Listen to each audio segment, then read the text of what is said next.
The layer's a hard place to live. Real hard. Ain't no soft landing nowhere in here. You either catch on quick, or this place chew on you slow. This life don't hand out directions. Just wait. Just pressure sitting on your chest every morning. Folks think trouble kicked the door in. Nah. Trouble slick. Trouble got perfume on. Smiling at you like it already know your name, already in the room when you walk in. That's the slings and arrows, you don't hear them fly, you just feel that sting and wonder where it came from. Whole layer wrapped in dark mystery. Old magic in the walls. Wizards whispering deals they don't keep. Dragons watching from the shadows, counting bodies like loose change. Succubus love looks sweet at first, then you wake up lighter than you went to sleep. Hard tax, soul pawn. It's war out here.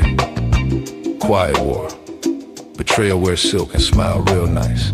Same cats break bread with you. Be the one selling your name 2 streets over. This whole thing a stone cold trip, baby. No fair fights, no refunds. So whatever shield you walk around with, it better be battle tested. Not shiny, not fresh out the armory, I'm talking chip paint. Bent edges, blood you couldn't wash off even if you tried. Cause the layer don't care how fly you look in your armor. They care what's still holding when the smoke drifts off. If you still here tomorrow, still breathing, still standing on your square, then yeah, you's a bad mother. Shut your mouth.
Hello, everyone. Hope you're having a well evening. We are going to look at a few things today. I think we'll start with this short right here. Mm-mm-mm-mm.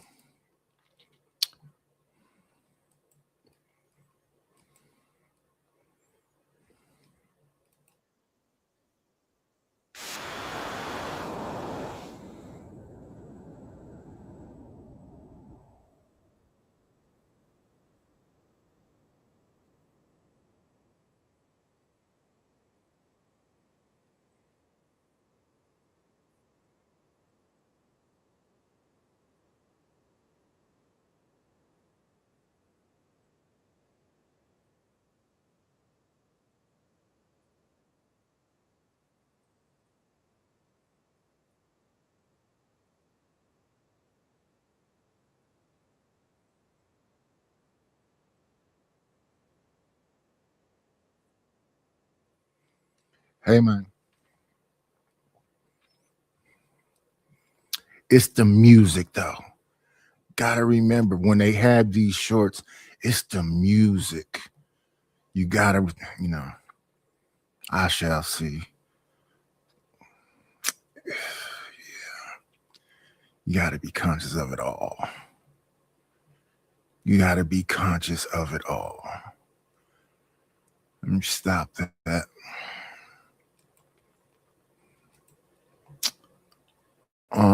I'm gonna go here. That's what's missing, the banner. Do-do-do-do-do-do-do-do. There we go. Let me see.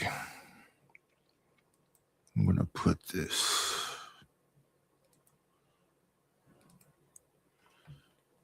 Go over here to Ali.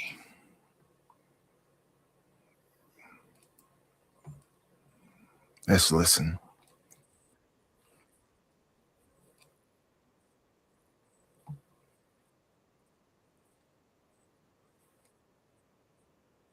NFL Sunday, so forgive us, but it's NFL Sunday. We got to get our hot wings, we got to get our chips and salsa, and we got to make sure we rock out on NFL football and just get out our way. That's the day you just get out our way.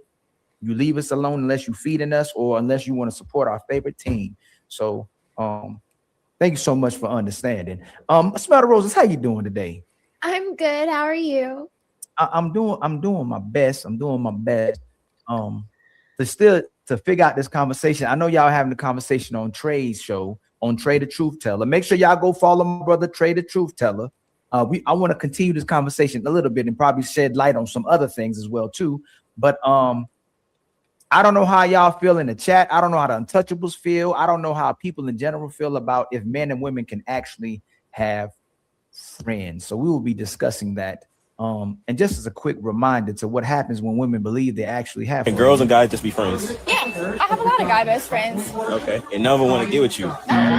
Like, sure. Yeah. Call one of them, ask to hook up tonight.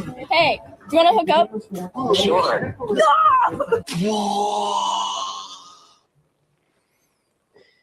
Oh my God. Okay. And by the way, the panel is open. What I needed, I'll pin it. Let me do it. I'm gonna pin it in a little bit. So forgive me, y'all. I'm about to pin it. All right. But the panel is open. You're more than welcome to hop up. There's some people supposed to be hopping up later on as well too. If you would like to get on in this conversation, you're more than welcome. You know, it's a smoke show as well too. If anybody got smoke, they could pull up as well too, as long as you know how to conduct yourself and have an actual intentional conversation without losing yourself and losing control, your head blowing up, and you make a fool out of yourself when you come up there. All right. So let's have a respectful conversation and intentional conversation. But I'll start my sense to smell the roses. Can men and women actually be friends? Yes, I feel like they can be friends. I do. I do. Okay.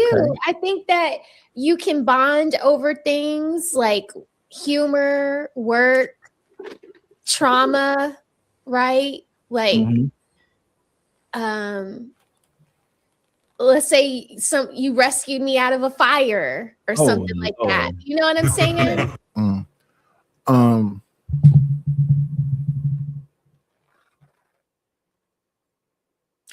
Can a man have women friends?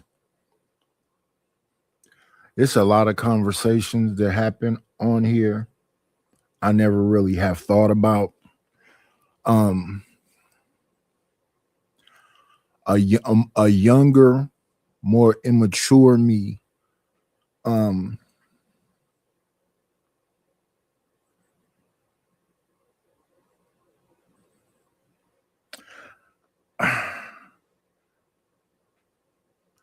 I think you can have friends.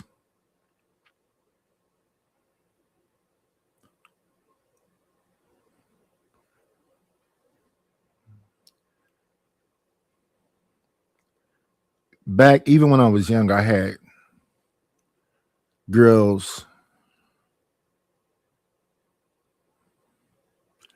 that I could say were friends.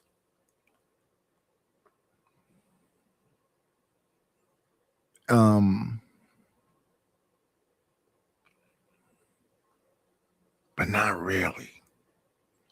Especially when we listen to a little bit more of this. I've always been kind of a loner. But those girls that I hung out a bit and talked to them, I wish I could have that kind of friendship, have a friendship with them. And now that I'm more mature, older man now, I'm not trying to sleep with everything. So I don't know. It's still, I'm still kind of a loner. I don't know how you could do that and be really like, I see you every day, I talk to you quite often, and all that other kind of thing. Because usually that would have been my woman. Other people, no, not so much. I'm just saying. I think that you can have mutual respect and boundaries with the opposite sex. I think it's immature that people just always relegate men to wanting to sleep with every woman that they see. Okay. Because women don't want to sleep with their friend either, right? No, not always. I'm not saying that there aren't situations where women are calling a man their friend and they actually do want to get with them. I believe that's the case on both sides. But I do think that there are instances where men and women can be friends with each other and not take it to an intimate sexual relationship. Okay. How about you, my brother CEO? You believe men and women can be friends, my brother? Yeah, I think they can. Okay. I think they can. I have a lot of female friends that I ain't touched. So it's so easy to become a podcaster with Riverside. First, go to Riverside and open an account. When you're ready to record.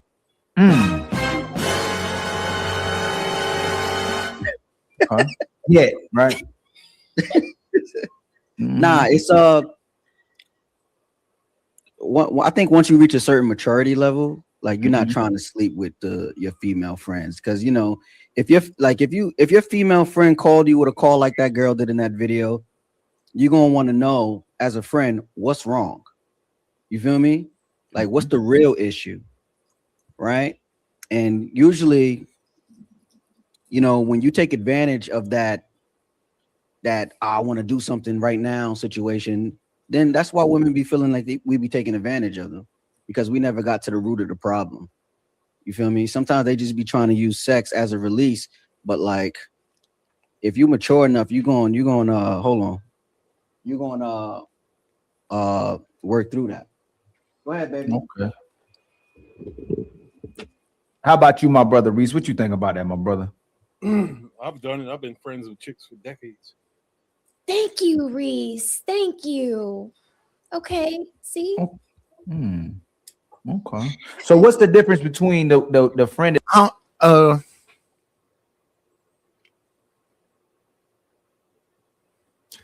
It's just I don't know.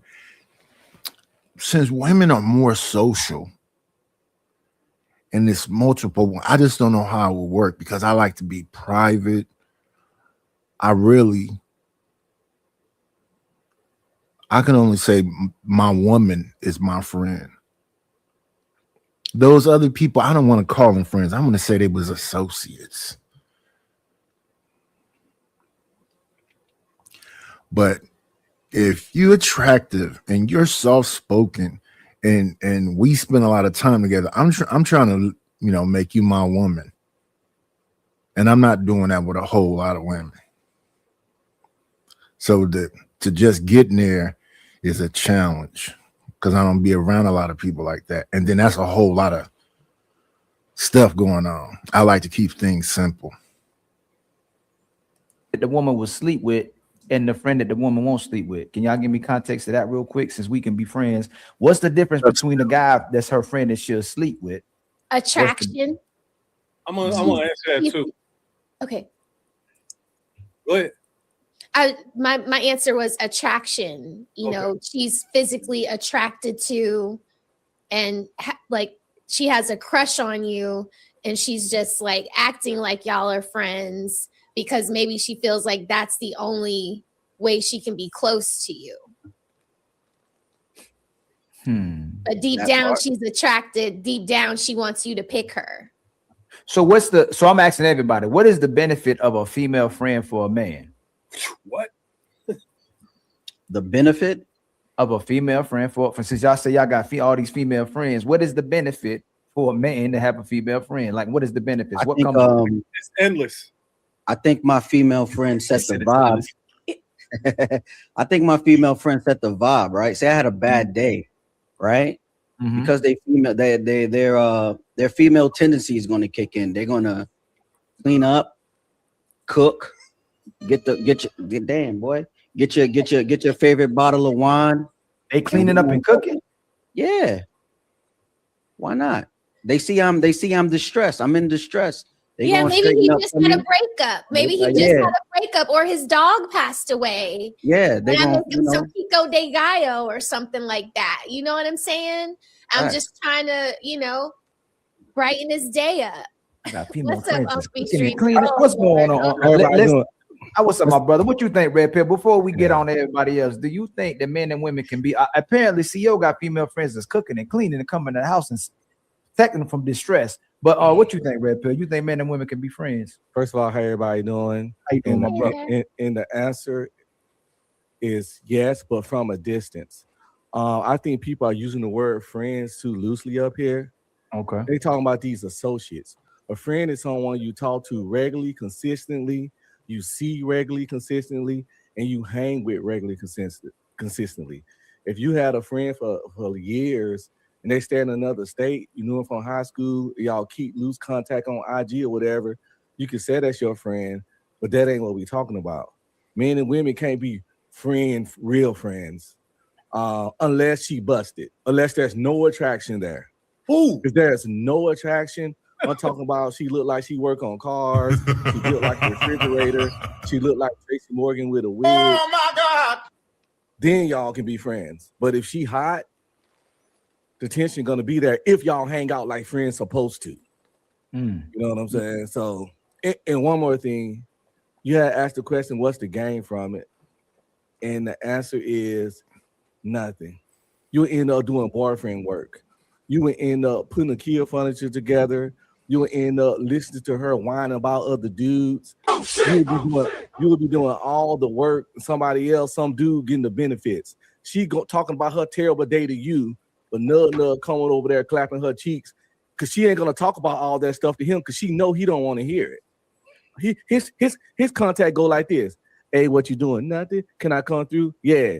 And then he come through, do the bell jangle, get out of there. But she telling you how Karen annoying at work and about how she wants the promotion. You got to hear all that shit. all the work, none of the boyfriend benefits. It's a shit deal. God! Shit deal. Hey, Can I go in on this? yeah, go ahead, brother. There's endless benefit in the friend zone, no matter how you got there, whether you put yourself there, whether she put you there, or you put her there. Women are resourceful, and there's no limit to it. I've never had a female friend that I didn't get some type of business or make some type of money from knowing her.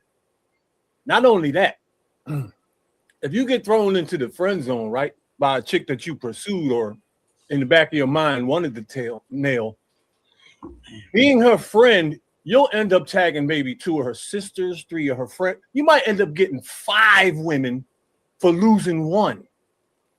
And then ultimate resources, an entire chain just from putting in the friend zone one time. And then you got friends that you don't want to have sex with, like what you described.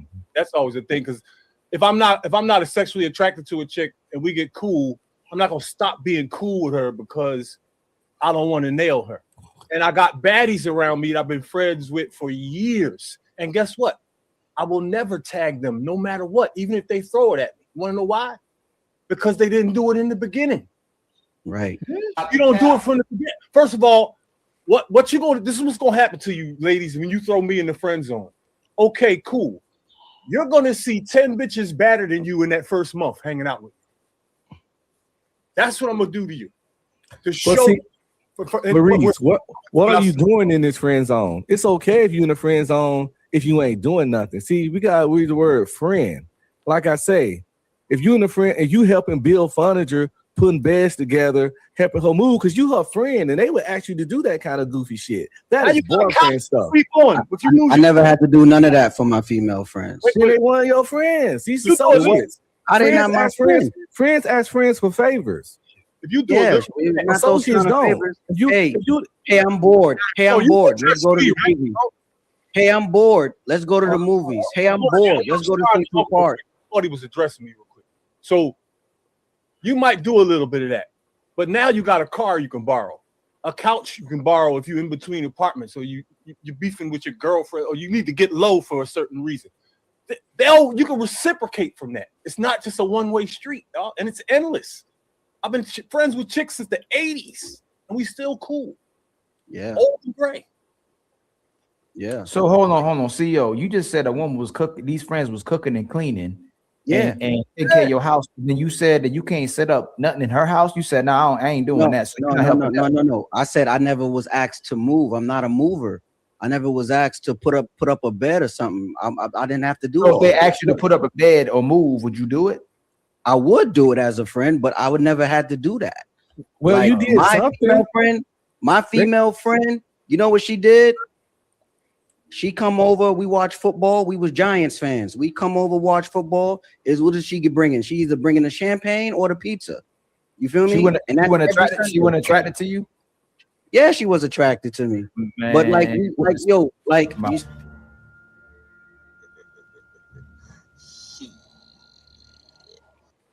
when I saw the domain was available, I was like, I'm taking it, I'm trademarking it, I'm going with it. Hi, I'm Aaron. I'm the owner of Cup of...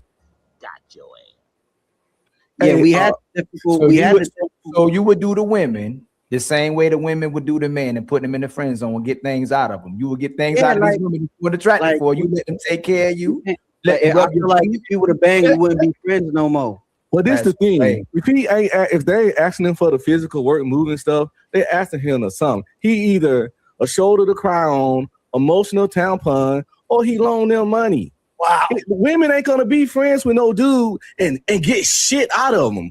It ain't enough time in the day. They got way more niggas getting at them and hollering that they could. Why they gonna cook and clean for you when they be cooking and cleaning for a man that they with that's actually doing something for them?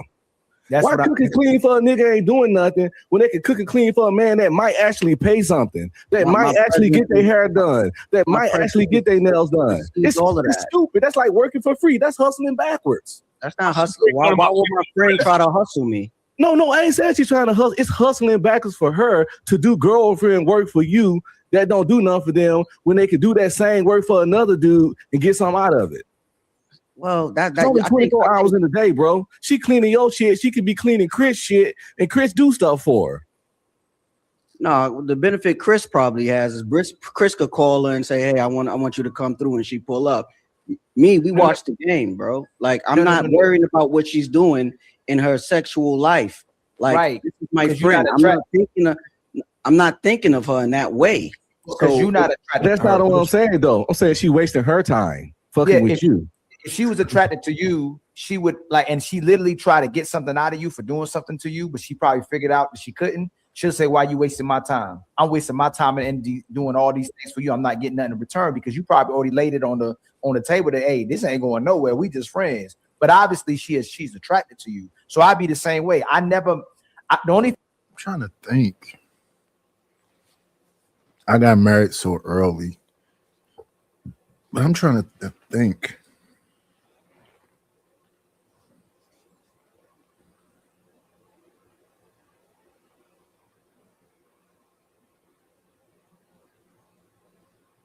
I can't think of a scenario when I was younger where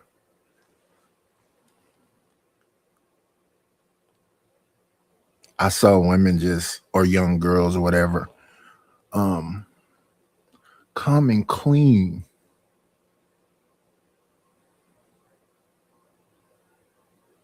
Trying to think.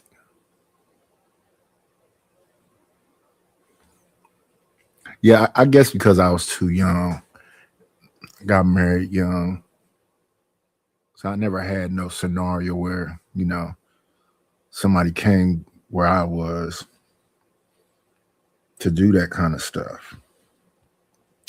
But hey.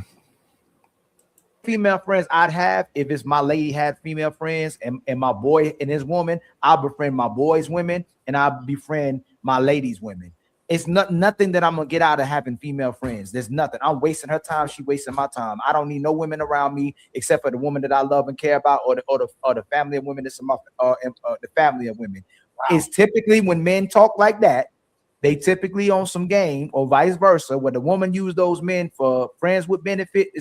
Put them in the friend zone. Women put men in the friend zone and get what they want from men that's attracted to them. Well, men like us will put women with friends and benefits so we can get what they want from us when we're not really attracted to them like that either. The difference is though, the dude that's typically friend zone, he never upgrades. He stays in that friend zone for life typically. But we will upgrade a woman out of friends with benefits. Like typically, you know what? Maybe I'll give her a position. Maybe I'll let her get this role. But most time, that dude that's a friend in the friend zone, he not escaping out that friend zone. I have a question. So outside of Reese and myself, yes, sir. Ali, do you have any female friends? I told you the only female friends that I had is the friends that my women has. Her friends, I'll be friends with them, or my homeboy got friends and I'm friends with them. That's my associates or my friends. And because I generally have they're generally friendships. But if I'm not gonna meet a woman. Listen, hey CEO, what am I doing spending time on the phone with some woman that's just my friend? Like what I don't be on the phone with her. Girl, then they not your friend. Let me land real quick. So maybe hold on. We ain't about to play no basketball. Okay. We ain't about to go to the gym. We're not gonna have the same interests. We're not about to want to watch the same movies unless I'm only watching them lady movies if it's my woman. I'm getting something out of that. We can watch The Notebook. We can watch Jason's Lyric. But if it's just a friend, ain't no reason for me to her talk or interact with each other. There's nothing she's doing for me, and there's nothing I'm about to do for her unless she want to use me as a billboard so she can get other guys. And I ain't about to let nobody use me either. So again, y'all could do that and take a female out, and then you'll get more girls. Like Reese said too, he'll take her out like a walking billboard and go, "Oh damn, y'all together? Nah, girl, I ain't with him. I'm just out here with him." But a woman taking him out because she value him and want to be with him looks different than the man that she don't really value. It's game y'all doing. CEO, you was running game. I wasn't running no game, bro. You a good dude. That is game, but y'all nice dudes though. Y'all were nice dudes, but y'all knew exactly what you was doing. You let that girl fry your eggs. You let her make smoothie. You know what I'm saying? Like I know what you was doing, CEO. No, I'm not running game. It's like I said, they natural female essence come out. They see something needs to be done that's around me. They'll do it if they see I'm preoccupied doing something else.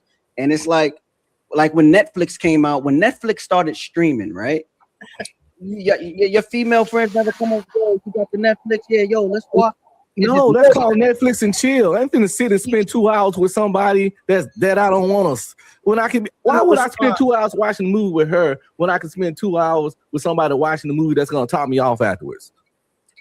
I get that. But I'm saying, why is she calling you over? Time is valuable. Why is she calling you over to watch a movie when she can call a guy she's attracted to come over, which means she's typically attracted to you, or she's bored and wants you to come over and spend some time with her? Because girls will use you like that too. She may want you to come over there like you were her homeboy, and you let somebody use you like their homeboy instead of you chilling with somebody that's actually attracted to you. Or If I'm not maybe doing, you two are both let's single. Maybe you two are both single and you're looking for someone and you want to go out for a drink and you're like, be my wing woman. You know, that like, happens too. Yeah, I don't. Yeah. I don't know about all of that. So y'all do that with groups of girls, actually.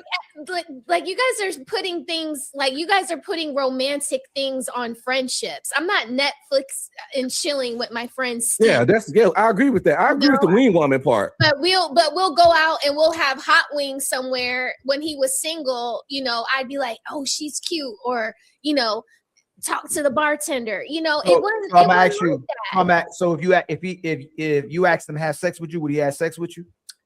I would never ask him that. No. I said if you asked him to have sex with you, Samantha Rosa, he says, no, you're my friend. Or would he go, hell yeah? Okay. What would he say? I don't know what he would say. I would hope that he would say no. I would hope that he would say no. I didn't ask you what you know. What do you think he would say? You say, you know, it's getting late.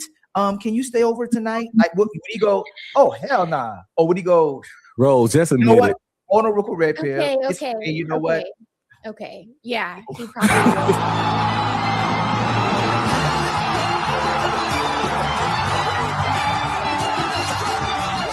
Like that music right there.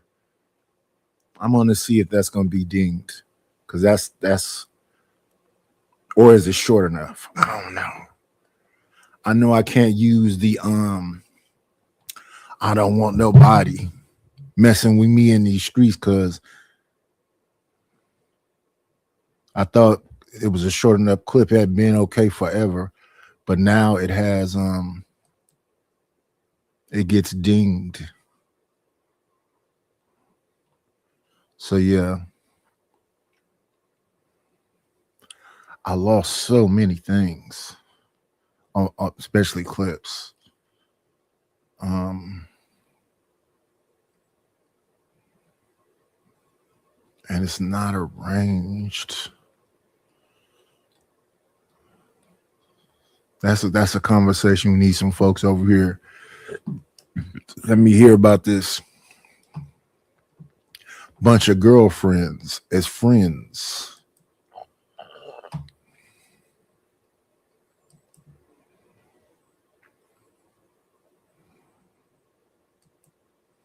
Shopify is a platform that helps entrepreneurs get started down the path they want. Sometimes starting a business can be scary. I feel like I lost a little piece of my. That's why there's no such thing as male and female friends, because somebody's waiting for the other person to slip up. Maybe the dude that was talking to you, he got on your nerves that day, or he broke your heart. Hey, I need somebody to talk to. Can you come over? Damn sure I can come over.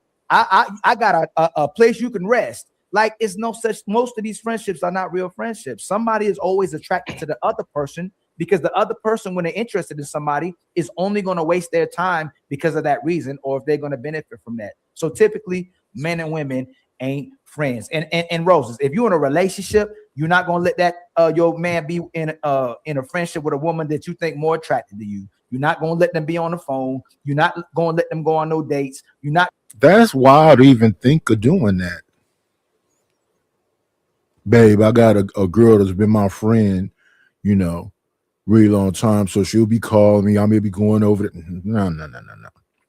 And the whole I got a male friend I've known a long time. I don't like that idea either. Yeah, why you got him as a friend all this time? And I don't want to even have a conversation, because I don't want to say, did y'all sleep together before? No, but that's it.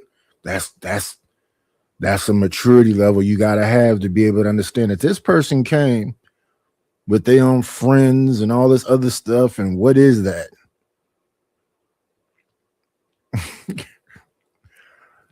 That's what it is, though. Can you handle that? This friend that's been around forever. Because I tend to think of that guy that's been around forever when it comes to women is like the go-to dude. Like I listened to a woman on one of them panels say it's one guy that she messed with so she don't have a body count. He's always been around, but then when somebody serious come along, she'll make them go through a few things. That makes sense. This cat been hitting it. Can probably still hit it. It's just I don't like the idea of it. Why you got that guy friend that's been around forever? Gonna let them do anything that had the outside of you, especially if the woman is more attractive. So women are pick and choose when a man can have friends or when they can't have friends, but then believe that friendships actually exist when we know most friendships don't exist. Somebody always wants something from the other person. Because I know damn well them, like if I'm CEO, hey, I'll come over there and cook and clean for you. If I say, hey, you know what, I want something else. I've been waiting for you to say that, Ali, this whole time. If CEO was in a forklift accident and couldn't cook something, you know, that's his would problem. like, that's his problem. It's not like I'd be like say like You better get a wheelchair. You better get a wheelchair. I used to make clothes. This the question, CEO. If these women had a man, you think that should be okay for him? Actually, come over there cooking and cleaning for you and shit. Me and my friend did bump heads one time because he came over and his girl was cleaning my room. What? I wouldn't even want that situation to be going on. You got a man? Nah, yeah. Yeah.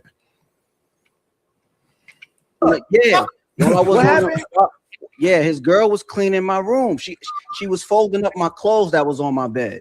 Right? He was like, what did he say? What did you say, nigga? I would have folded both of y'all. CEO, you're not helping me. You're not helping me. No, because I'm trying to understand, like, if there's no intent to sleep with this woman, why my woman at your house, period, without me? Hold on, let me finish. Ask the question, I'm gonna answer. Yeah, why is my woman at your house in your bedroom? Well, at your house alone.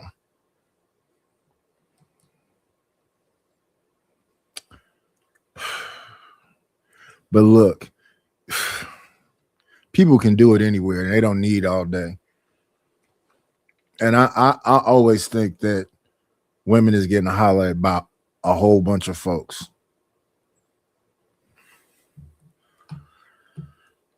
Ask the question, I'm gonna answer it. I'm gonna answer it. Would you let your woman fold another man's clothes? Not at all. Man, that's what I'm talking.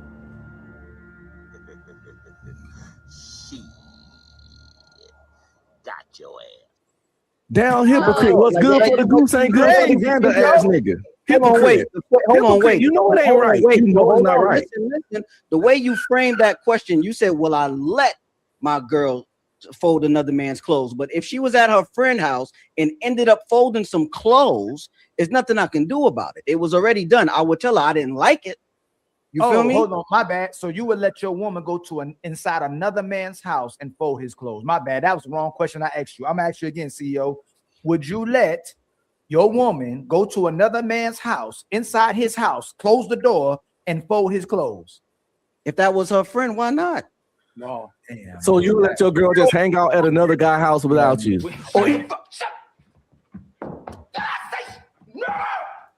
Oh shit! Say it again. Say something else. Oh, say something else. Say something else, nigga. You slow down. Hold on, y'all. Slow down. Hey, Ali, I got a question. I got a real question. Vaso says, hold on, slow down, please. So, CEO, you said why not? Yeah, that seems a little bit too controlling. Don't you think? What? I don't want my woman at nobody's house alone. folding clothes or nothing. What? I think it's rooted in some deep trust issues. What? Yes, Listen, yes. hey, There you go, CEO. but he got female friends, so I can understand why he's okay with his woman having male friends. He has female friends. Well, this the problem though. He said this guy was his friend, and this was his friend's girl. So the guy was CEO friend, and his girl was. Yeah, I'm not being alone with my friend's girl. No. All were friends, though. We all was friends. Who knew who first? Hey, I'm gonna tell you something. They knew each other first, and we all met in high school. So we were high school. You met them both at the same time? I met them both at the same time. Yeah. Very suspicious. We met in class. Why is that suspicious? If you very convenient for the conversation that he met them at the exact same time. But we were in school. There is no way a man and a woman can be platonic friends. If in situations where they was in college or grew up together, they did something, kissed, hugged, grabbed some loop. Come on, man, y'all doing too much. And CEO is being suave about it, but just to keep it 100. You got she over there ironing his clothes and her panties and shit. He talking about we just friends. Nah, not like that. Not like this. You doing it. You doing the most. Like after I found out that bro was upset with it, I said, yo, I didn't even ask her to do it. She just started doing it because my room was a mess, bro. And that's not gonna be no. I didn't even ask your woman to come to my house and fold my clothes. She just did it. No, that's not gonna make it no better for me. She only stopped over because she was working down the block and said, yo, I'm gonna stop by here for a little while till what's the name get off work. He was coming to meet his girl anyway. He should have got rid of that woman. He should have got rid of her. Popping up at the homie house. Popping up at the homie house because she in the area. I got a homeboy. I got a homeboy. I'm like this with. When I'm not at the house, I have to beg him. Like he'll ask me to come get my tools or whatever, and I be like, "Hey, Kiki at the house. You know, she'll let you get them." I get a call 30 minutes late. You know, Isaiah been sitting outside. He ain't knock on the door or nothing, bro. I don't want to be alone with a nigga woman. He home about an hour. He said, "I came over 30." I'm like, bro, like, come on. I used to. It pisses me off when he do. Just, I'm not gonna do that. Like, he'll literally be outside a whole hour and a half before. Don't you think that knock on the door? I don't even shake my homie's wife hand. I don't hug them. I don't shake their hand. Yeah, I'm not trying to do that either. I'm not trying to hug the homies. Nothing. I don't want to be alone with none of that. No. Girl, I think that shows that you're attracted to your friend. But not only that, bro. Not only that, it could be that. You would smash her if you could. My homies don't like ugly girls. So yeah, she attractive. No. Y'all, hold on. Why am I going to my homeboy? Or is my woman going to my homeboy clothes to fold his clothes? She didn't go over here to fold the clothes. She didn't come over here with the intent.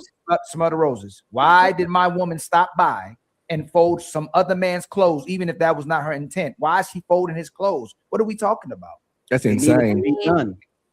Oh, you guys. Then get one of your bitches to do it. I would have told him, nigga, get one of your bitches to fold your clothes. And I would have. I want to hear smell the roses. Why should your man go to somebody else's house and stop by? Hey, babe, what's taking so long? You say you was coming back in an hour or 30 minutes on folding clothes. No.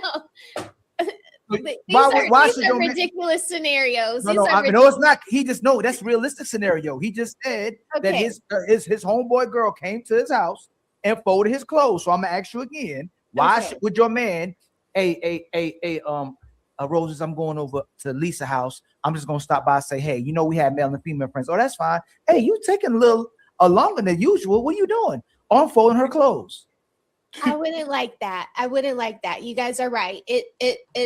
That's a bit too intimate from what I'm getting at. Like, I wouldn't be folding anybody's clothes, but most people don't even like washing clothes and folding clothes. It's like going over to somebody's house and putting up their dishes. Most people don't even like knowing that. So why are you putting up their dishes? If you hurt your back in a forklift accident and we were friends and I'm coming over there to drop off some food for you so that you don't have to cook nothing, and I see that your kitchen is a mess, I might straighten up your kitchen for you.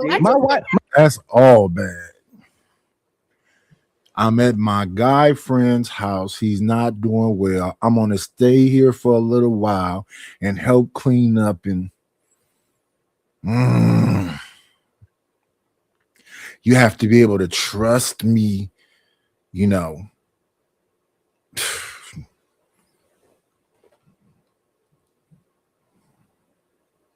My wife ain't even dropping off no food for no ninjas. That's insane. He better Uber Eats. If your homeboy's wife passes away, you wouldn't want your wife to bring him. That's a whole nother thing.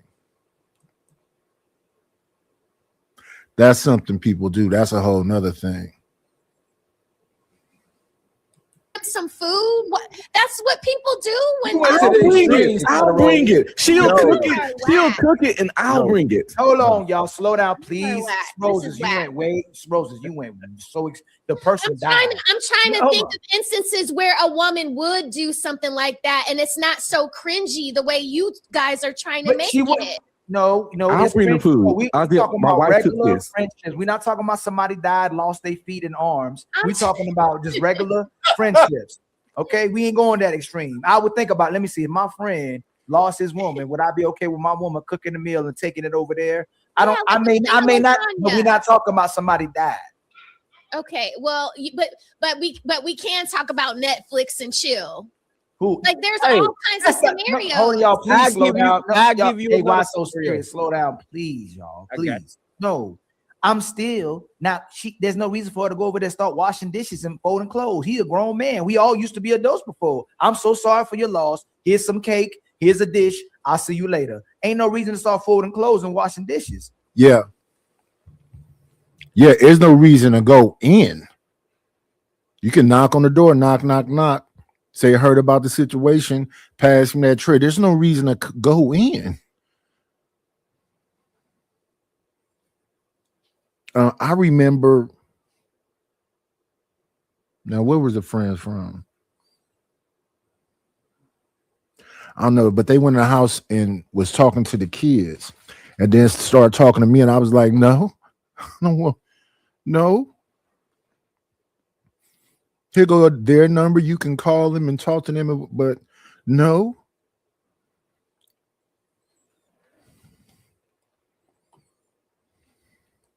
Like he a grown man, he an adult. We adults.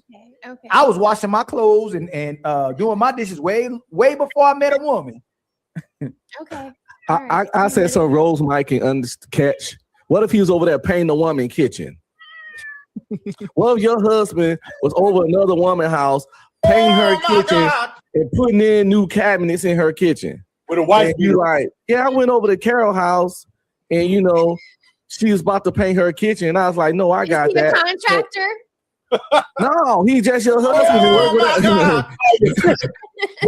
But Carol can't paint as good as him because he a man and he just a little handy because he has painted before. So he over there, painting her whole kitchen. Just painting the whole goddamn kitchen.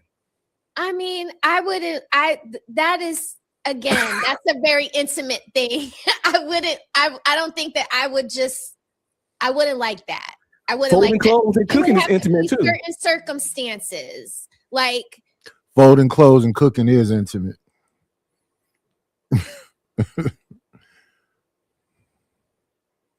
So let me see. I don't know, man. My friend lost her husband and the wallpaper is peeling off the wall, and I'm over there and I noticed that the wallpaper looks crappy. I might say, hey, Carol or Lisa, my husband, I'll see if my husband can come tidy this up for you. When you be over there with him? I mean, not necessarily. Oh, I don't think I would necessarily have to be there. I don't have to watch his every move. I would. He's my husband. I trust him. Why don't Yeah. y'all trust your wife? You might trust your husband, but do you trust the other woman? Is the thing. I don't have to trust the other woman. I have to trust you or him who I'm And married see, to. that's the thing that y'all think. It's hard to about. turn down a Men don't blowjob. think like that. We think Oh like my I might God. trust Okay. my wife, but I don't trust that dude, bro. I don't care. I who watch he too is. much adult entertainment, man. I don't. Y'all got Hey, Rose. trust issues. It's trust Yeah, issues. it's trust It's called issues. common sense. Hey, Immaturity. Rose. It I'ma ain't tell you common how loyal sense. I am. Hey, You know how Rose. many dudes? You know how many dudes, girls I done smashed, and all of us probably done smashed dudes. I done smashed a girl while in the dude call, and then my meat in her, and she like hold up, and she answered the phone with my meat in her, and she talking to him, and I'm just sitting there meat hovering, and then she having the conversation, and I'm waiting, meat still in. Then she said I love you, and then she hang up the phone, and then I start back stroking. I It mean, ain't trust meat issues. hovering, This this is is reality. still And this kind of stuff didn't happen once, didn't happen twice, didn't happen 3 times. This is a tales of a player, and he nodding his head because why I know what I'm talking about. So you're projecting your No, behavior it's not onto the projecting. It's other reality. person. It happened. No, it can happen. Don't mean it's It going happens to happen. all the time. No. It's You're right. It's not abnormal. It's not before. abnormal. It's not abnormal. That's what I'm saying. It's not abnormal. It's not abnormal, Hey, right? CEO. But Hey, yeah. It comes What's up? CEO. Let me give y'all a scenario. I had a home girl, never had sex with her. I'm not finna be cool with nobody. I'm not benefiting off of. This is just a fact, especially a woman. I used to drive her Challenger every day, all day, every day, all day, to the point where her boyfriend at the time was questioning, like, y'all got something going on. He was not okay with it. Like, I drop her off to his house, and then all I had to do was just get her back her ID if she left her ID or cards in the car. And I had her car from Friday night to Monday morning. You think? Yeah, what is up with that? That's my friend. He ain't got a car right now, so I'm letting him use my car. What? But you do have to trust your partner, but that's a whole lot. Why?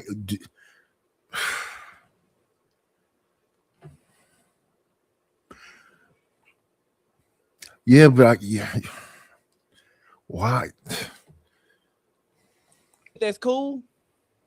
Man, that's I would've- clearly inappropriate. I would have broke up with her. Nah. Real friends. No, that's insecurity. The That's reality don't be that I'm insecure. talking about. You would Real never have my friends. car. You would That's never. insecurity. That is outside of the friendship that I'm talking. I wouldn't is even so do that with my insecure. homegirl. Yeah. My That's homegirl so couldn't have my But car. that was That's that was silly. our dynamic of our friendship. I didn't have a car at the No, time. that's silly. That's not I a ain't gonna call my mature friendship adult silly. relationship. No, I wouldn't even do that with my homegirl. You wouldn't, but she did, and then the dude didn't have. And me and him talked it up. He was like, "So you really?" I said, No, that's "Don't beta. nobody He want was her a but you." beta. No, Yeah, like, that's silly. No. You're not having a car. Not a- You're not having a car all weekend. I had to If you- because she was at his house. Come on, CEO. That's too You're not Like, having a car all weekend. Not at all. Tell them to bring that back. You Hey, feel me? wait, Y'all hey, insecure. Y'all are very. Y'all are really insecure. That is Real some friends let word. other That is people drive their insecurity. cars. I don't know why. All Y'all, weekend. Come I on. mean, you tripping. You tripping. y'all can fold people clothes. They can drive cars too. Nah. Yeah. Hey, exactly. Rose, before y'all go out, Rose. Hey, hold on real quick. Hold on. Hey, why so serious? Hold on. You speak and then Harwan, so we can let everybody else open. I want to make sure everybody speaks before we keep going. Yeah, Rose. If me and your homeboy was cool, and he end up getting jammed up and getting locked up, and he tell me to go give you some money, something like that, I'm not leaving your porch. The only way I go into the foyer where the door is just to see the kids, because I might be the goddaddy, but I'm not coming in your house. If I can't give it to you on the porch or through the mailbox hole in it, I'm not gonna never do that because that's disrespectful. It ain't about no trust. It's just But disrespectful. me and you aren't friends. That means me and you aren't friends. You're friends with my man, and you coming over there to drop off his money. That's different. That's not what I'm talking about. That's not what I'm talking about. You speaking on if you actually cool with the if me and your husband cool like that, and he's trusting me to sending you money, you're cool with me. I've been around. No, I'm not. No, I'm not. You're his business associate, and that has happened plenty of times. You give me that money, and I shut the door in your face, and you go on about your business. That's not what I'm talking about. I'm talking about friends, platonic friends, somebody that I call you when my husband is out of town and I got a flat tire. What?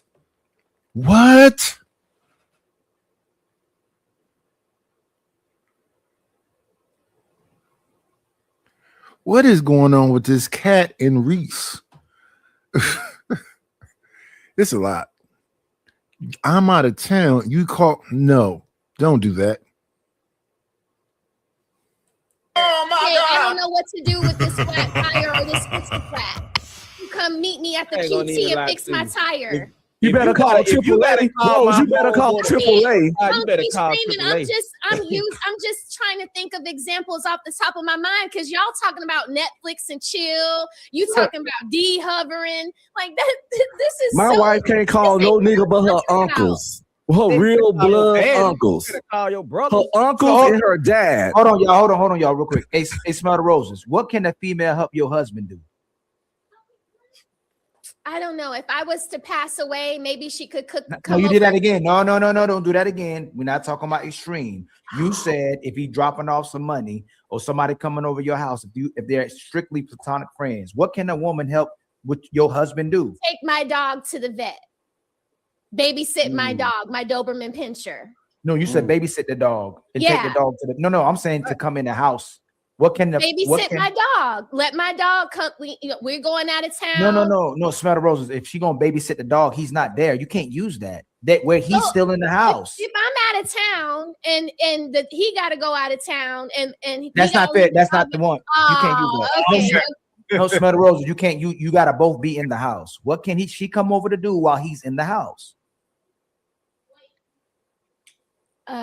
Help us paint the kitchen. What? Oh my God. Hang artwork.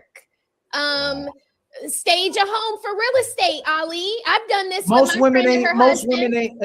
Hey, Smell the Roses. Most women ain't coming over nobody's house. They'll help them paint unless they helping them with something else. But most women ain't painting no I've house. helped my friend. I've helped. Yeah, none of that has happened. One of my wife's girlfriend coming over to help us paint. Nope, that never happened.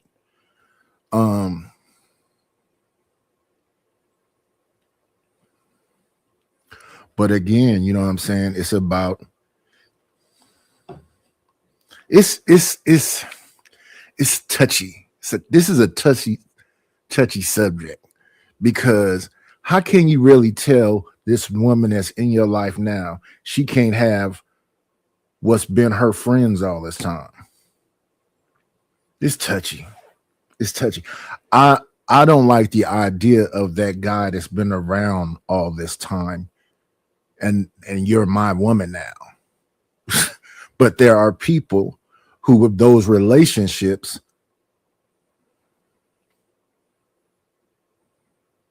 in some scenarios, I just don't like it. I don't like the idea of it. But there are some people that are in relationships to where they got that dude around. I don't know how they do it, but that dude is around. We've been friends forever. If you can't get along with my friends, and maybe this is not going to work out, and somebody went along with that. I don't like the idea of it though. My friend's husband stage his home to be sold. I have done that with my friend's husband. I would let my friend do that with me. If I was to sell my home and she was good at staging furniture, I would let her. No, but you say if okay, I was hold on, at hold on. work and Right. the only time she could come over here was when I was at work, would I feel some type of way of her coming over and staging the furniture with my husband? I wouldn't have a problem with that. What if it was a friend and she ain't had no man? I don't think nobody has really a problem with people come over the house if they have somebody as well too. They're in a relationship with somebody. It's the single person that we're talking about. Typically, when you had this friend, this male friend coming over, he don't have no woman, and he's still Ali, doing. I would Hold on, trust Smell the you. Roses. I Smell the would Roses. still Hold on, trust you Smell the not to Roses. Hold smash on. my friend, my Smell the single Roses. Hold on. friend. It ain't about him. It's about the friend, his friend. Why is she still helping this man, and she ain't got no man? Why is she helping him? Because I guess Thank you. I'm wrong, y'all. I guess I'm No, wrong. I would have to pair. She switched the scenario, Oh, Ilkern. She God. said her friend helping her husband, but if it was Yeah. her husband's friend helping him, then would it be the same situation? Yeah, I go ahead, CEO. Yeah, that's all I'm saying. It's y'all know it changes. If just think about it. The friend, if we have friends and relationships, we have to both know those friends. Who is this dude, right? But if this dude ain't even got a woman and I can't meet his woman, ain't nobody having no friends. This a single dude, you got this platonic friend. I'm not having no friends. What is this woman my friend for? Herwan, am I wrong? Like, why would I have? I'm kind of like on the same page. I don't, and yeah, like my wife's friends that I met, those girls, I don't try to buddy up with them. I respect that they're friends and whatever else. And I've told these scenarios before. I'll go with her someplace while they're together, and I'll go over there and let her kick it with her girlfriends.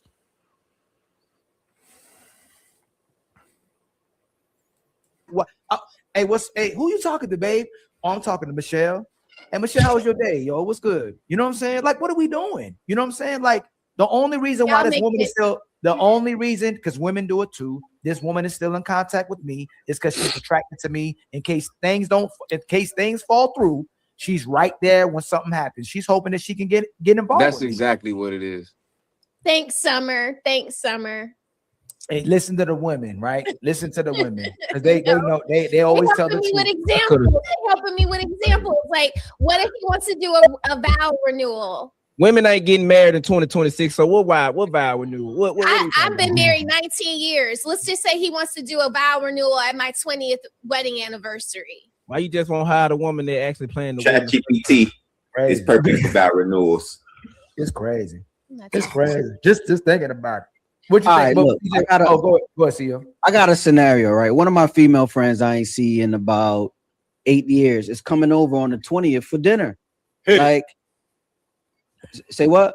That's very mature of you and your wife, CEO. Yeah. So, and it's like, say that one more time. What you just said. One of my female friends is coming over for dinner, right? Even on Thanksgiving, I hosted a bunch of female friends when I was live with Fatty for dinner. My female friends, they came over.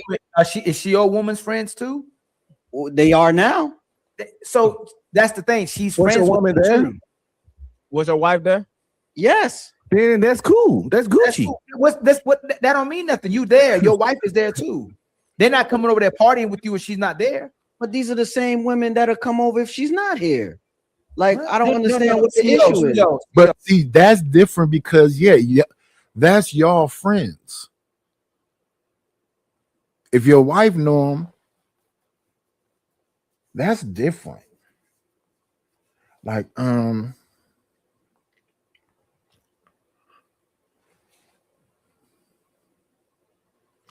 like my wife coworkers, mostly is women. I don't know about no male co-workers, but she had those too. But that's it. I'm not like looking over her shoulder every 2 minutes. But even at the office meetings, I remember talking to people, but I'm not buddying them. We're not friends. A lot of situations, I'm kind of like I say, a loner. I'm civil. I'll speak to people and whatever else, but I'm not trying to. Like when I used to go to my wife's job, that they got familiar with me, and even with them, I'm not. They know me. I speak to them, but not friends like that. And they would always, like try to say, yeah. We all talk to your wife. We all, they were friends, but no, I don't. No, I'm giving a party of girls as my friends. I don't get it, but hey, different strokes, different folks. Oh, if my lady invited her friends over, or I invited my homeboys over while my woman is there, that's completely different scenario. That's not the same. But if she's inviting friends over that's males and I'm not at the house, nah, that's completely different. What we talking about? Cause I'd be damn if I walk in my house and it's 5 dudes eating up my So food. yeah. So let's ask that. So Oh, CEO, you telling me you be fine if your woman like you walked in the house and there's 5 dudes chilling with your girl. Oh, these my friends, babe. Like you be fine with that? Looking like a if I met scene him from before, Black. if I met him before and I know them, I'll be totally fine. Like, oh, what up, niggas? Hey, what up? What we watching? Like, what's up? Like, I don't understand.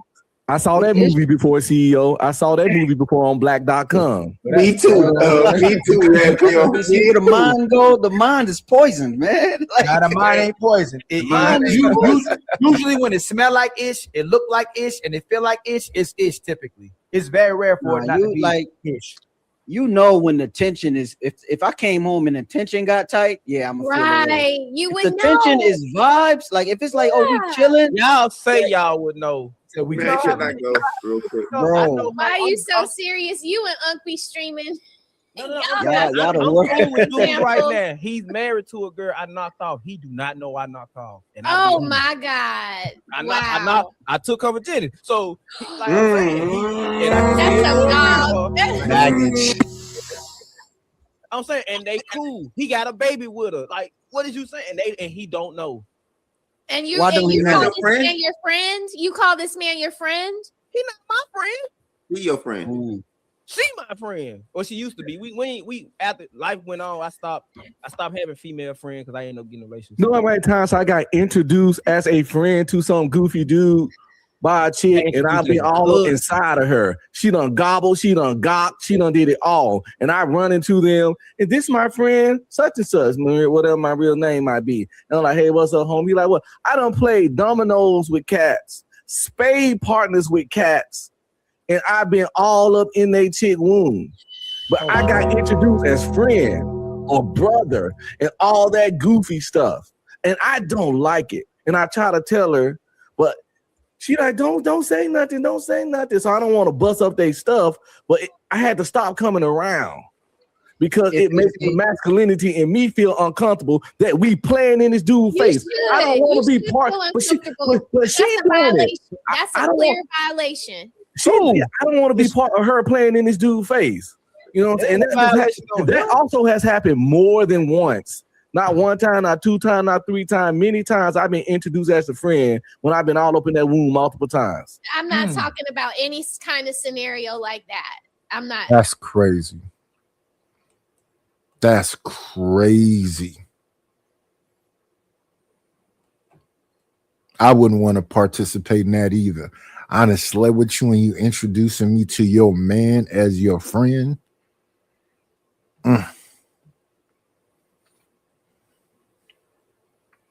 Yeah, that's all bad. Oh man. I haven't had that scenario though. You sleep. You're on the phone with me while somebody knocking you down.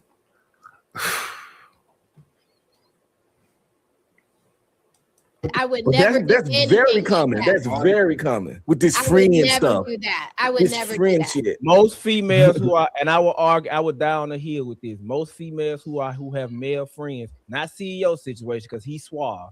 CEO is an exception because he's not attracted to his female friend like that. But most women who have male friends, she's either went on a date with him, that's probably how he ended up in the friend zone. He's tried to talk to her first. It ain't like he met, from what CEO saying, they met in situations where they was out, they all did their thing. I'm talking, most females have male friends who tried to hit on her first. That's a fact. Oh yes. I agree, man. Male and females can't be friends. CEO, my guy, I don't know what the hell he talking about, man. Girl at your house folding your clothes? Yeah. It needed to be done. Her friend's house folding. Man, we always. I was busy. It needed to be done. Man, I don't understand what the. So you better get somebody else to do it. You better go get your girl to do it. I didn't have to. Brother, I didn't even your have sister, to. I didn't your even have mama. to act. Anybody but my girl to fold your clothes, my brother. I didn't even have to ask. I go to the store to get us some drinks. Hey, I got a question. I come back, Why my they- shit folded. Like, why you ain't gotta ask them to do stuff for you? Do they men or whoever they're giving a box to gotta ask them to do the same thing? They gotta beg No. that woman. No. They ain't gotta beg, and you ain't gotta ask them to do it. no, bro, no. I think I need to vet these women that y'all friends with, man. Especially the ones you've been knocking off. Especially the ones you've been knocking off. That's telling you, don't tell them, don't tell them. What's the secrets? We adults. That was in the past. It's not happening no more. You feel me? Ain't So that's why I nobody- keep saying. That's why I keep saying it's rooted in trust issues. You said cold clothes. So Don't tell me that, because she definitely gonna have to get rid of you. We mature. Oh yeah, I knocked your girl down back in the day, but that was a long time ago. We friends now. You got to get rid of dude.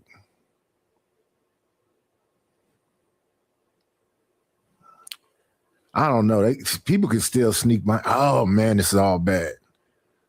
Don't tell me that. That's my friend from such and such and such. Yeah. Because that's what's going to flash through a person's head. Y'all slept with each other before. Why are y'all friends? And that could just be immaturity or whatever, but why are y'all friends?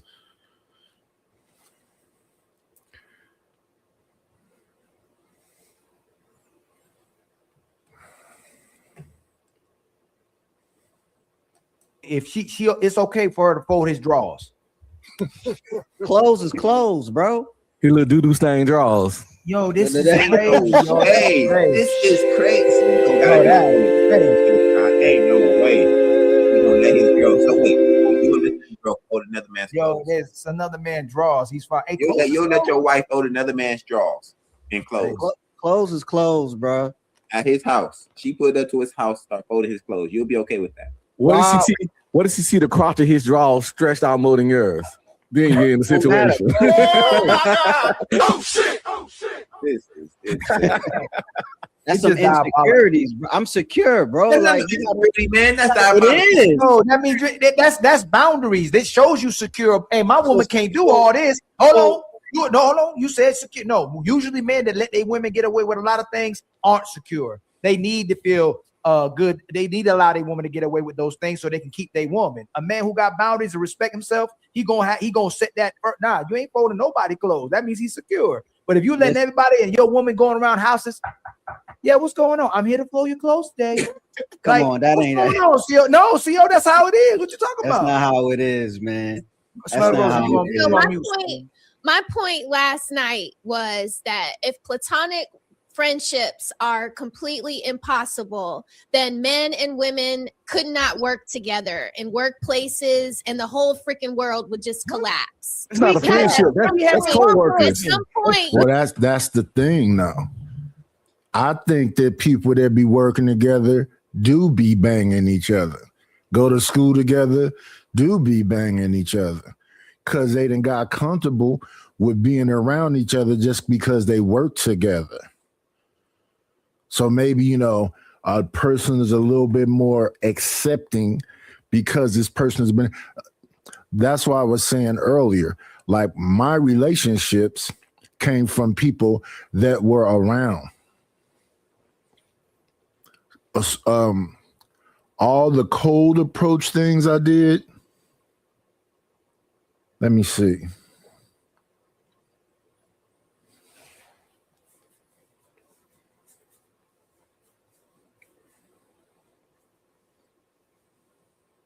I don't think I really messed with none of them cold approaches. I may have hung out with them a couple times and said whatever, but I don't think I really messed with none of them cold approaches. Most of the relationships I had this was the cousin of somebody I know. This is the sister of somebody I know. That kind of thing. I'm trying to think. Yeah.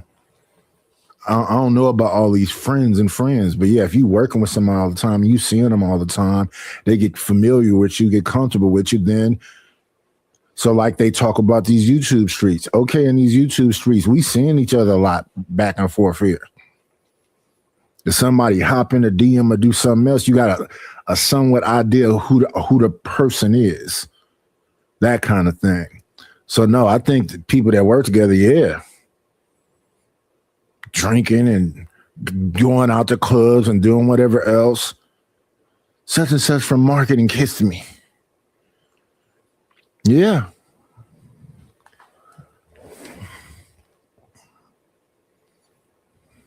You have to be able to be professional with a woman.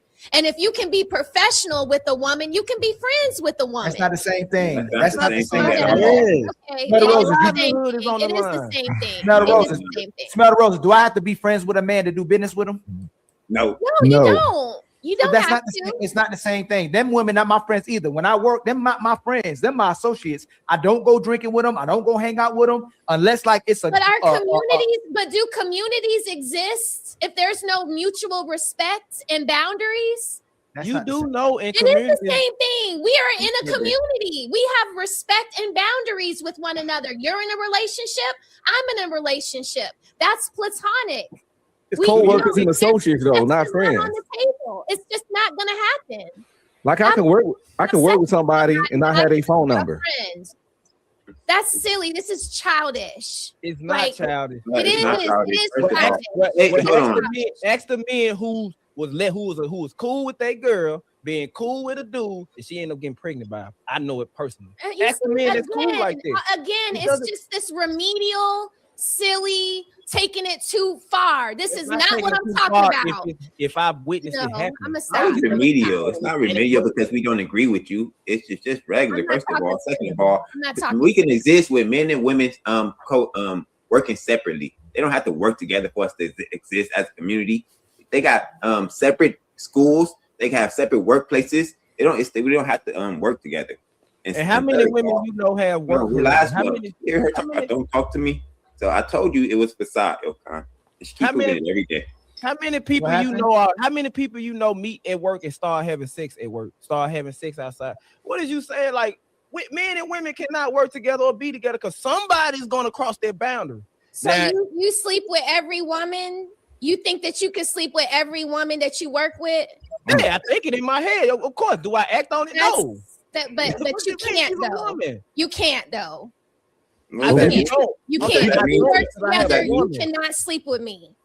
We It can will try never though. happen. You can try that. That's what you're But married. I'm just saying, if we would exist, we can coexist in a community and it can be strictly platonic on my end. What you decide to think and do on your end, that's fine. And if you can't, you can say that you can't. And Rose, you're right, but we wouldn't be friends though. We wouldn't be That friends. I can't though. But you're proving the point of what men think. I know for a fact But my you woman think might not. every Well, man thinks I'm like you saying- because there's a CEO and there's a Reese Hold on, up hold on. here that Smell said the ro- that they smell the can't roses. be friends Hold on, with smell the roses. women. Smell the roses. Let them respond. Let them respond. What I'm saying is a lot of men who think like me, they look at it like this. What you just said was, I might not cross that boundary, but there is nothing you can do to stop that man from crossing that boundary. Why would you even want to put yourself in a situation where you got to tell a man off in the first place? I don't have friends. My friends not are saying more you, I'm like saying a in Reese general. and a CEO. But the people that I but- consider my friends are more like a Reese and a CEO. I would never have to worry about that. That wouldn't even be something that crossed my mind. You see what I'm But saying? you're speaking on an exceptional. You speaking on an exception. CEO is a one-off. CEO know for a fact And there Reese are men is out here also who a will one-off. Reese is Who? here too. Reese That's is up still here one of- too. that's- He but what said I'm that saying he's is- been friends with women since the 80s and he's never knocked them down. So are you saying that he's an exception too? What you mean? I've been cool with women I haven't had sex with, but I benefited off that friendship one way, shape, or form. So or that's fashion. what we were talking about earlier. So then why are you bringing all this smoke towards the other situation? Because I'm not gonna be cool with a woman I'm not benefiting off of, because she's gonna benefit off me way more than I benefit off her anyway. I tried a ton of AI work tools. Then I tried Monday.com. Game over. Monday.com is Well, then that's I don't like the idea of the what they call that friend zone thing. Why am I putting tables together and moving stuff and doing all this stuff. I believe in being civil, but you got a man and I'm at your house painting and doing why?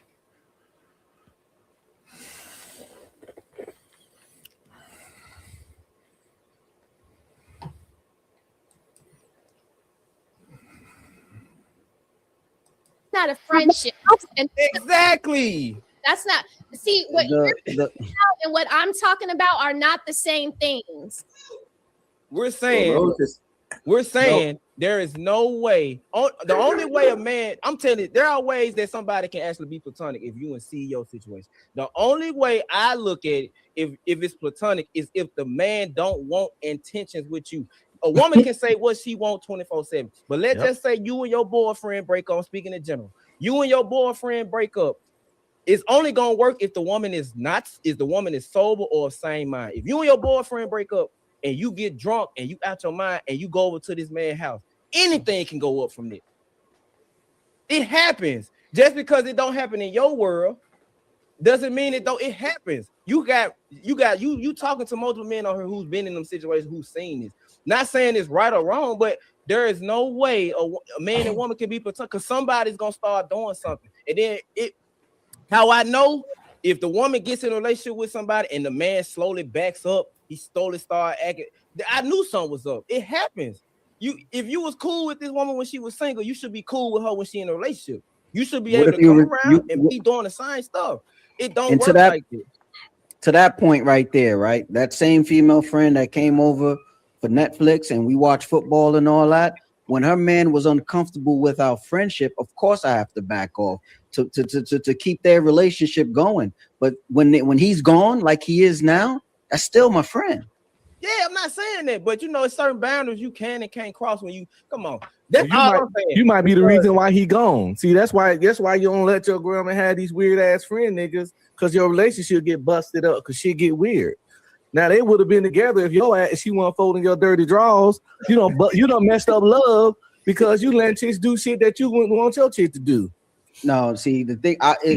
If I set that boundary, no going over your friend, your no male friend's house, and then she go, then she messed up. But if she was doing something before we got together, I'm not going to stop that. She's supposed to stop. Yeah, well, that don't make no sense because if she was fucking twerping on niggas in the club every weekend before y'all were together, and when y'all get together, she gotta stop that. If she was gawking off Chris on Tuesdays before y'all got together, when y'all get together, she gotta stop gawking Chris. So to say what if she was doing something before I met her, I ain't gonna ask her to stop. It's categorically wrong. It don't make no sense to me because if she is or was doing whatever with dude, how hard is it for her to spin the block or him? It's a bad beginning. That's a dude that's spun the block with you. You then friends, or however you do that, y'all friends now because you got a woman now, but he still got access to you. Hey man. This is an interesting one, but I do see. I'm trying to think.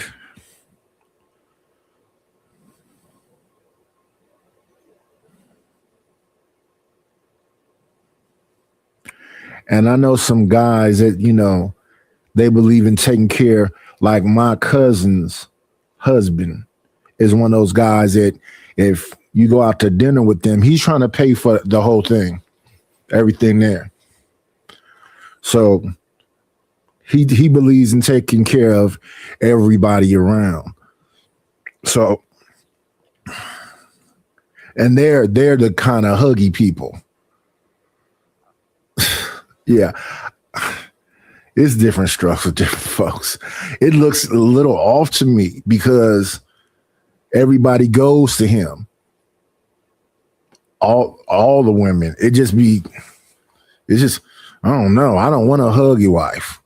I don't want to shake hands with her. I might shake a hand.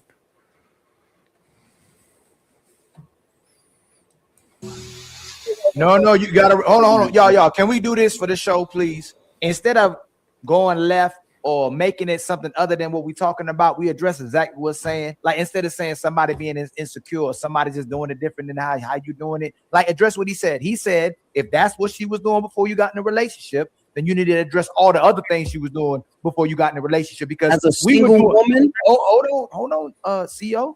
There were things we were doing prior to getting in a relationship as well too. You had to hoes. stop. You had hoes. You was outside. You might have been in the streets. You might have been doing something that would be detrimental to you or your lady. You stopped doing those things prior to getting to the relationship with her, because most women ain't gonna share. So I don't know if you're a monogamous man, but most men want monogamous, but the woman expect them to be monogamous when he gets into a relationship. So all Red Pill is saying, if you're not gonna change nothing about her when she gets inside the relationship, it can sound disingenuous, because I bet if she was dealing, That's an open relationship you in. And that's it. That's what these conversations are about. Like, I don't really be trying to be involved with people that's hypersexual. I like you to be kind of like not hypersexual. If you come from that, that's where you come from. I'm not trying to, like I was listening earlier. It's more about the closest you can get to purity. I'm sure people are not virgins. And at my age, it's going to be people with children. But it's more so about that hypersexuality thing. Healthy sexual appetite, cool. But if everybody, so that whole thing about working, I didn't hear people to talk about working where everybody in the place is getting off. It's real freaky, high freaky time. So yeah, that's the thing a person wants, the closest to purity. And that you would really have serious boundaries. And then I think about, like I said, the female that says she keeps this one guy around so she don't have a high body count. How freaky is the relationship with him? When you say, when you have an itch, you can call on him. How often are you having the itch? Because to me, that's your dude.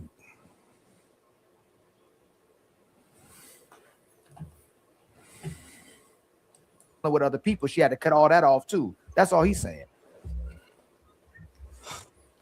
So stuff gotta change. Here we go. Yeah, stuff do have to change once those boundaries are set, is what I'm saying. Right? If you've been hanging out, y'all playing Dungeons and Dragons or whatever over there, I don't play that. So if y'all been doing that before we got together, go ahead and go do that. Of course, you got to stop sucking off Chris and whatnot, because now we're together. You feel me? That's what I'm saying. That's an extreme. Like let's keep it. Let's keep it extreme. Everything is before you it is extreme. Hold on, wait. It's extreme because you're talking about what she was doing as a single woman. And now that you expect her to keep doing that when she's in a relationship with you, or she just a jump off? Like, what's going on here? That's the one that said if she was doing something before I met her, I'm not going to get her to stop. I just clarified that. Though. I just clarified. Okay. Well, yeah, you did then, but that's why I said that. So it ain't like what I said was so extreme. I was just going off what you said. That's why we got to be confident in what we say. Let me ask you something. If your girl broke up with you, those male friends that she got, if she asked them to have sex with her, do you think they'd have sex with her? We broken up. It's none of my business anymore. No, I didn't ask you. But you know how we talk directly. That's not what I asked you. I'm gonna ask you again. If your girl broke up with you and her homeboys were still around her and she asked them to have sex, try to get up over you, and by getting under them, do you think they'll say yes or no? They'll probably say yeah. Yeah, and that's the point we're trying to make. Most of the time, whether it's a woman or a male, the other person has an alternative motive. They actually attracted to that person. It ain't just and that's the problem. And that's the problem. And the other problem is if they had prior relations. So now she broke up with you, and the old homie that's been around you this whole time that you thought was just a friend hit it when they was younger. And now something's going on with you. He hitting it again. How is that his job? Is that what he always did? That's what it is. That's why, yeah, you have to be like, nah. I know, and the dude should respect that. Yeah, my man say I can't have no man friends. We just friends, it's platonic.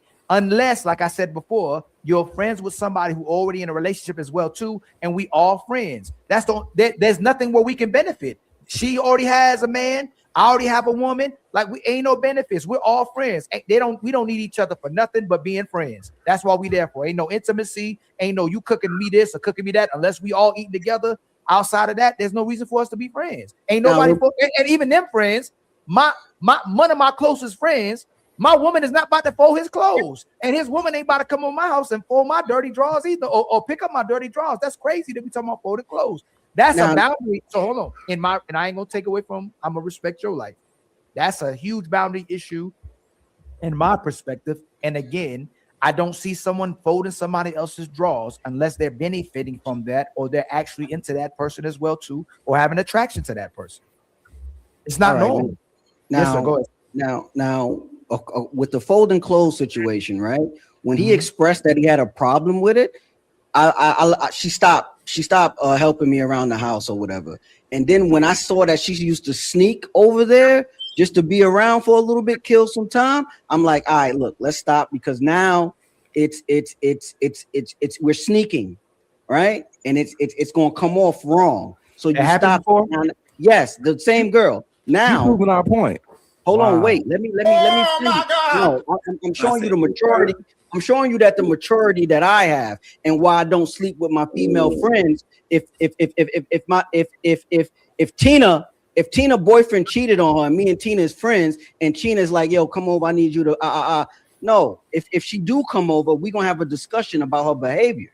You feel me? To correct it. And that she don't need to be doing stuff like that, because it's weak if you're gonna let the woman come over and sleep with you so she could trauma dump on you, bro. Like, you gotta have these conversations. We could sit there and have the conversation instead of fucking and fuck up the friendship. Really? If a man got a course correct, hold on, Red Pill. You ever had sex with any of your friends, CEO? No. Man, that's cap. Actually, no. I did. I did. I knew you were going. Don't lie. Much.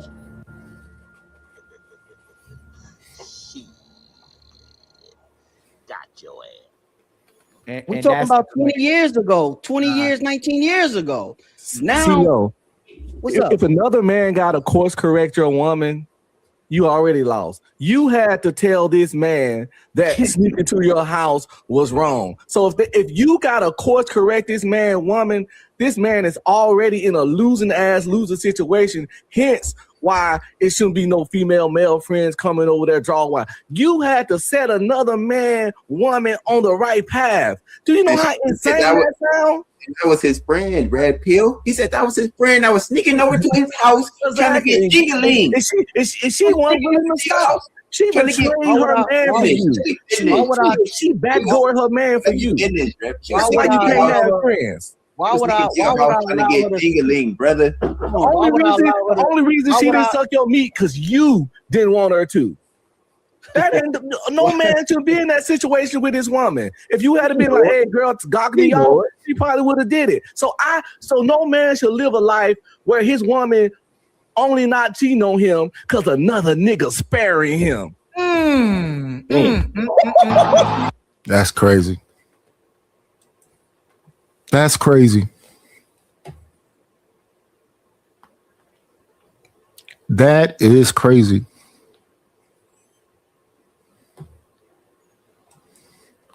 I slept with her some years ago. She's still really around just so she could and she got a new, oh man, that's crazy. Yeah, he in a lose-lose battle.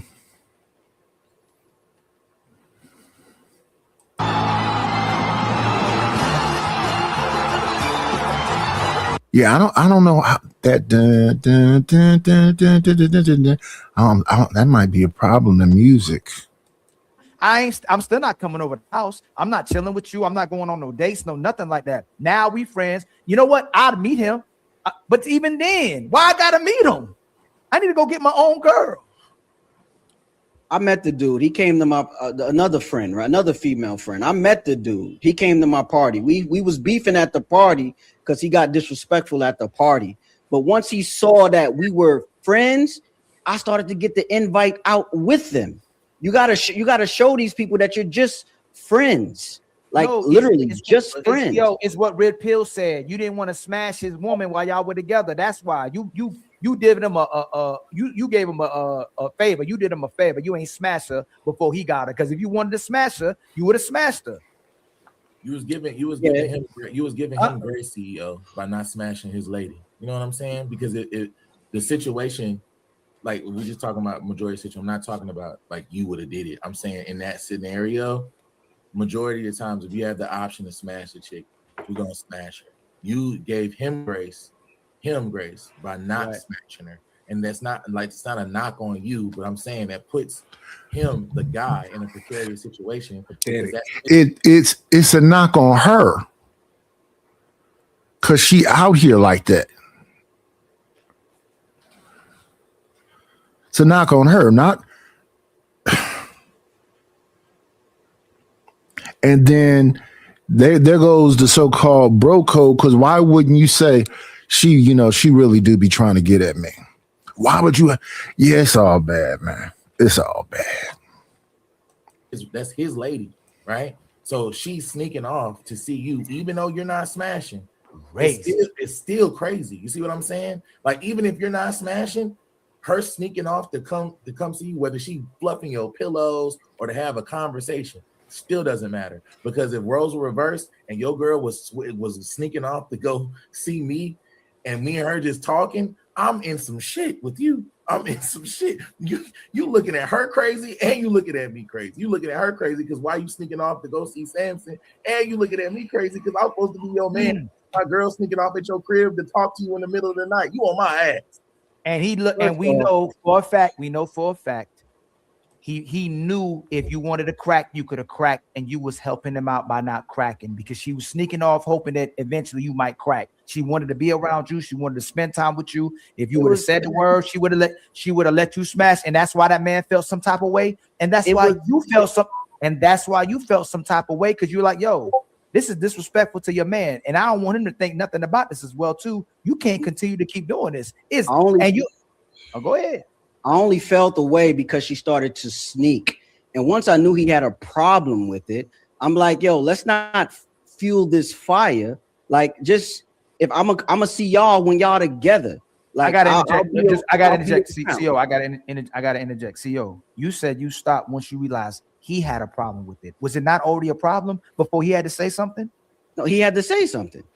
Why wasn't it already a problem? Because he had been a problem the first time it happened. It wasn't a problem because I'm not looking to smash on her. But you're not in the situation. It's not all about you, bro. No, it's not. It's not about me.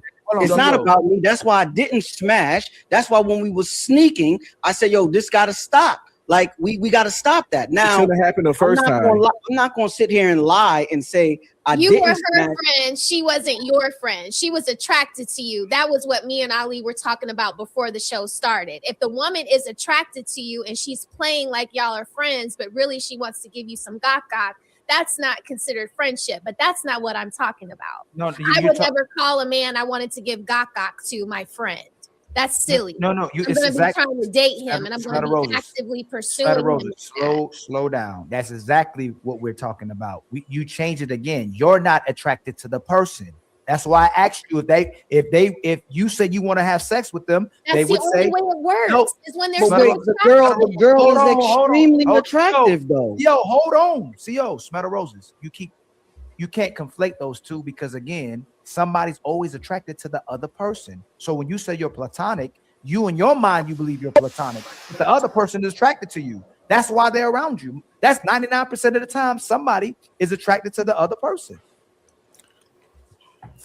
They got to say that though. You can't be a grown-up person and just around a person that you feel this way about and not say that.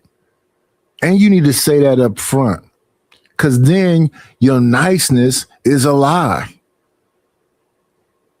I'm just around because we just no. You acting nice and doing all this other stuff because you want something from the other party.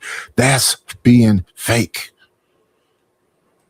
I got a question for CEO. So did the other guy, did he know that y'all, you and the homegirl was having that outside the technical hookup?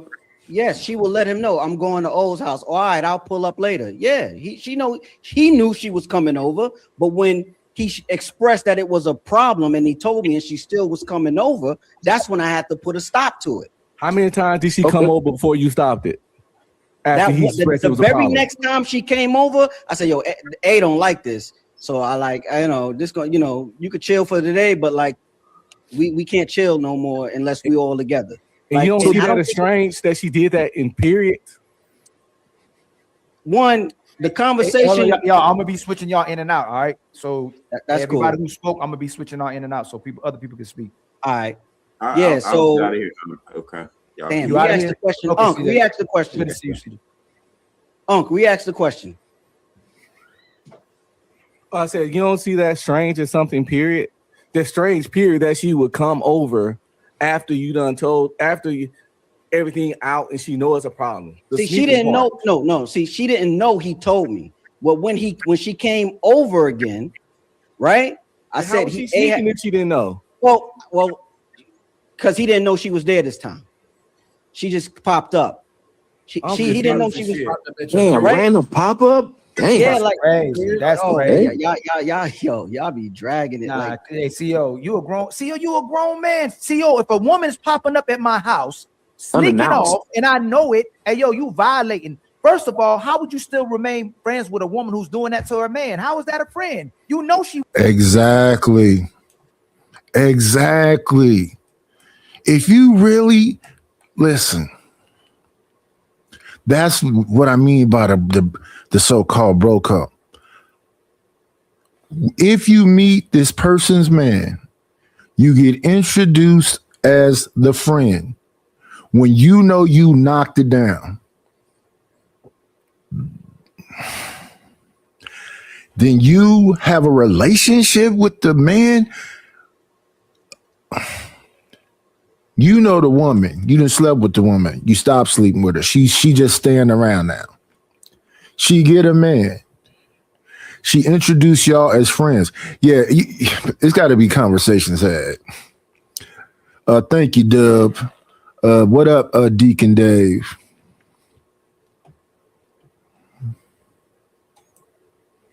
Want something more. That's not a friend. After the conversation. Listen what I'm saying.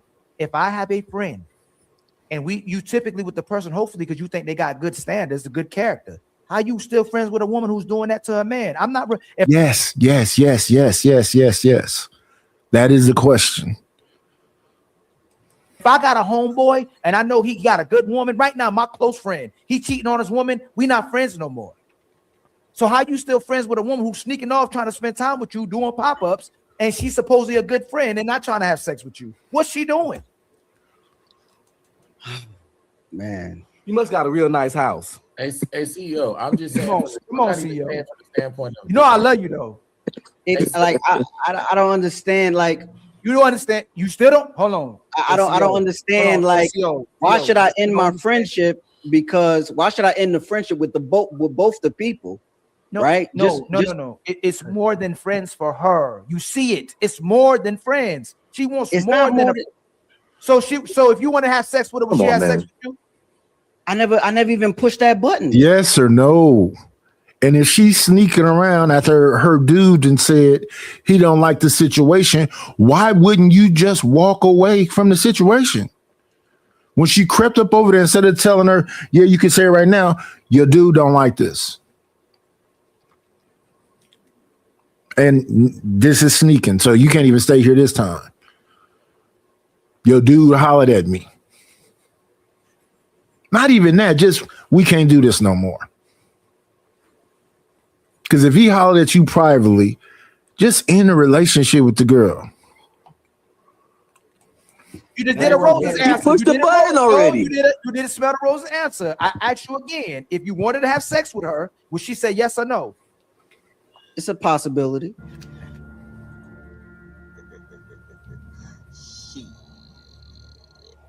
Got your ass. Hey, come get this nigga, man. Yo, what's wrong? Yo, let me ask y'all. It was a yes or no question, man. Let me ask y'all a question. Let me ask y'all a Hold on, see, two people got to three people actually got to go in first, and then we'll get back to the open panel. My brother Rockstar, my brother Passport, and my sister Rose. Okay, and then we'll open the panel again. But boy, you've been failing that test. Boy, the judge, man, you guilty as charged, man. Go ahead, my brother. We gotta tap out. We gotta tap out. They over pursuing us. It's blood in the water. I'm trying to y'all being victims now.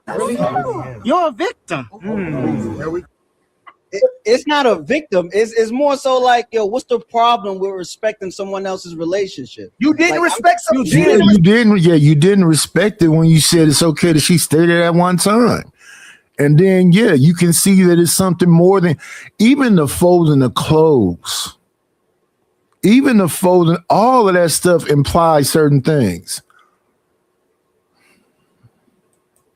She did. I didn't respect someone else's relationship. He respected it. You don't want to ever You liked that. You liked it. You liked in a situation like that. And that her popping up at your crib just from a respect level. She's your friend. She popped up unannounced to your crib. You got a family. You got a wife. You got your stuff going on. She popped up to your crib. It don't even matter if it's the afternoon, evening, or night. She was being disrespectful by doing that alone. She put you in a situation. I'm not even on you. I'm off you, honestly. She disrespected you, and she disrespected her man. But that alone, she don't. Both.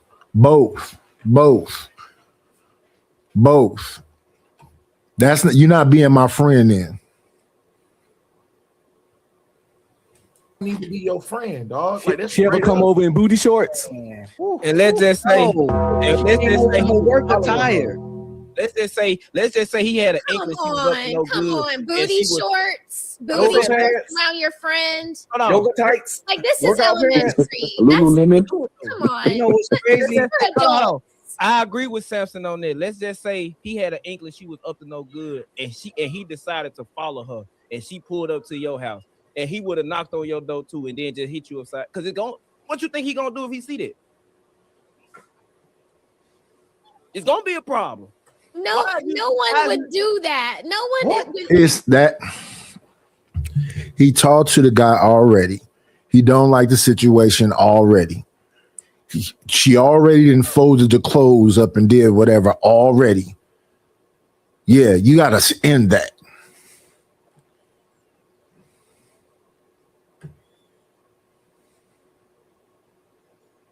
Is I doing put- that. There's some emotional unstable men out here. He could track her phone. No one doing that, but this woman is sneaking off from her man and go video. Unannounced. It should happen every day, Rose. I agree that she liked CEO and she was out of pocket, but that doesn't change the fact that CEO wasn't looking at her like that. You changed it. Her, That's in not his the mind, argument. he thought they were friends until she started doing things that were inappropriate or We ain't- inappropriate. We didn't say CEO was in the wrong per se, but she was. She Yes, takes two to tango. No, he in the wrong too. No, he's listen. Oh, I know, no, but I just tried he's to in the like. wrong too. Oh, Once he damn, realized- no. Once he realized what was happening. Hey, Smell the Roses.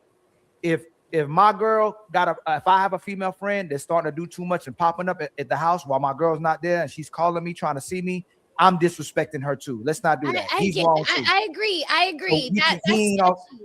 He wrong too. I think CEO a nice guy, and he saw what was happening. I don't know if he liked some of the attention. Like, oh, I like you coming over here and see me while I don't know what his intent was, but he knew what was happening. He violating too. You violate. Come over to watch me work, man. That's it. Yeah, she wanted you to put in the work. What do you mean watch you work? What you mean watch you work? What you mean? She wanted him to put in the work. That's what he really meant. I was designing urban fashion at the time. And she would see how I put together my designs. That's why clothes would be everywhere. I'm laying out the palettes, and she like, you got your bed all messed up. I'm like, yeah, but I'm trying to get these designs right. I go to get us some Tropicanas 2 for $5 and come back, it's all folded up. Like, okay. It Okay. wasn't your drawers. It wasn't your personal laundry. Nah, but it's clothes. It's laundry. You had a sister wife, brother, and you didn't even know it. Because we all know that when women, I got another story. I'm gonna let y'all. We don't fold her man clothes. we all know that when women like you, they'll put themselves around you within striking distance, and there's a bed, clothes. All you had to do was move them out of the way, and then things could happen. If your girl walked in and saw her folding your clothes in the room, what do you think that conversation would have been like? Wouldn't have been none. I didn't have a girl at the time, but like I told you, I knew it. You already know words. I knew what it was. I knew he was going to. See? You didn't have a girlfriend at the time. She at your house folding clothes. She gets a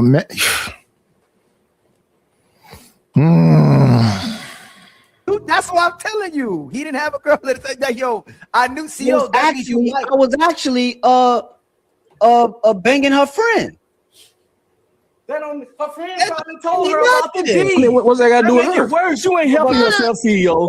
You single too. About the D. Oh man, that's some. Yeah, You wasn't in a relationship, CEO. CEO got that wham bam, but damn. He said, I got this. He said, I got this. I got this.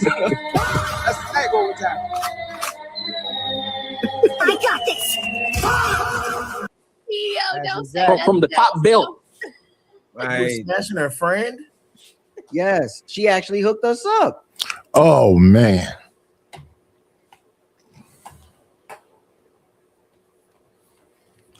She hooked you up with somebody and she was trying to smash you.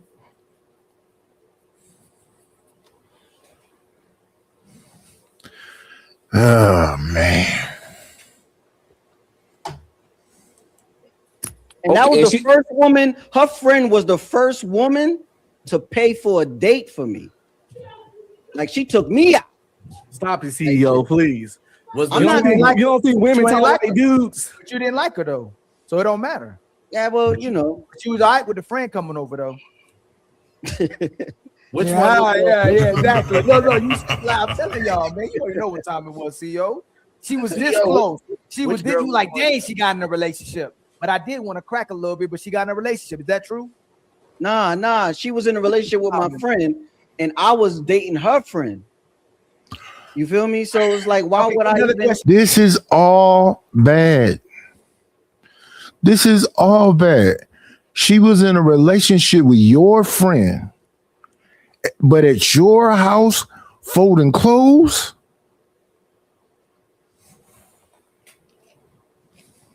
Another question. Go ahead. If she wasn't with this dude, would you have smashed? I definitely would have tried to. Yes. It's over. It's over.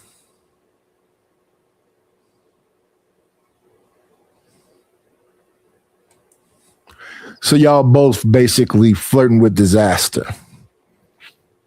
Oh, hold on, CO. You just don't try to change the subject, my brother. You would have smashed them guts out. She went with that dude, and it kind of bothered you a little bit when she ended up with this dude. But if she broke, and you hoping maybe the relationship maybe didn't last, and you said she was attracted to, because once she got up out that relationship, you was hoping you was gonna be the first one to smash that. So just keep it real. I wasn't on no hoping nothing. Like I was getting women, bro. Like, so why would I go after the girl that's with somebody? You feel me? That makes no sense. So you mean you didn't pursue her? No. Hold on, y'all. Hold on.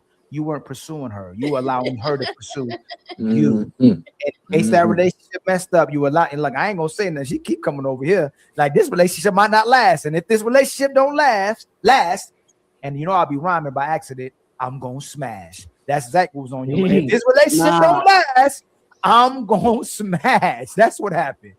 But hold on, there's 2 people still haven't spoken yet. 3 people actually.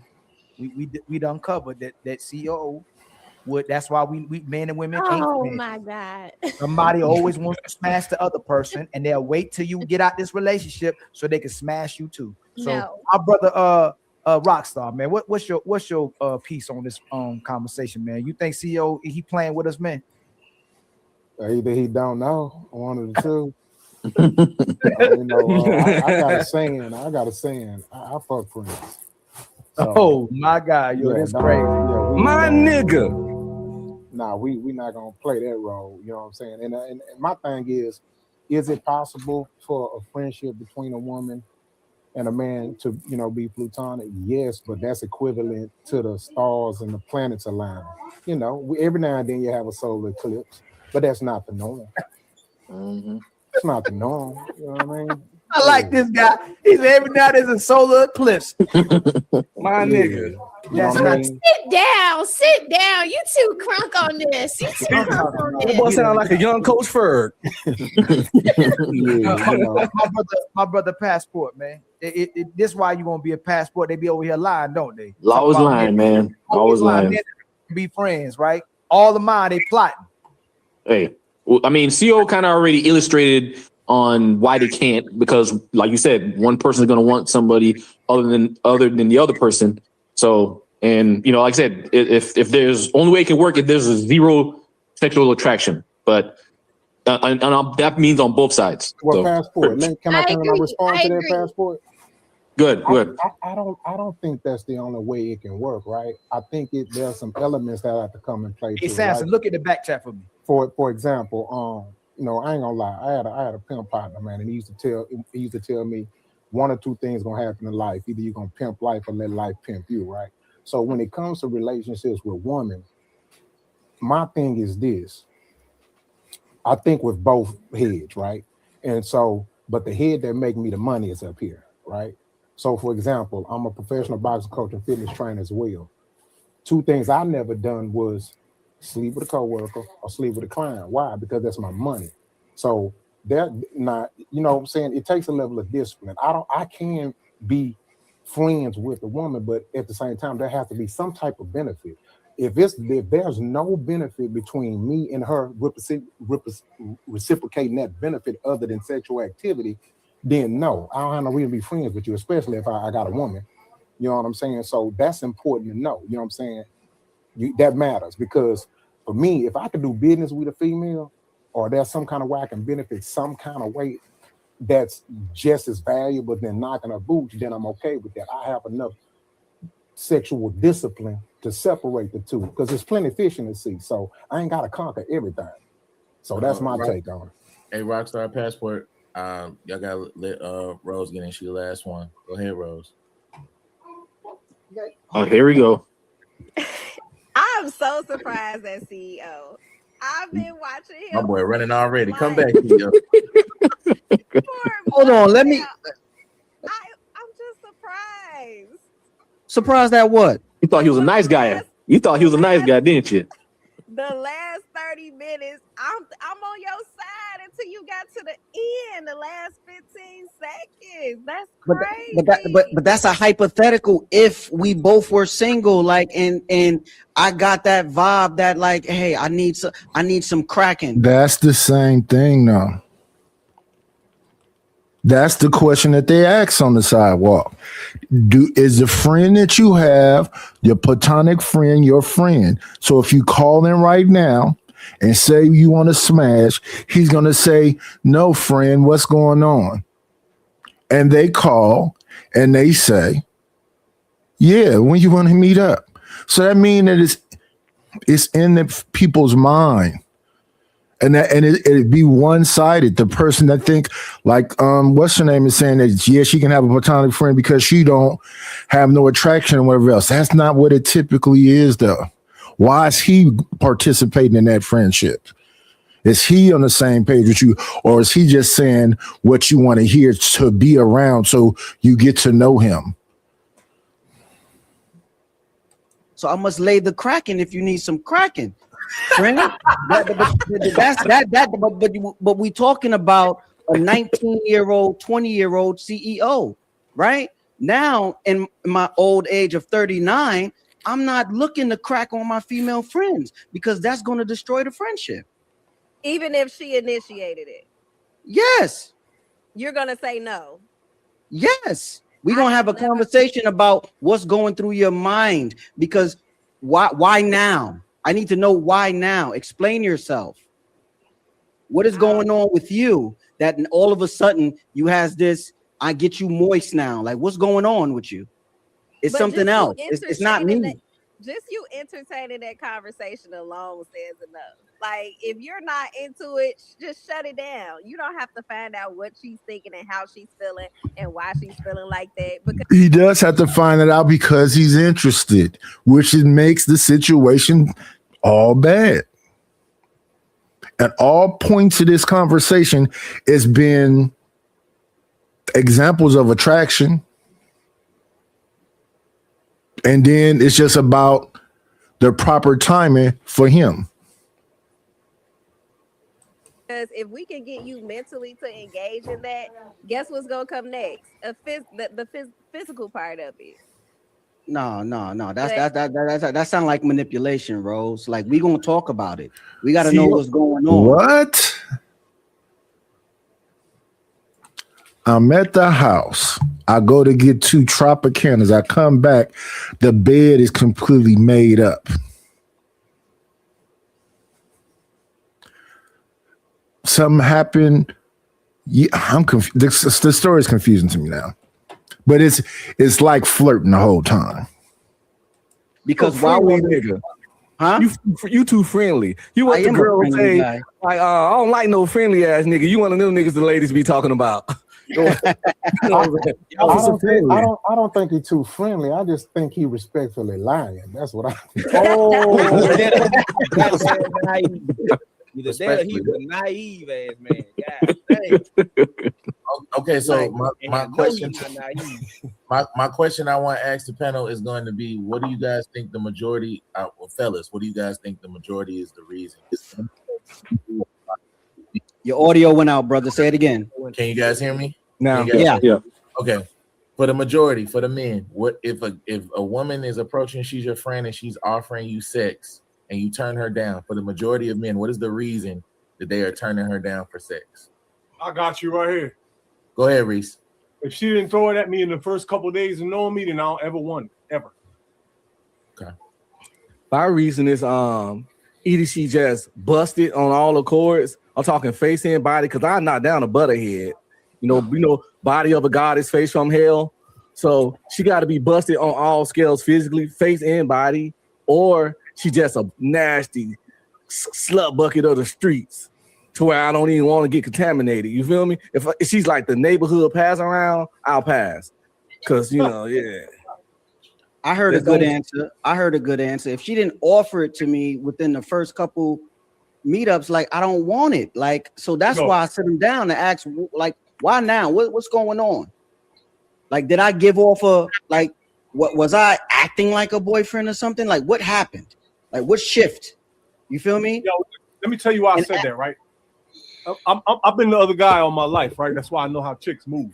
And a lot of times in a situation, if she like caves in and wants to give you some guts all of a sudden, it's only because there's no other options. Probably fucked up something that she really did want, and you're what's left. Her cooch is buzzing right now, so you're there. I'm not that boy. You see what I'm saying? I'll come wash your car, but you ain't never giving me no box. Period. Women ain't never lacking on options for meat, bro. Especially today. Not with y'all around. I tell you that. Y'all going for any coup de kata ready and available. I'm gonna be screaming, he gonna be like this in that coup de kata. And why so serious? And that's what I'm saying. You want the closest thing to purity. So if she, as he said, the neighborhood pass around, I'm cool on that. If she got nothing but male friends, I'm kind of cool on that. Who are you? Who are you? Do you even believe in serious relationships? I mean, my goodness. Passport Rockstar and Why So Serious to answer the question. Hold up. I got to get Passport Rockstar and Why So Serious to answer the question. Go ahead, Passport. Could you repeat the question one more time so I make sure I heard it correctly?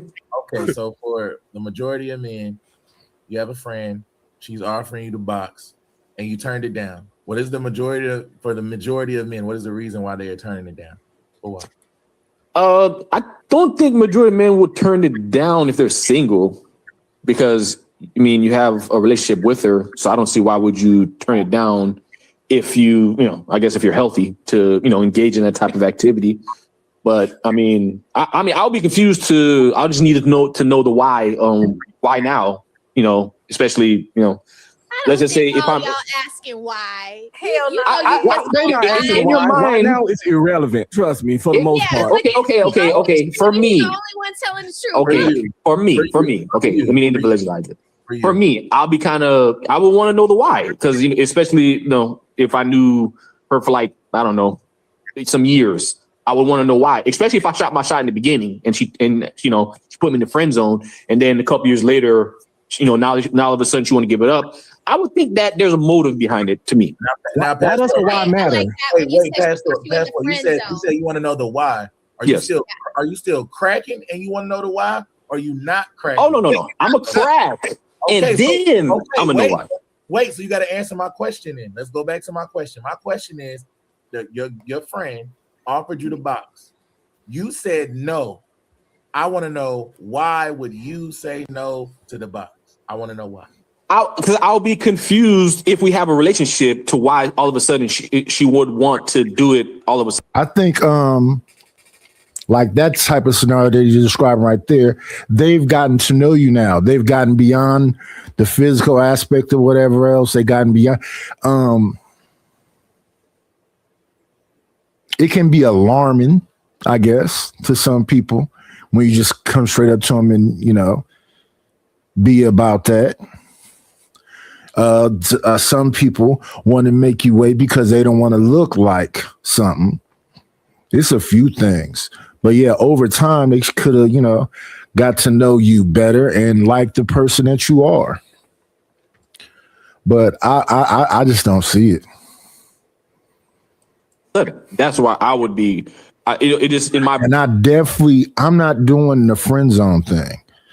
I had a conversation with a young lady,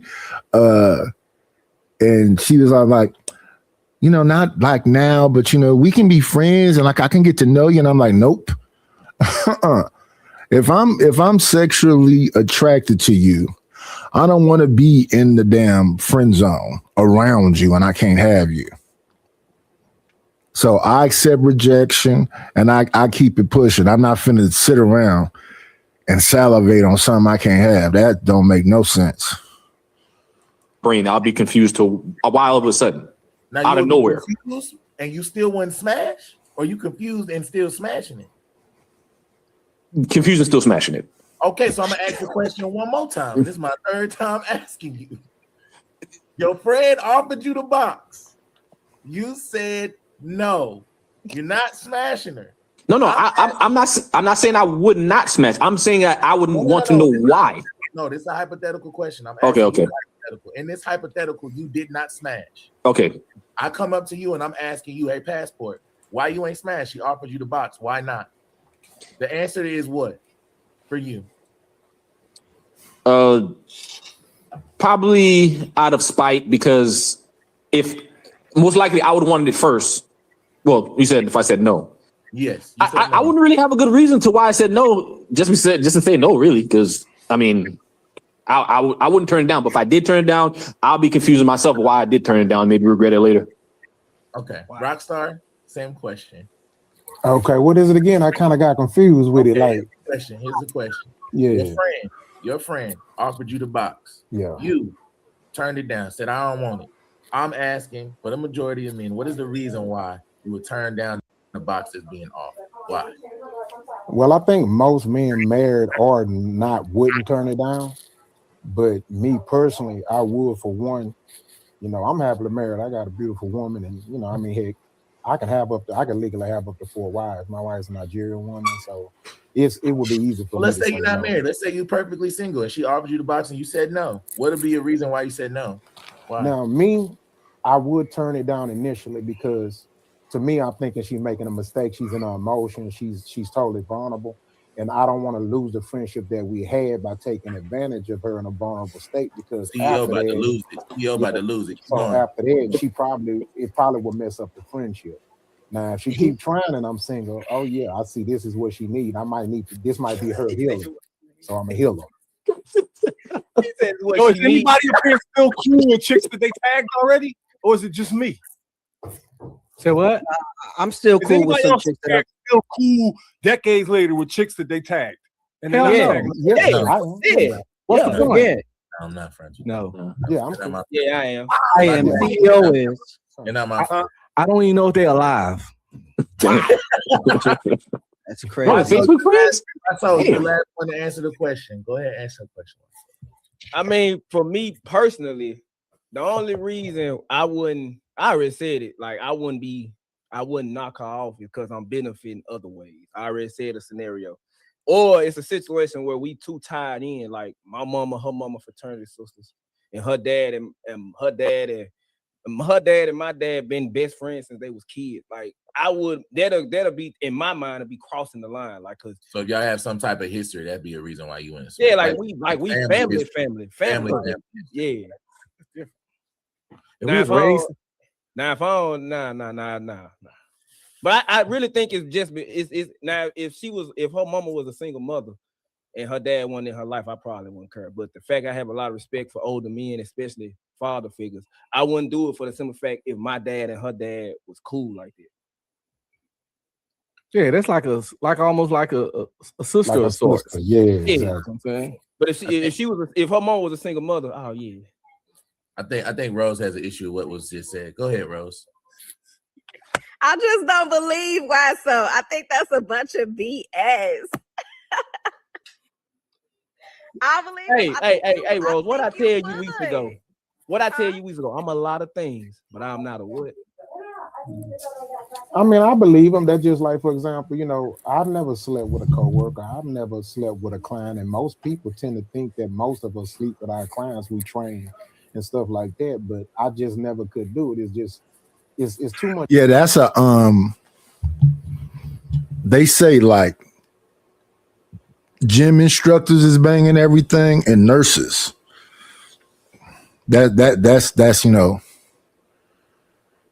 In fact, I've seen some gym instructors talk about how all them gym instructors is banging a lot of married women. It's crazy to hear the amount of people that's married and doing this stuff, though. They got a whole dating site for married folks. Fish in the sea. When I know what I can attract and get, I can say no. So when it comes to my clients, my money come first. Nah, give me my money. You charging me to train you, not knock you down. You an exception. Most personal trainers do be knocking them down. Exactly. You an exception for sure. Yeah. That's what I'm saying. That's what they say. Trainers and nurses. We know a personal trainer that Last night, down. did we, Rose? I think most of us here know a personal trainer that knocks them down. my brother, a personal trainer that knocks him down. Now, can I say this? Now, in my frat bro. Now, can I say this to personal trainers' defense? And let's keep it a beam. It's not all the personal trainers doing it. It's just a few that's sleeping with all of them. Rose, Trey in the chat. Think about what I'm saying. It's the group, and they're knocking everybody down. It's not all of them. You want to be in if you're in a gym. You want to be a member of the gym that takes chicks to the gym all the time. Hey, I got a question, Rose. Why don't you believe it? Hey, that's my question. Good question. Just based on how you speak, your experiences, and all the backstories I've heard, I just don't believe it. I don't believe him either. Hold on. So you don't believe that I would turn it down? You think that I'm a horn dog? I don't think that. Rose probably think all of us horn dogs. She probably think all of us. Majority, yeah. I think. But now you got to look at it, Rose. Like if we're in a situation like that, and let's just say I knock her up, do you know how that situation is gonna be amongst the family? Guys don't think about that. Guys don't be caring. Nope. Guys don't care about that. This Why guy so serious? don't care about that. Exactly. Hey, you right though. I will say in a situation like that, a man might look at it as it's just free because she always around. Yeah, if she was but built like Megan Thee Stallion, would you do it? if she was who? Hell yeah. If she was built like Megan Thee Stallion, why so serious? You know you would do Meg, it. that's a word example because Meg don't turn me on like it. Okay, how about If you- Tyler, you know the little, you know Tyler, the South African girl. African, yeah. Tyler is bad. Yes. Mhm. Look at him now. See, it's about the attractiveness of the woman. See, our morals are based on the attractiveness. But you gotta look though. You gotta look though. Understand this.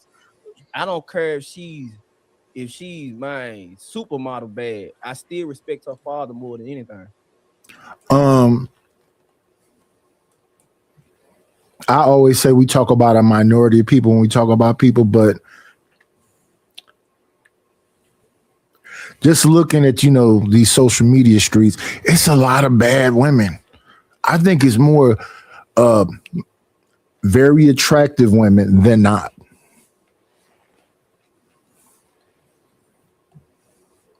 And that's why it used to be a trip to me when people talk about average. Average is still attractive.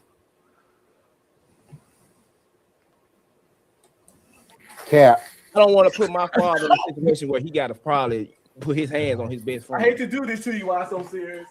Look, I'm But I gotta calling stack 'em Cap up on the today. reason. I'm calling Cap on the reason. I You got gotta give me a to better stack reason. them up right now. No, like, come on, man. I told y'all how my coach is. I just can't do it, bro. Like, Whoever respected the daddy. On that. I can't with Damn. you. I respect the dad because of my dad. In other words, Don't make me get Oh. another one. This shit get heavy after a while. One nigga had 8 on one night. I had 8 caps Hey. on one night. hey, like I tell people, I'm a lot of things. What I tell you, Sam, I'm a lot of things, but Yeah, now damn, Reese, another one. Reese, you got it. nah, I wouldn't. That's just Stall me him out, personally. Reese. Stall I ain't him gonna lie out. though. It'd have to be a slow motion Tuesday for me to say yeah, like slow. And, or a couple shots of Patron. Let's I keep it don't- real. I don't drink. I don't smoke a Okay. drink. Oh well, you know, a nice blunt. I don't smoke either. Oh shit. He's Where my sober. cap at? That's good. No. That's good. Why Take it all so this shit serious? I'm taking your word for that. I'm taking your word for that. I like don't that. smoke a I drink, like that. I ain't gonna lie. No. I don't like how the paraphernalia make me feel. Like no. CEO, I think CEO said he had another story that he wanted to belabor. Nah, cause this story contradicts the first story. Now this story is a story of my first baby mama. Man, She was man, you gonna make Rose cut you off, man. You doing like this. like, you know, and it was with one of the super chats said, like, she was over there, her back was hurting, and one thing.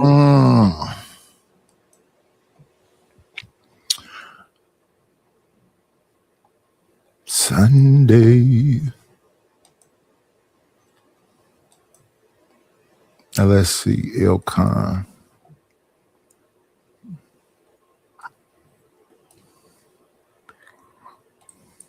Somebody told me they don't be seeing when I put these links in the description.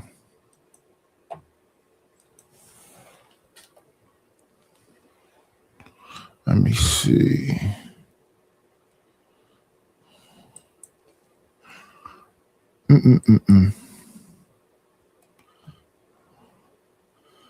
Not for kids.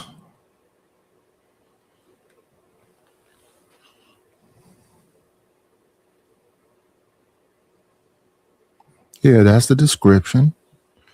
Not for kids. Let's save this. We're going over here. Let me see. Wrong. Studio.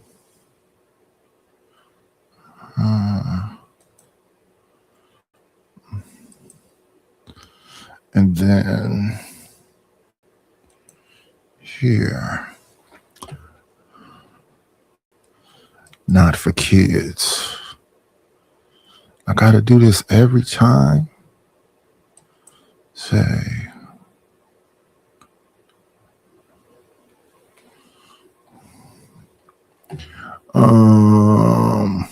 Let's see.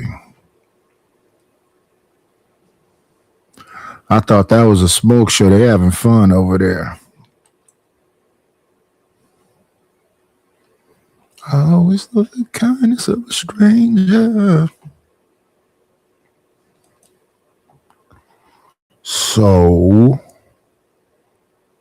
we want to do the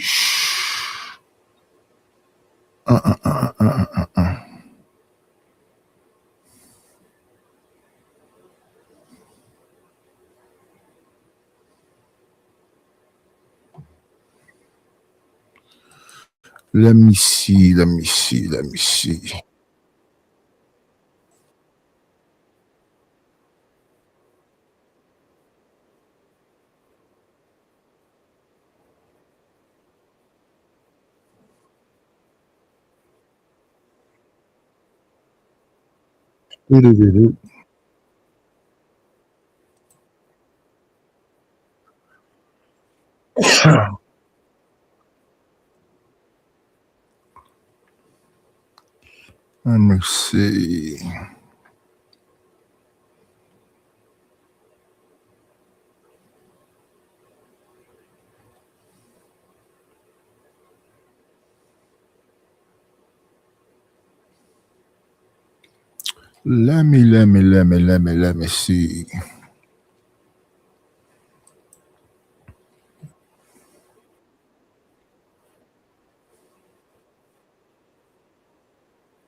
Let me see. Let me see. Move things around. See what this show about. Let's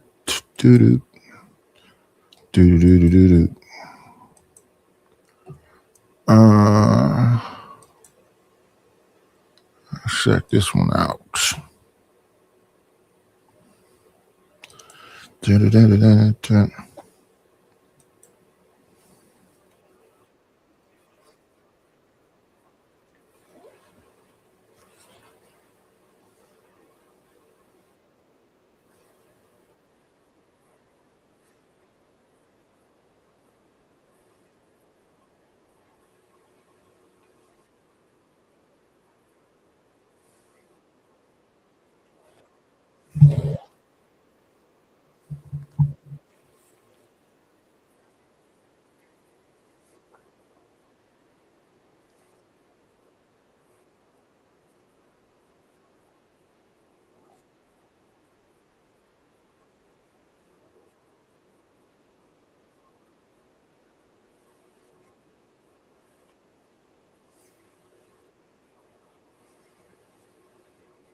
Oh man. Let me see. I don't know why they're making you go through multiple steps for this. We started watching with that, and we tried to follow you, and you had a different name. I think at the time it was like Blu-ray or something like Yeah, that. I train professional boxers in real life. So that's my people in the fitness world, in the boxing world, that's what they know me as, Blu-ray. Okay. Well, that makes sense. I figured there was a reason why you had the two, and that makes a lot of sense. So yeah, we started watching. Now I'm trying to get into the whole content creation thing. So I'm trying to create this little character, but like people that know me, they call me Blu-ray. They don't call me Trey the Truth Up. Okay. Well, do that. So, Hey, do so your I answer thing. to both. It don't matter. I don't care. I think that's the beautiful thing about content creating and about the internet. You can kind of create your own lane, however you want to do it, as long as you know who you are and how you're, bringing yourself to the table. Yeah. That's what was happening earlier when I was over there on T-Show. I don't want to be arguing all the time. Sometimes I want to just kick back and be cool and have a discussion, not get into it with people. That becomes a drain. And I don't want to be that's all people get. Oh yeah, he just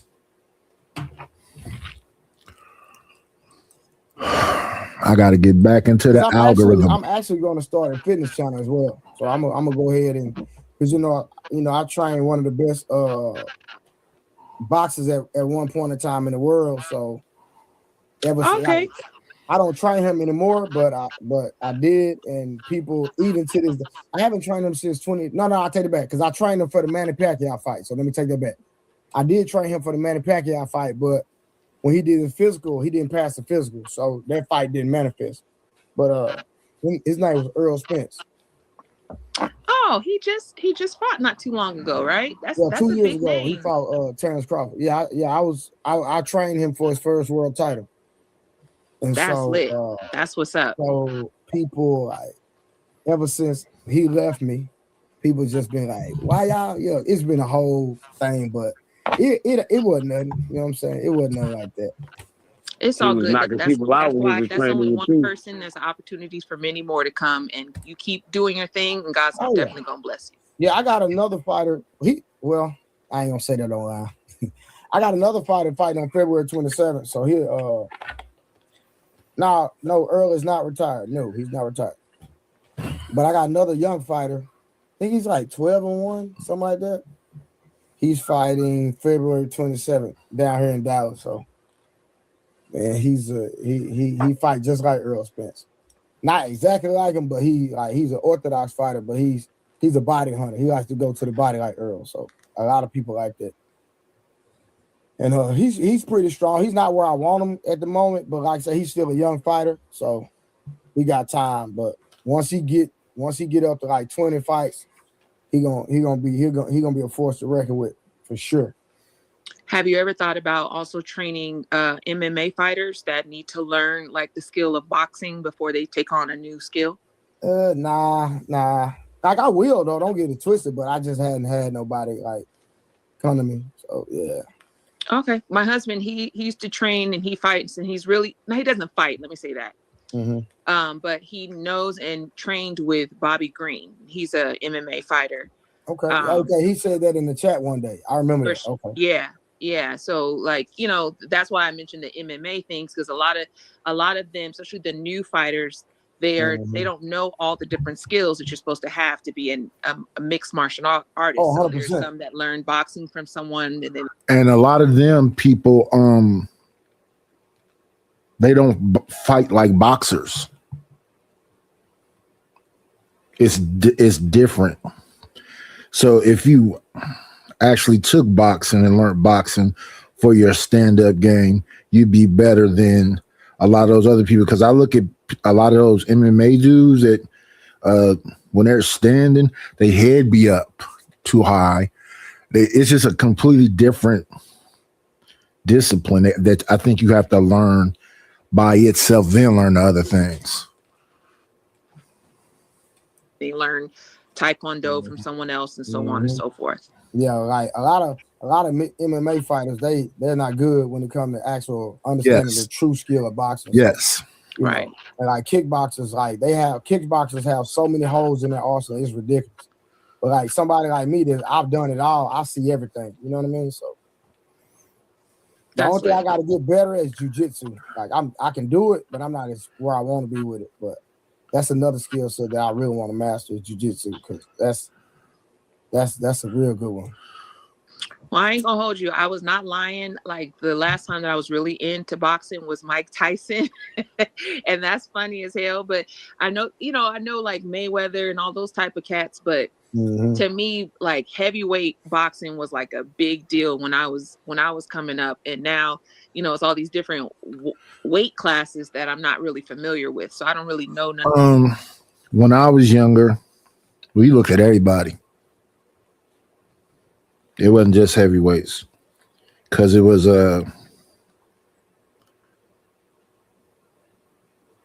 Pernell Whitaker, Sugar Ray, Marvin Hagler, Tommy Hearns,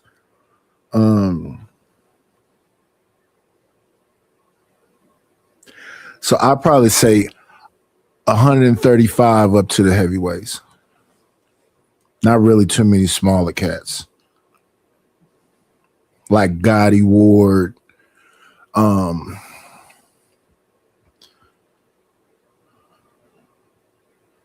Roy Jones, Vernon Forrest, everybody.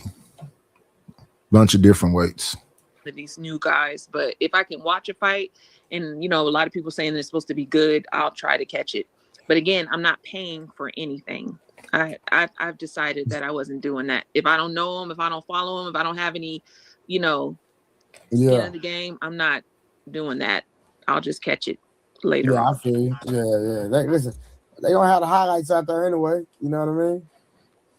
They're gonna have the highlights out there, so you'll be able to see it for sure. 30K said, "I'll help you in BBJ." That's what they will do. They certainly will put all of it out, like maybe seconds after it's finished. It's almost like I was there. Yep. And about the zip lining, let me tell y'all. Yes, about that that's where I wanted to get to. So yeah, Miss Karen, I before I was married and before I had my mind right, I went on a girls trip, and we went to Panama. And don't do your eyes like that to me, Trey. I said before I got my mind right. But anyway, we went, and so the zip line, when they gave us the instructions, there was about 5 different zips. And one of the zips, they said it's really long, so don't use your glove, and don't try to slow down too much or you'll get stuck. So it's over some beautiful water. I'm doing the zip. It's gorgeous. My legs is up. I'm just enjoying the moment. And I kind of see from far away, they're like putting their hands up like this, telling me, I guess they're trying to tell me to slow down, but I didn't get it, and I didn't slow down in time enough. So basically they don't have like the stand where someone is there to slow you down and catch you. It's just kind of the string, and it was like a box, and I hit that box kind of. I kind of don't recall it because I blacked out a little bit. And it shot me back out towards the water, back out in the zip. And I kind of got stuck, and the guy had to come get me. So he had to zip, slowly out there and push me back in. And basically my right leg got caught up in the zip line. It didn't cut any skin because I had on jeans, but it basically severed my muscle. So I had a huge bruise on the left side of my thigh.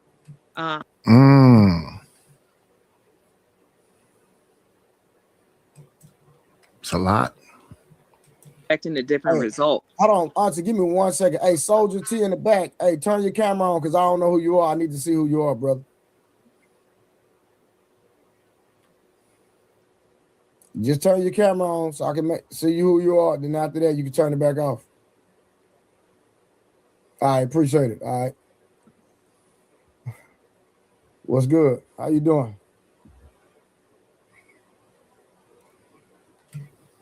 Soldier T. Yeah, you ain't give me a turn to turn it back off, bro. Oh, my bad, brother. My bad. What's going on with you? How you doing? Shit, man, over here at work, chilling. I've been tapped in for a minute since y'all had that Corey Holcomb conversation. Oh, okay, yeah. Well, we had a few of them, but you know, one of them we had history class with this guy right here. Okay. But it was a great conversation. You know what I'm saying? But what's going on with you today? You got something you want to get off your chest, my brother? Oh no, I was just seeing y'all was talking about you was getting off into the modern day women thing. I know you said that was for tomorrow, but yeah. Nah, listen, bro, we vibing right now. It's a free fall. You can go whatever direction you want to go in. No, I like the fact that Auntie came with the correction on the how women be jumping off into what men do real quick. When they talk about the women do be like, well, men do this, or they try to sex play on men and say something about their sexuality because they talk about women. That's facts. Let me ask y'all this, and I can only speak from experience. Every time, because I've been to counseling with my ex-wife and my other son mom, right? Because I got two boys by two different women, right? So, but every time I've been to counseling, anytime the counselor tried to hold the woman accountable, all of a sudden they don't want to go no more. Can y'all ladies help me understand that? Well, I think in general, I've been to counseling. Well, I've been to therapy with a therapist, and then I went to family counseling. I think it's okay. In the family counseling, it was supposed to be me, my wife, and our daughter. Yeah, but I don't think, and that was specifically about both of us. I don't think my wife ever really felt like stop going, like she didn't want to go. women have a hard time with accountability. Like, it's never their fault. So they want someone, like, they go into counseling believing that it's gonna all fall on the man. Like, they're gonna go to counseling and it's gonna be like, he's the problem. Like, I think in their mind, that's what they're kind of already assuming, like that it's gonna show that he's the problem. So when it's like, wait, I'm the problem, now it's like, oh no, this is not good. Yeah, and the thing about the family counseling, it was like that. It was how you say this? It was supposed to be about me. I think that's what everybody thought, but it was more so about the whole family. Me, my wife, and my oldest daughter. My oldest daughter didn't show up to that a lot, so it was just me and my wife. But they, in their family counseling, they talk about being too lenient or being too aggressive. So in the counseling, it was me a long time, my wife a long time, then us together.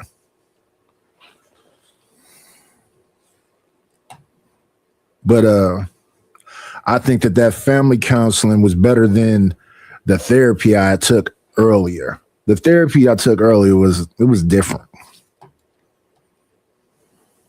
I think I'm sorry. Go ahead. No, you good. Go ahead, Auntie. I already talked a little bit. I was going to say that's facts, Miss Karen. Most women don't know how to deal with self. They don't know themselves. They haven't did the work. They don't know anything about honesty and truthfulness and being responsible for your own actions. And so therefore they go into those situations thinking that they can continue to manipulate people and not, have the mirror or the finger pointed back at themselves. And as soon as the accountability requirement is there, that's when, they're going to start yelling and fussing and, changing the conversation or making it about something else besides what it needs to be taken care of. And, unfortunately, that's because there's just so many young women that are still have the mindset of children. we have the mindset of little girls. We haven't grown up to the point where we can actually have those real moments and conversations about, you know, how we present ourselves into the world and how we present ourselves to other people, especially when I like that. I like that. it comes to our significant other. And once that jig is up, then, you know, he's a bad dude, like the young man said, he's sassy, you know, all those different things come about. But that's just And it's a trip because me being younger, heard lots of women say they want a guy to be more expressive and do X, Y, and Z. And now when you see guys being that way, they quick to say they sassy, zesty. I don't understand how being expressive is like that. And then there's some people that sound like they know everything. And I wonder where they get that from. Like, I can't be on panels and just be a yes man to things I don't know. And I'm okay with letting it be known that I don't know. I never thought about it. way to take away the attention from themselves. Monty, do you mind if I ask you anything personal? If anything you don't want to answer, you do not have to answer, and I'm not going to press. Is that okay? You talking to me? Yes, ma'am. Yeah, for sure. Go ahead. Okay, I appreciate it. Because I've had some brothers hit me up and ask me, how do you, and I want you to give this from a woman's perspective, how do you survive in a long relationship, right? Because you're married, right? Okay, how long you been married? We're going on 5 years. Okay, 5 years. Cool. So that's cool. So, but I'm just saying that even from a woman's perspective, because I know if you've only been with your husband for 5 years, you've had other relationships, correct? Okay, so my thing is from a woman's perspective, how do women stop from getting complacent in the context where, OG, what's going on, OG? I see you in the chat. Where women say I've outgrown him, like a boyfriend. I've seen women say I've outgrown my husband.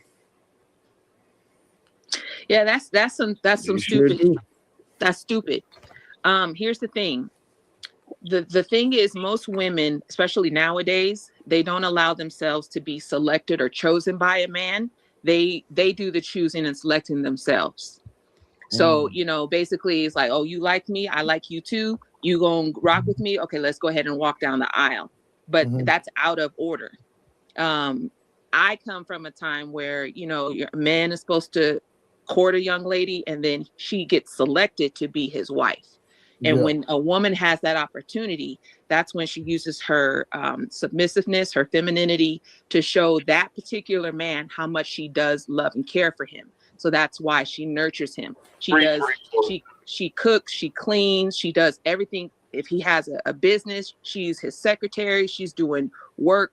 And that's because she knows that he chose her. Out of anyone that could have been his woman, she's the one that was chosen. And the way to keep that man happy is that you still show that you do care for him. For instance, I go to work. Luckily for a long time, I was able not to work. My husband took care of everything. I'm back at work now. And when I'm away from home, I miss him. It's horrible, but we don't talk all the time because he's busy and things like that. But when I do come home, regardless of the day that I've had, regardless of the traffic that I dealt with, regardless of anything, when I walk through that door and he sees me, he sees a smile. He sees that someone is happy to see him, and I greet him with a kiss and a hug. Hands down. It does not matter. That's something that's between him and I. And there's things. That's a beautiful thing. That's a beautiful thing. How many other women have that mindset? How many of them really want to be in long-term relationships or marriages? And that's important too. That's just, again, that's the purity. And the being expressive is important too. I need to be telling this person that I'm with that I do care about them. I do appreciate their time, their energy, and everything else. But I think a lot of people have to learn that and be okay with, I love you. Don't take stuff for granted. that I have between me and my husband that no one else knows because I make sure to keep it at home. So these young women, they need to learn how to find a man that chooses them. And then they have to go ahead and accept that man's program and stay on that program and actually act like they're glad to be there and thankful and appreciative that they were selected and not in that pond, that dirty pond that's called single and dealing with the people that are still out there. If you get an opportunity to be selected, you need to run with it and be happy. So what keeps you selfless in your marriage? From the beginning, my husband told me his goal and his plan, and he's been able to execute that. So for me, let me interject real quick.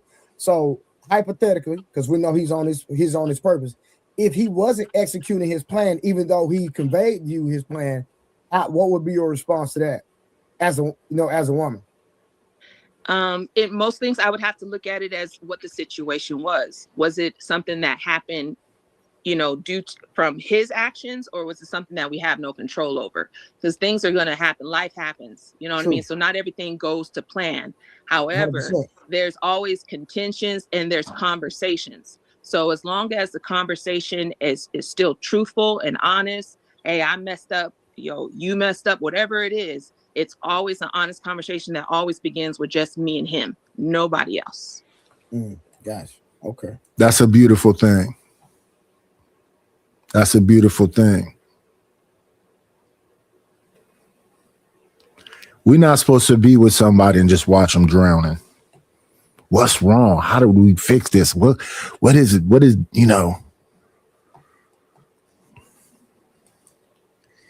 Anybody got anything else?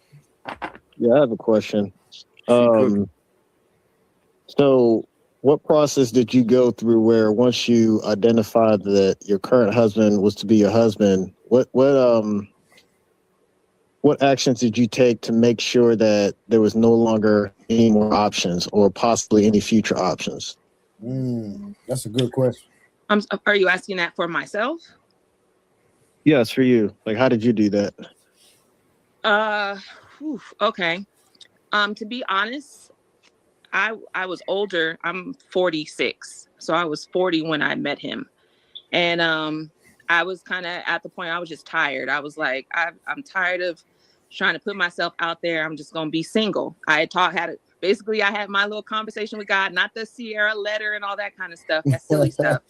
I had a conversation with God that said, God, you know my heart, but I'm going to stop. I'm going to take myself out of this because I'm not doing the right thing. I've made bad choices. I've been through situations that I didn't need to go through. So therefore, I'm taking myself out the game. And I just kind of focused on me and working on me. I was working at the time, I just kind of tunnel vision. And not too shortly after that, that's when I met my husband. So, and also when we met, we were really just friends. I was looking for a relationship. He was not. So I was accepting the relationship just to be a friendship. But because I know who I am, he was smitten with me, and therefore he couldn't just be my friend anymore. He wanted more. So what was you doing? So Auntie, what was you doing for him to be like, girl, hold on, you out here and you available, and we cool, like we rocking with each other, but you know what? You're a good woman. I'm not just gonna sit up here and let some knucklehead snatch you up. Let me put that thing on now. That's a fact. That's a fact, Trey. I was raised with my parents. My parents are still married, praise God, thank you. And they still cool, and I always wanted that. My friends, people who surrounded me, they was always people that were, forward thinking and, we're not going to be single for long. We're looking for husbands. We're going to be in a relationship. I just knew what I wanted since I was a little girl. I knew I wanted to be married. And I knew kind of what I wanted in a man. And I had already had that conversation with God. It's like, I could see him, but I couldn't see him. Like I couldn't see his face, but I could just see him.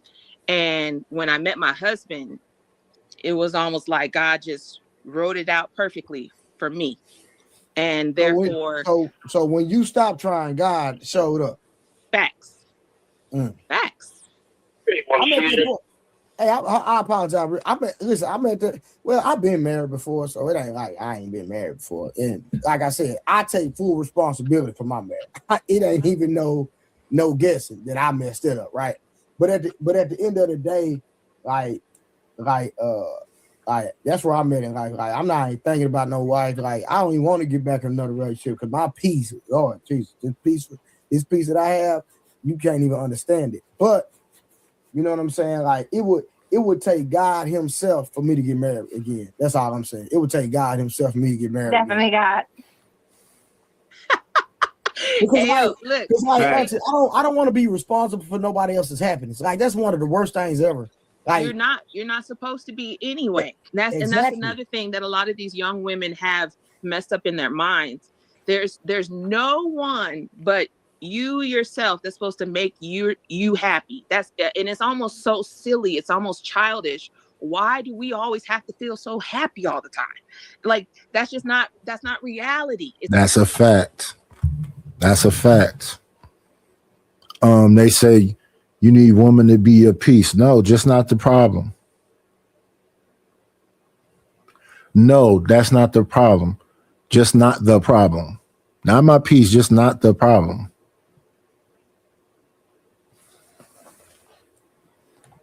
And if you single and you want to be single, don't be faking like you want to be in a relationship.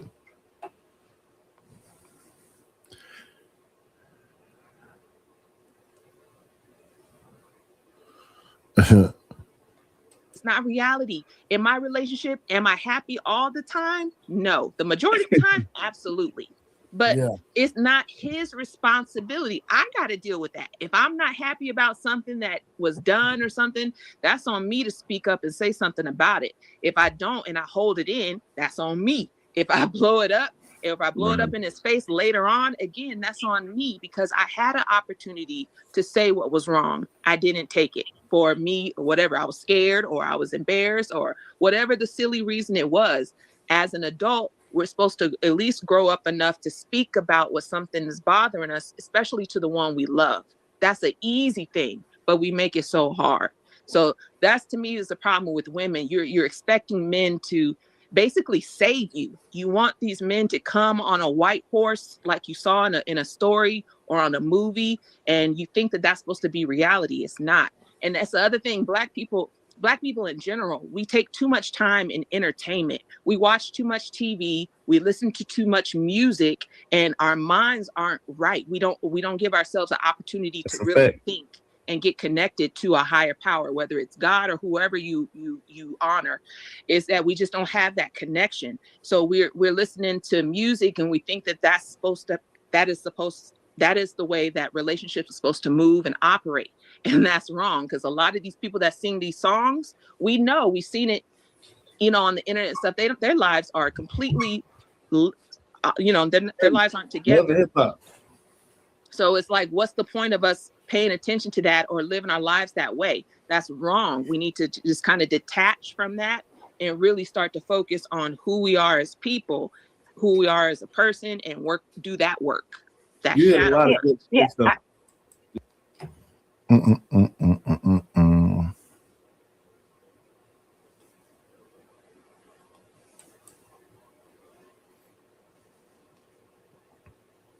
Let me see.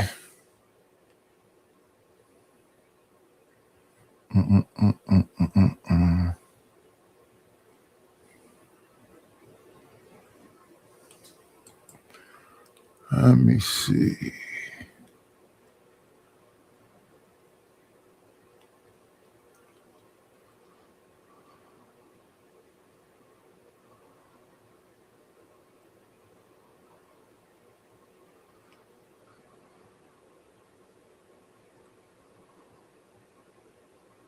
So I was on that panel for a minute the other day.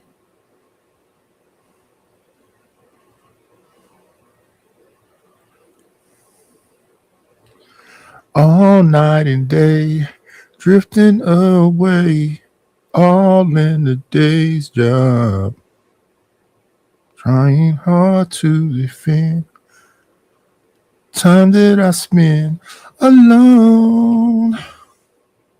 Too far says she like a man in fact. Y'all tripping. That's on Angela Bassett and Tina Turner, bro. Nobody. Yeah, she not Serena Williams. Pull up Angela Bassett right now today. Hey, Mike, no cap. Mike, no cap. She looked real close to Tika Sumpter. That looked like her sister, bro. This woman is not a 10 though. She look good. She is nice, yo. She nice. She's not a 10. She's naturally beautiful. She naturally just effortless. So pull up Eva Marcel. Pull up Eva Marcel. Eva definitely ain't it. What? Yeah, she's definitely not it, bro. For facts. And she's bipolar. Nope. Hey, so You cool on that. Iceman Big Aaron. Iceman Big Aaron. Yeah, I don't be knowing all of that stuff. Who is this? Is this Regina Hall?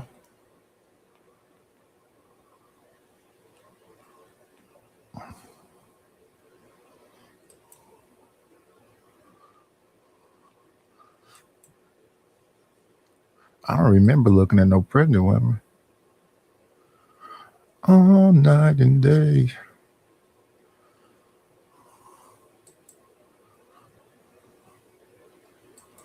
Dun, dun, dun, dun, dun, dun, dun. That's Stacey Dash.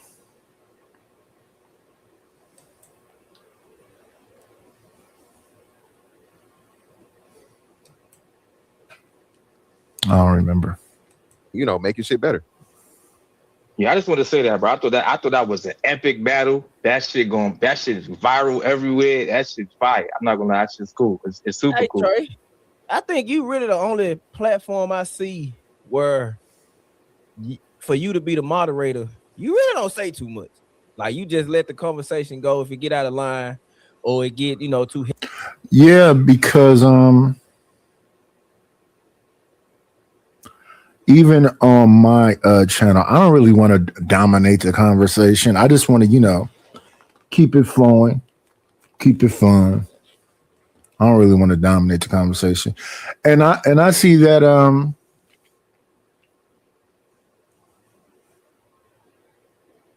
don't know a lot of people that really, let me think about this.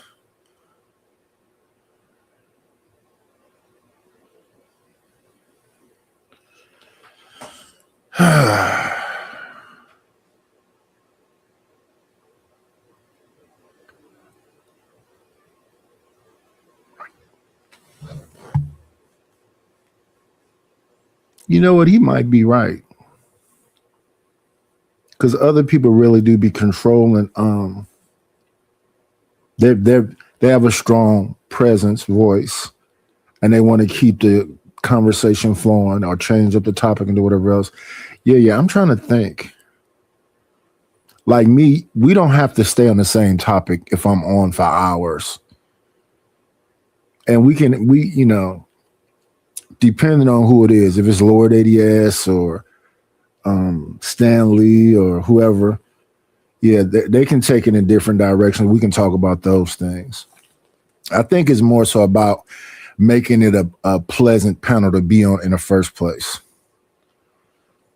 hectic or you gotta, pull rank. I know you hate doing it, but you actually let the people talk, bro. Like that's one reason I love coming to your platform for real. Yeah, that's how it's supposed to be. You like if it's something in contention or whatever, but you just chilling or whatever. Hey man, you hop in there where you need to be, and in the conversation, like I said, it's genuine. When it happens, it happens. You lead it where you wanted to go. He do a good pace and shift to some other shit or whatever. Bring up other stuff. Just had a conversation, bro. That's how I go. And to piggyback off of what Watson just said, he will let anybody up as long as you came up and you not acting crazy. He came you right on up. You coming in? All right, came up first. Boom, boom, boom. Cause he done had some crazy some people on this joint, and he just let him. Hey, I love it though, cause he, like I said, he stream every day, so that's why I said I don't see why he ain't in the algorithm. That's why when I come in here, I shake video on my Facebook stream. Yeah, hold on one second. I think I found it. Hold on. Let's go on get to it. Hold on. Without the you ain't married. You don't have this, so you don't have the result. And I have down to my twin kids, okay? both college students, student athletes, doing great in their grades, no fucking issues, no kids, no nothing crazy. All right, despite it being a hard road with your mom. Okay, all right. The morals and values that I instilled in them early, bro, still show to this day. Okay. All right. And we're still on the way. Oh, and I'm divorced, by the way, for the second one, brother. So again, man, if you're gonna attack me, brother, you gotta come better than that. You told you too little. In Hey, every man, way, form, you only fashion, sound smart to stupid you people. gotta stay every time. Stop doing You only it. sound smart to stupid people. Nobody Yeah, you sound that smart sounds to smart stupid to you people. first. I sound the smartest to you. I know. My brother, I'm gonna commend you on raising some strong children. I'm gonna commend you on raising some strong children. But let me ground the situation in intellect for a second. You said you believe in marriage, that the woman cooperates and capitulates to the man, and they create a happy and healthy, fruitful union. You said you believe in it. Yet there is no evidence that your mindset and your way of thinking can produce that. And then you get mad at me for not wanting to use analogies, not wanting to use hyperboles or similes or metaphors or double entendres. I'm using real life to indict your way of thinking and say, hey, your way of thinking led you to divorce. Yet you believe in. So let's deal with that right there. So for him to say that Mr. Fantastic's way of thinking led him to divorce is totally false. Because I'm as a divorced man, now me, you know, I don't know if Mr. Fantastic has ever told his story, you know what I mean? But I know for me, I can honestly say that if I was the man that I am today and understood marriage on the scale that I did today, that I would still be married. But when I sit down and when I look at my future and my purpose and where I want to go, like say, like the endeavors that I'm about to embark on, I don't, even though she was a good person, I don't believe the wife that I married will be the best helpmeet for where I'm about to go in the next 10 years. And so like Six using just because he's currently married as, you know, trying to make it seem like he's better than Fantastic is insane to me, because I know a lot of people that in marriages and they're not even happy. Anybody want to expound on that? Yeah, I'll shoot, man. Like you said, bro. I told my story. I don't know if you heard it, but basically, me and my wife was married. I didn't get married for no BH or no, you know, for the military marriage. I already had kids, so I was already getting BH. Me and my wife, ex-wife, developed a relationship. Ended up getting married. We got married young. She was like 20, 21. I was 25. We was married for 10 years. I was in the military the whole time. I moved to Virginia. Got forced to move to Virginia. We was doing, you know, living separately, and during that time, you know, shit just changed. You know, I gained a new way of thinking and understanding in life, and then something occurred and something happened where we had an argument, and she said she would fucking, you know, she would take half my shit, right? Because I was up for retirement, and you know, 10 years is the threshold. So when she said that to me, and it was just like, oh, word, I gotta take that serious, because what the argument we was having was not that serious. You feel me? Straight so up. when a person that's supposed to love you and you sacrifice for and you built with and you got a kid with and all this other shit, that's never supposed to come out your mouth. So I'd be a fool to play around and stick around if you made something over something this minuscule and this, you know, something just stupid, and you take it there. I gotta take your word for it, and hey, I gotta get out of there, man, because you know that's just what any smart person would do. And shout out to that man. Shout out to the military. Shout out to the marriage. Shout out to the great kids. Shout out to that man.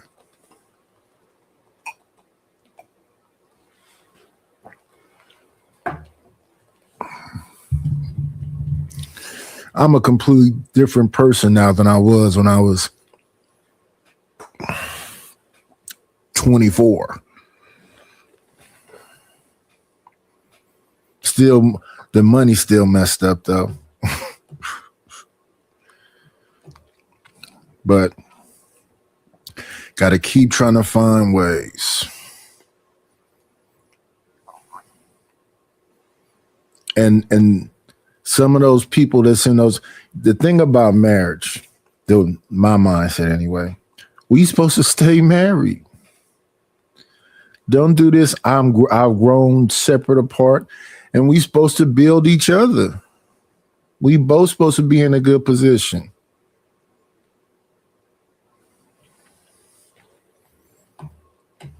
Yeah, let's not say the most horrible things we can think to say to each other. Because how do you come back from that? Or do the most horrible things we can do to each other? Yeah. Nah, that's real. All right, I'm gonna keep going if anybody got nothing to add. Man and woman being married and having, I don't understand. And because I don't understand, I'm gonna yield the floor to you because I believe that you lack the rudimentary comprehension skills it takes to keep up with this conversation and progress it. So I'll yield you the floor. But I'm looking as a black. Now again, man, as you guys can tell, man, Brother Six reads the source in his spare time. You know, he likes to use a lot of extra words, unnecessary words, to again show himself as being a superior intellect, right? So, one of the things we learned, I learned this as a instructor. You never speak above the audience that you're speaking to, right? Because if people are missing the message and they can't understand, you aren't teaching anything, right? So again, to Six's leadership style or education style, he doesn't even understand that rudimentary. All right, 1 second. I apologize. Pat, Mr. Fantastic is on the panel. If you say he got destroyed, I just dropped the link and you could come have a conversation with him and articulate how he got destroyed. I would love to hear that, but you know, I'm just me too. I would definitely love to hear that. I just dropped the link in the chat for Mr. Art. If you would like to come up and talk to Mr. Fantastic himself, because he is right here. So we give out free sparring sessions and fades every day. And I have heard that story before that Mr. Fantastic told. I don't know where people be mad at him for. If he talking about protecting something he worked so hard for, that's one thing. He talking about still being an active father, that's one. Where's the destruction? And why would you want to destroy it? What is the reasoning? Because you know people go off on Fantastic because they start talking about statistics and all this other stuff, but what part of it is lies? See, people think because people may bump heads a little bit or else that somebody got some kind of crazy feeling. No, I don't think like that. I don't like being mad at all. But what is the part, if it makes sense, are people fighting? Like if this brother's married, that's a beautiful thing. Marriage is beautiful. But yeah, people can be in horrible marriages. The numbers of this, who knows? But I'm of the mind frame that you're supposed to stay in the marriage and build each other, not stay in the marriage and tear each other down.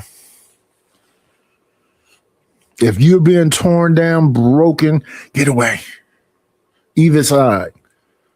If it's just destructive and damaging and insults and all that, yeah, get away. Ain't ducking no fades. So we're gonna see if he gonna pull up.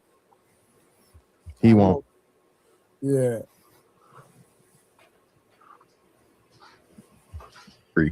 Principle. You feel me? If a person got to constantly keep going to the, what I'm saying, the thesaurus, or keep constantly asking, well, what does that mean? Bro, you're putting too much stuff in the conversation that's going to take away from what you're actually trying to deliver. Okay?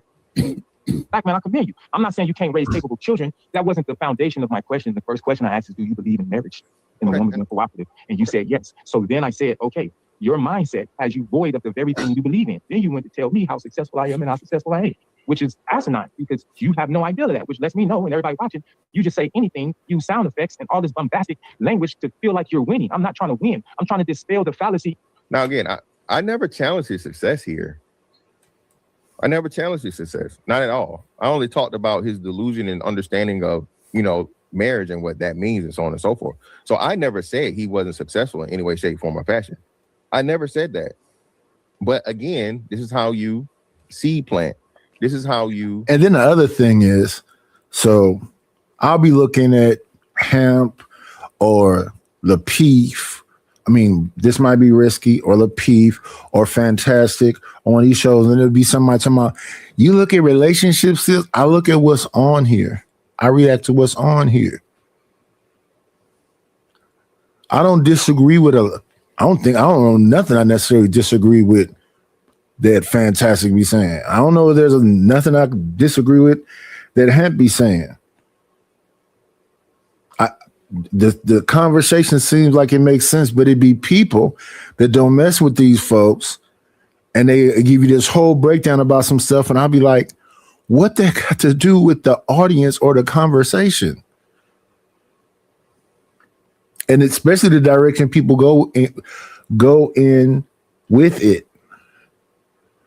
Is he wrong for protecting his money? Do you not? People be saying all kind of crazy stuff, and they used to, try to get on me about who is on my panel. This is supposed to be a business. I'm black, but this is just a business. It's not people will go, this is a black channel. How? It's just a channel. It's open to everybody, long as they can have a conversation. Maybe they funny. Maybe they're intelligent. I don't know. It's only one way to find out. And if you're doing too much, I don't appreciate that. But that rarely happens. I'm not going to places to get into it with people. Even if sometimes you might see a situation where somebody's barking at me and I just completely ignore it and move on, because I don't want that to be the dynamic I create. And then another thing based on the show, beauty is in the eye of the beholder. And then all the technical stuff, I don't be know about. I don't be deep diving like that. I know that, and I be forgetting his name because I don't be I don't know that Brian McKnight is a monster, but you got people that say he's a monster. You got people that say Tyrese is a monster.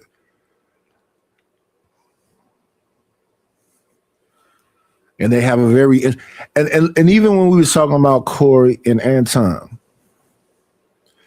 if his wife is happy, who am I to say something about Rita? I'm not the kind of guy that believe in going into people's situation and telling them you should divorce that woman or you should stay with that. It's not my place. That's their marriage. But shout out to the people that's married. And shout out to the people that do the right thing for their own life.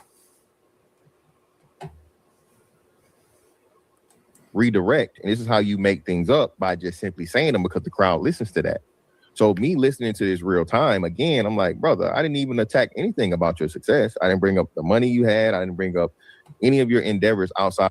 So question, why do y'all think a lot of men do that in conversations? Like, the first thing they want to do is go to the money conversation when we're having a conversation and it's not even about money. I think a lot of times that's sword fighting. Pause. That's what that is. You're trying to, who's bigger? Pause. That's what I think that is. Like, bro, you don't got much money as I got, because most men predicate success in life based on how much money they make. Yeah, but you can still be lying with money. I know a bunch of niggas that lying with money. I know a lot of niggas that's rich. Old ladies would get hit by niggas that didn't have half the stuff they had. So like, it makes no sense to me. Because that's the only way they can actually win a battle. Like, that's the only way they can actually say they doing better than somebody. That's the only way they can say they got some type of status. Because a lot of people, like, I done heard people on the panel, we'll stack anybody, they talk, when we have a conversation, we don't just talk about money. And y'all have experiences outside of making money that y'all can talk about that people can relate to. Some people can't relate. They can't talk about nothing else but money, because a lot of people kind of relate to money. People want money. They got money. You see what I'm saying? Like, so that's just a way to. That's really just a flex to try. It's a try to be a flex to try to shut somebody up. Like, I got more money than you. I got money. I'm trying. You know what I'm saying? That's how I always looked at it. Yeah. Of the relationship concept. That's the only thing I address. In the chimerical relationships people have with the mindset of a man and a woman, so that they can pair bond and coalesce in harmony. You're trying to win an argument. I'm trying to win our people. Separately, we can't win. Separately, it's only when we coalesce. And if you use divisive language, we all lose. So you're trying to win an argument. I'm trying to save our people. We have two different. Again, no, it's not just trying to win an argument, man. I keep telling people this, right? And I'm gonna use it later on. Iron sharpens iron. Okay, that's not just physically, that's mentally also, right? a lot of the times people think they have a wonderful ideal until it's tested, until it's challenged, right? You think it's going to work that way. You think it's just going to be as simple as, hey, go from point A to point B, but you've not taken into any consideration the obstacle between point A and point B until a person asks you, well, what you going to do when this happens? So now that's not to destroy your plan. It's actually to help you make it better, because now you have a new consideration to, you have fail safes or workarounds if necessary, versus you just thinking about, you know, the start and the success. Most of the people that have businesses and things and whatnot, what have you, said they wish they would have had someone tell them about something they absolutely knew nothing about, because it would have saved them years and a whole lot of money, time and money, right? But again, people always take this whole quote unquote debate thing as a bad thing, when the entire world and society is built off of debate and challenge, and not just letting a person say something and letting that just be it. Okay. Purpose is my brother. Okay, great. Okay, so again, brother, you keep assaulting, insulting, attacking. If the truth is insulting, then that means you're a lover of lies. Well, brother, okay, again, my intelligence and my ability to comprehend what you're saying. And it's Well, like, there's evidence you haven't comprehended. Now, I don't know if you want me to use like slang and shit like that, but I could. I'd rather not. You don't. You finish interjecting? You finish interrupting? Let him land. Let you land, brother. So yeah, so again, man, listen. That's why I repeat what you said before I say what you said, to let you know that I listened and I comprehended, and I directly address it. Okay. So just because I believe in marriage, okay, doesn't mean I have to fucking participate in it. That don't mean I gotta participate in it. Okay. That's I believe in employment. I'm not employed right now. I don't have. Yeah, man. There's plenty of things that people believe in, but they just don't do, right? Or you don't support, or whatever, right? Just because a person believes in something, don't mean they have to actively participate in it, right? Now, again, when we start talking about marriage, I believe in marriage, but I don't believe in state-sanctioned marriage. So I didn't even go that route there, right? When he asked me marriage, he said marriage. There's totally different types of marriage. Hell, there's traditional marriage, there's spiritual marriage, there's non-heterosexual marriage. Hey, Rose. What's up, Trey? You down with the spiritual marriage? No. Oh, you only believe in traditional marriage? We need both. Wow. We need it naturally and spiritually. I'm sorry. You ain't about to list me as a long-term girlfriend of your obituary, but your family ain't letting me have no say so or nothing. No, why? You still be the wife, and you can set up trust. You can do different stuff. It won't be long-term girlfriend. You still be, people do it. Listen, if you're gonna leave anyway, you should leave with what you came in with, respectfully. You're not ready to stay forever. Now, Wolf, you already know how I feel about that. Because when I leave, I'm leaving with half. You're not gonna get half. Prenuptial. Hey, people was DMing me talking about. Hey, Rose, you gonna find a man that's gonna put all his business and everything in his mama account or his homeboy name, to where if y'all divorce, you ain't getting nothing. Because trust me, they looking at these panels and you just snitching on yourself. That's fine, but guess what? The same guys that be talking about, I would never date a girl like her. I would never do this. Is the same ones that sending me hella friend requests in my DMs, currently waiting to accept everything. We just want to smash. Yeah, and it ain't gonna happen though, and they know that. I feel like that's a shot at somebody, Rose. Who you shooting shots at? Yeah, about 35 to 40 men that's still waiting for their friend request to be accepted. Damn. To the other ones that delete their friend request and resend it so it come up to the top of my notifications. Those be the same ones in the comments talking crazy. You're being messy, Rose. You're being messy right now. Hey, it's fact. Hell, now they got poly marriage, polygamy. Hey, fantastic. Hey, we had a young lady up here the other day. Bro, this is diabolical, my boy. We had a chick on the panel the other day said she is attracted to trans. She pansexual, Mr. What? Fantastic. Yeah, Oh, hell nah. You said, wait, what now? Say what That's now? what I'm saying. We had a lady that's a female, like she looks like a woman, and she's attracted to a man that's transitioning into a woman, and she's attracted to a woman that's transitioning into a man. Yeah, man. Jesus take the wheel, man. I don't know what the world coming to. Yo, I've never heard of that. She Yo, believes I've men been and women are equal though. So. we not. But look, I've been saying this for years. When women describe their perfect man, it's normally a gay name. Oh, he got to be sensitive and soft and sweet and talk to me for 3 and 4 hours for no reason. That's not a heterosexual man. We don't want to talk to you for that long. So most women, I just see that a lot. I'm gonna keep it 100. But wait, y'all be lying though, because y'all will talk to a chick for that long on the phone when y'all first meet them. See what you said? When you first meet her. Side of the sofa. Oh yeah, that's what you. You shouldn't do that. That is a lie. That's a lie. If you're doing something that you don't plan on doing consistently, you shouldn't start off like that. That is the nice guy. That is deception.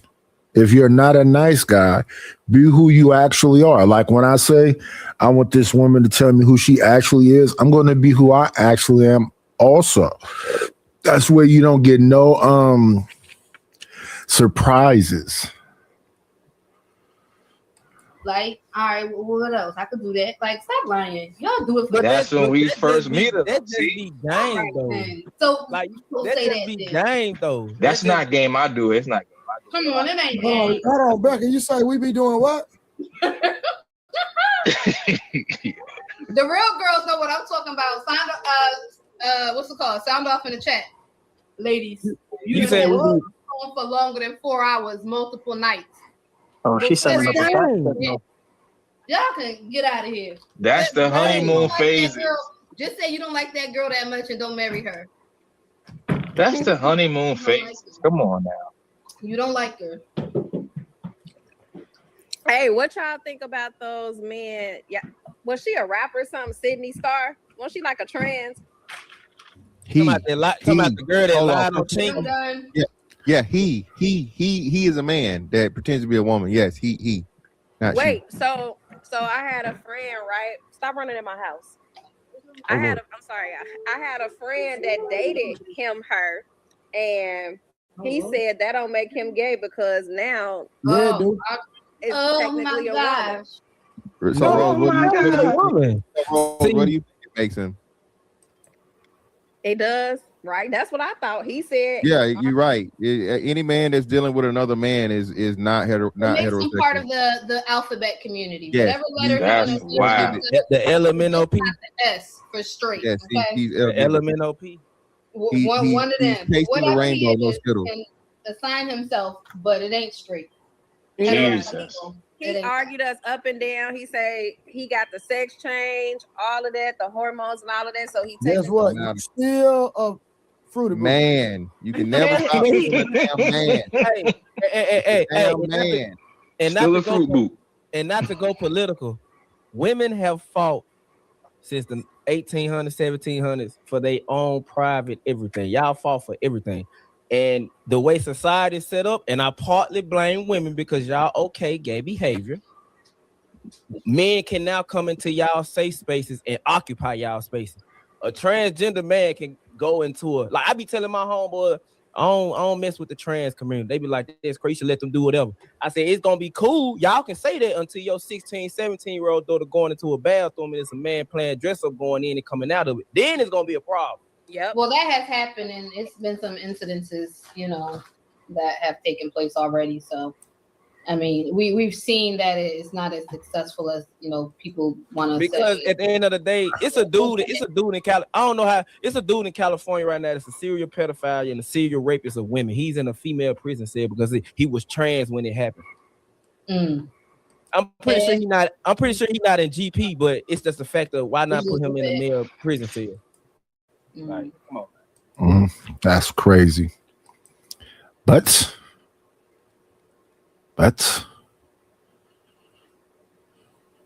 people fought for it.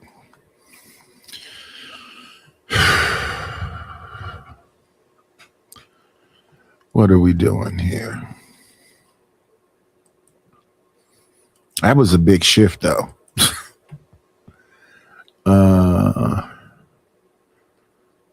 GE, okay. And then what was this at first? We don't know.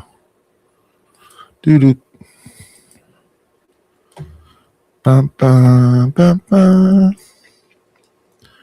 Would you mind? Let me see.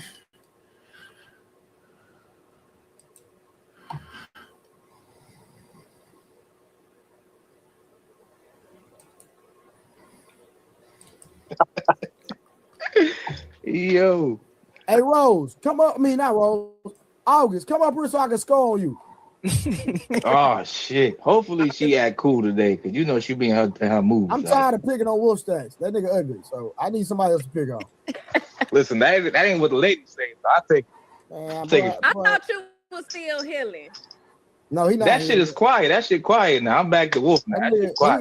That nigga got a He strong got wrist. tired of getting ranked on, man. That nigga got a strong wrist. He ain't healing. No did Hold on. These the same motherfuckers I was saying women's names from fucking videos. I'm not the only nigga that be up here. I didn't say a word. Yeah, but we never Don't said lie. we watch porn every day, though, bro. How would you know that person if you didn't watch it? That's my point. I did. I believe every man has watched it or seen it, but I don't watch it every day. So me neither. I was being facetious. Of course I don't watch it every day. That's being facetious. I don't watch it. That left hand never moves. No, my left hand moving right now is backwards because we on the camera. This is my left hand. Crazy. I'm sick of you, Rose. Crazy. Hey, what's up? I've been summoned. I have arrived. What's good, y'all? Oh. I'm out, pal. Hey, August. Hey, I found somebody for you to debate. As long as it's not Ali. Who is it? Don't worry about it. It's gonna be a surprise. I got somebody for you to debate. It's not Andrew Wilson, is it? Nah, I don't know Andrew Wilson. Oh, okay. Oh yeah, hey, we got. I'm gonna try to set up a debate probably for next week, August. We're gonna have some fun. Just make sure you send me the topic so I can study. Yeah. Well, it might be on feminism. Let me see. Let me holler at Dub right quick. Shout out to Dub for the help, but Dub, it's only 3 people watching. So I think, let me see. With it being that, I got 11 likes. So shout out to the people for hitting the like button. But yeah, we got to fight our way back into the algorithm. And it's okay. I'm willing to do the work. But all my regular people, where y'all at?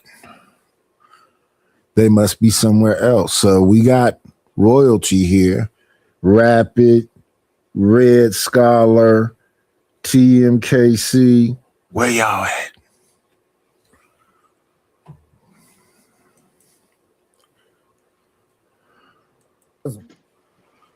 We might do a debate on feminism. You a feminist, August? Yeah, she a feminist. What? Can we read her comments? Everything is a man fault. Hey, you want to know what's crazy? Most of the feminists that they be talking, all of them sound like victims. How is that? Like I didn't say y'all. Here come another one. I didn't say y'all. I'm not a Yes, you are. Hey,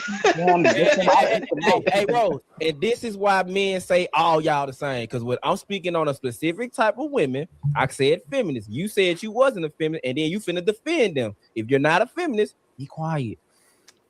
Stay out of that lane. I'm not a deadbeat. I'm not finna jump in that conversation. I don't do drugs. I'm not jumping in that conversation.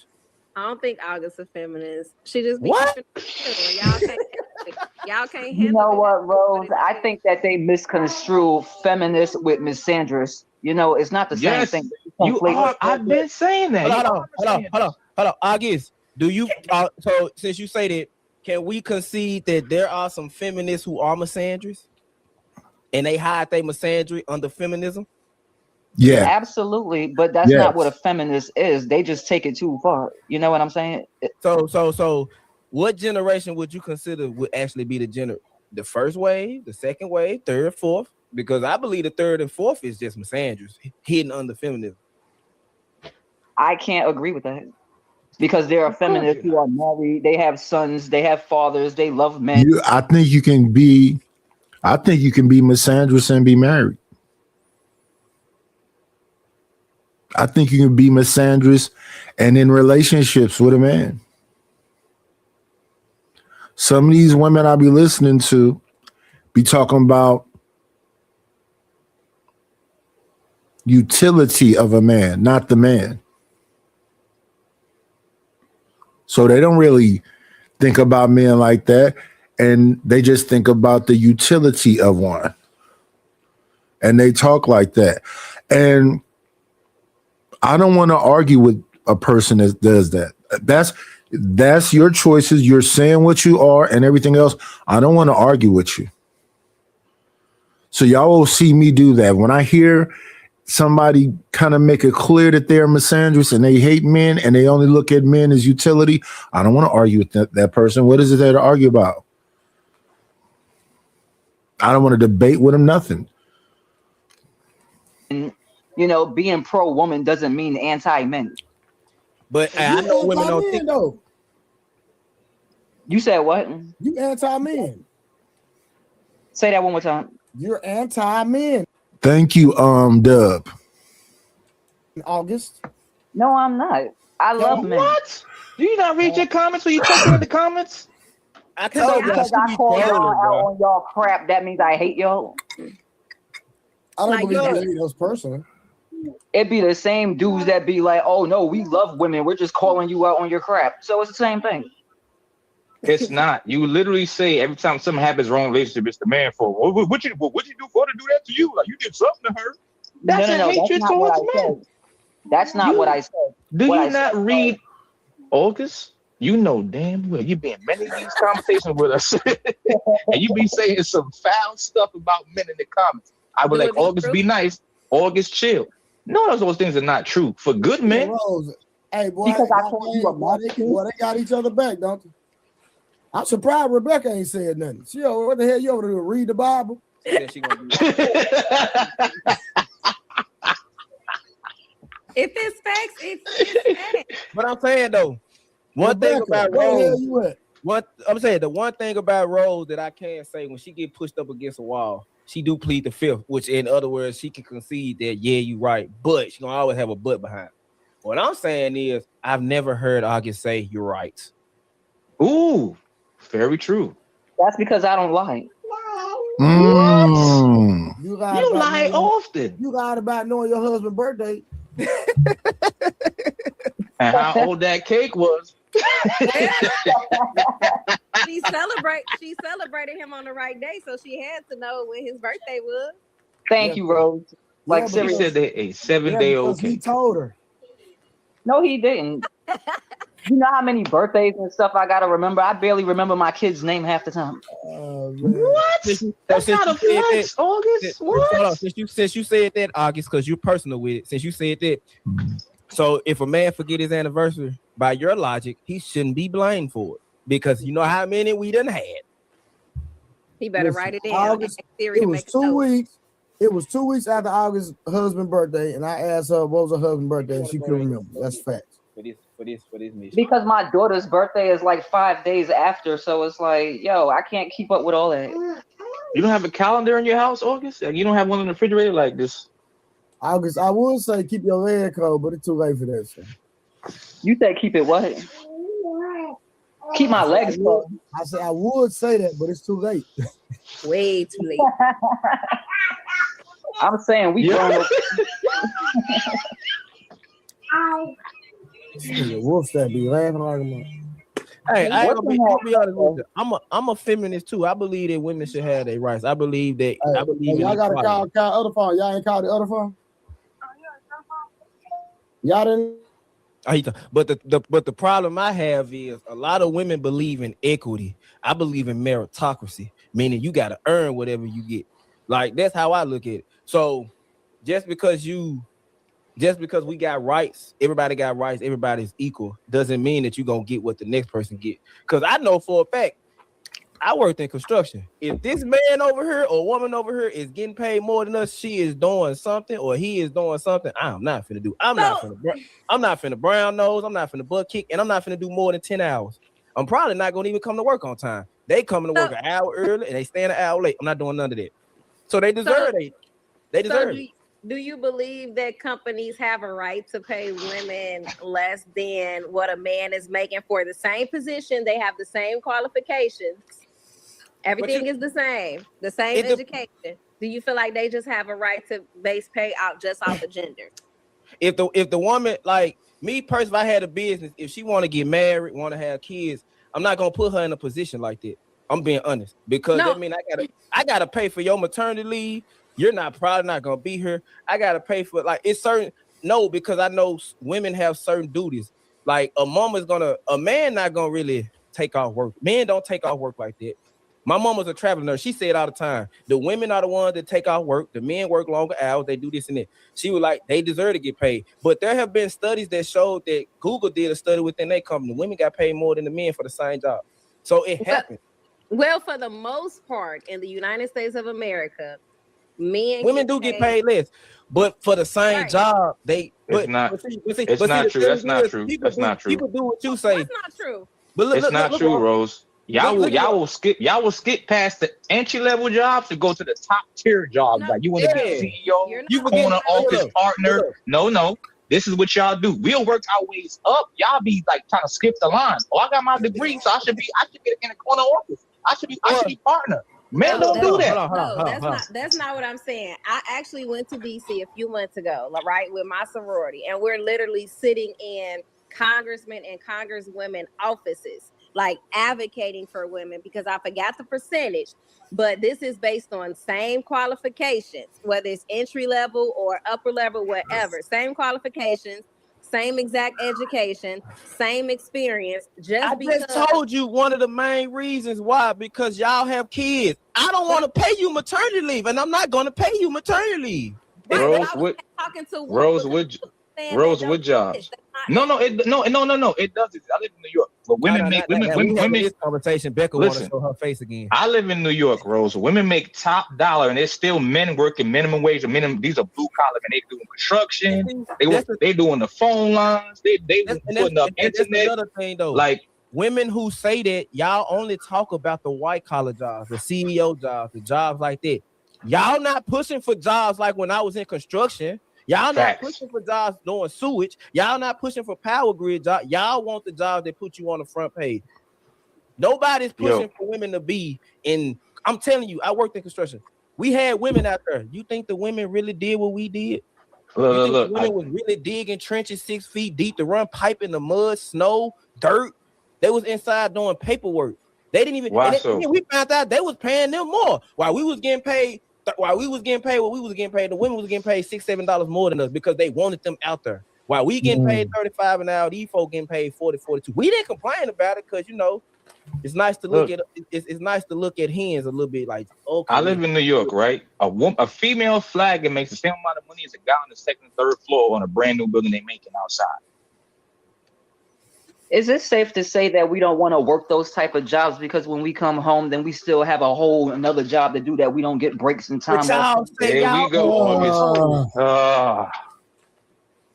I mean, August is correct. Study shows that women. No, she's not correct. Taking care of your kids is not a job. It's a responsibility. One that many men do not equally participate in. And that's why a lot of women don't get paid like that, because y'all duty is to your kids. When you are a mother, a single mother, and either you're gonna be a great mother or you're gonna be a great worker. You're not gonna do both. You're not gonna be able to stay longer because you got to deal with. So I'm saying, only way women are able to be great workers and great mothers if their kids are older. How you gonna try to make firm at a law firm if you got a 3-year-old that's getting sick? You're gonna have to take off work a lot. You're gonna have to if y'all saying that men are not into the kids, who's the one making the doctor's appointments? Who's the one making the dentist appointments? Who's the one going to recitals? Who's the one going to this? Who's the one dealing with the kid? You are, but you in a position where you built yourself the way I'm saying the average man is 9 to 5 working, blue collar job, white collar job, working at McDonald's, trying to make a way for his kids. If his wife is working and dealing with the kids, she's dealing with the kids the most, right? Is women are naturally nurturers. Hold on.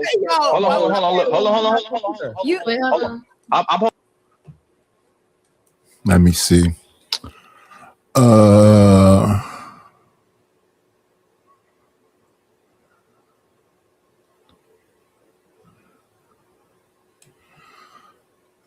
men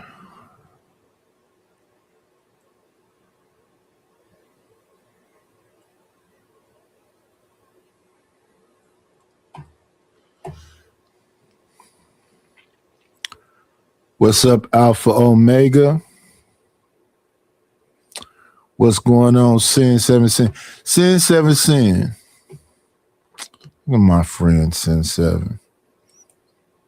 Let me see. You want to go check this out right quick? Whoa, Sin.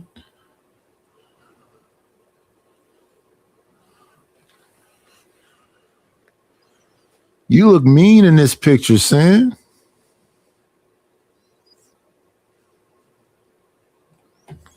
Shout out to Sin, though.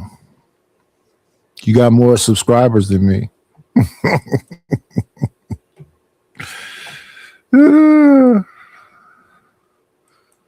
Shout out to Sin. Shout out to Alpha Omega.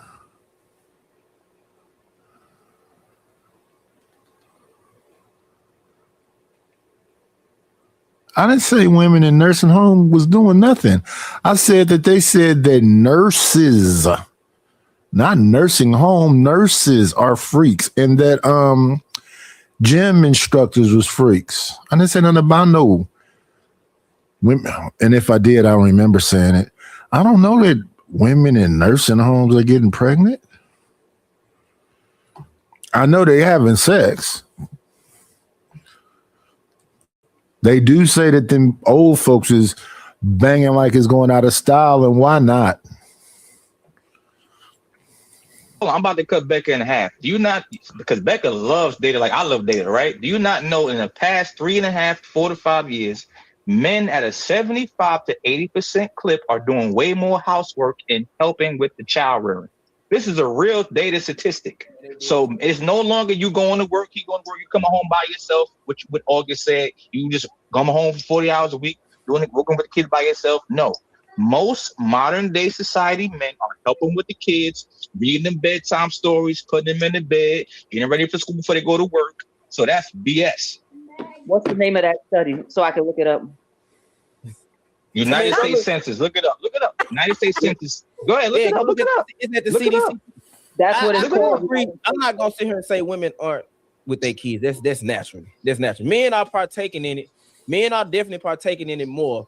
But this is what y'all asked for. That's the thing. Not saying y'all, because women say not us, but the women before y'all who want it right. It's never them, like Uncle Rick said. I'm saying y'all, the women before y'all put y'all in this position. If we gonna say that y'all wanted this, y'all wanted rights. Women in general, y'all want to do what men do. Y'all want to go to work. Y'all want to own land. But what feminism forgot to tell you is you can't beat your biology. Yeah, we also, I'm sorry, y'all. We also wanted to stop getting lobotomies and getting institutionalized because our husbands thought we were crazy. What? She went back. Lobotomies. That's like way back during the hysteria witches and all that stuff. Scarlet Letter. I don't know, y'all. Can't we just get along? Look how excited they got when they got to the feminism part of the conversation. Oh my God. Hold on. August, most men Becca, you not stop. Why you always trying to back? Oh, you're a feminist too. Y'all get on my I'm head. definitely a feminist. I don't know. What I'm saying is most men was not like most men. If we're gonna talk about the black community in general, most black men weren't really doing what white people were doing to their wives, sending them to asylum. We ain't have a power to do that. Most black men, although there were black men who was actually putting their hands on women, most of them was not because the community beat their butt. Ain't no way. I'll tell you right now, if Trey saw me put my hands on Kiki, you think he gonna let me do that? Kiki. Why so? It wasn't all men, but it was men. But what I'm saying is, you right. It was many. August, you be freestyle. You freestyle a lot, August. Most men was too tired to do that. Most men had worked in the field. They worked in a factory. They worked in a warehouse. So they came home tired.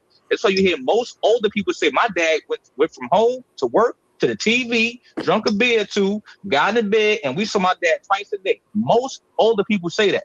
So they make this thing up like he got so much energy to beat your ass, cheat up down the street. Most men that did that back in the day, do your research, were alcoholics, or they was on drugs, and they was not working at all. So they was in the house all day. And they actually gave the woman his whole check. He gave him the whole check, and he kept like $150, and they was just strictly. Yeah, that kept a little bit of money for maybe alcohol and cigarettes. A lot of my uncles, them men was working all day, hard jobs. The kind of jobs with an oil you need to use at what they call lava soap with the sand in it to clean your hands, and their hands still was. I don't know about all these dudes that was sitting around like Mister in the color purple, had all these women's, had no time or energy for it.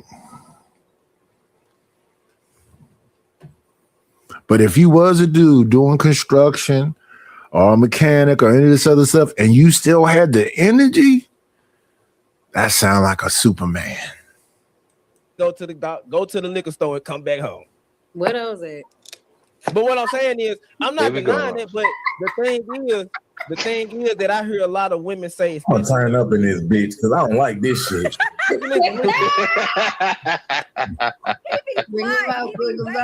I do agree with you. Why so serious? I mean, from men are, whatever. I do think it's a smaller percentage of men who were abusive, right? It's like maybe 20% considering. Yeah, I agree with that. Something like that, right? I do think 20-25%, probably somewhere in that range. Feminism had its initial roots with equalities of like land ownership, bank ownership, voting rights, all of that. It did morph, right, with the liberal movement and somewhere, right? It did. Like we got to be honest, it did morph with the liberal movement, and then be honest, okay. I'm not gonna lie. It did morph with the liberal movement, but at its core and by definition, it's initially about rights and the ability to choose what you would do, right? And I think that's the one thing that people get messed up sometimes is like, it was about if you wanted to take that route, you had the freedom to do it. Freedom to do it. You had the freedom to do it. And the reality is that it was fighting for probably around 20 to 25% of women who didn't want to just stay at home and do the things or whatever. They wanted to do other avenues. They wanted to work. They wanted to, whatever. And it was probably because a majority of those, women also had men who were stifling them, in abusive relationship, whether it's verbal, physical, whatever. So or they just wanted to experience another life outside of the social norm. Because back then the norm was if you wasn't married or had kids by a certain time, you was trash. So I get it. I understand it. But I just don't like the complaints behind it because you can't say you can't. I'm saying right now, certain people in this world want it all, and you can't have it all. Like they want, it's like a lot of feminists want their cake and eat it too. You can't be a boss babe, stay at home prostitute and expect the great and expect heaven on earth, bro. It's impossible because you got to work for something. You're gonna have to work. You're gonna have to build yourself up to work for something. And that's where I think feminism lied to a lot of women, especially the black women, because I said myself. The same women that are on the front of the news, on the New York page and all that, they go back while they screaming, you don't need a man, take care of yourself, get your bag. They going back home to a man that's the breadwinner and taking care of them. But I will say that feminism for the black community was different. I think it was more about equal pay and those rights that I was talking about, because you got to remember a majority of black women work. So it was never that we wanted to be paid the same amount, right? Or we wanted access, like I said, to bank accounts and different things or whatever. So I think for white women and black women it was different because we came from slavery, went to Jim Crow sharecropping, right?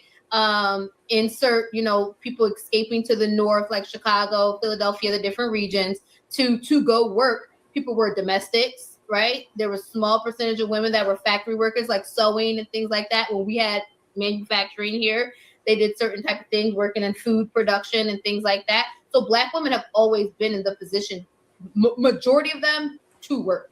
It was actually more rare to see someone who was a stay-at-home black and all the things, unless they had a whole bunch of kids, and it was like, well, who gonna watch these kids, right? Like, yeah, because you're right on that. And the thing that black women, that I don't think black women forget, while y'all was struggling, we was fighting the same struggle.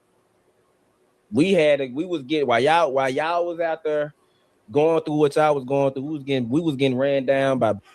I think they know that. I just don't think they care. It's that broad shoulder, wide hip thing. This is the attitude typically. You're supposed to do that. I've heard so many people say, listen, you're supposed to be the breadwinner. You're supposed to be the provider and the protector. If you can't provide and protect, you're useless. That's a lot of the mindset. So being in the same situations and everything that historically we know, they don't care. Provide and protect, dude. That's the attitude. You can't provide and protect, what's wrong with you? That's the attitude. And then with the feminist thing on top of it, we're more educated. We make more money. You're beneath me, man. Men, you got to catch up.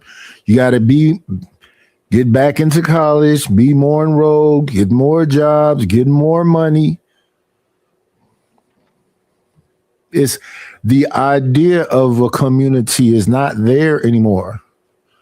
And it's a trip when I hear somebody say, like, you're a blackity black or pro-black. It's like the words don't have real meaning anymore.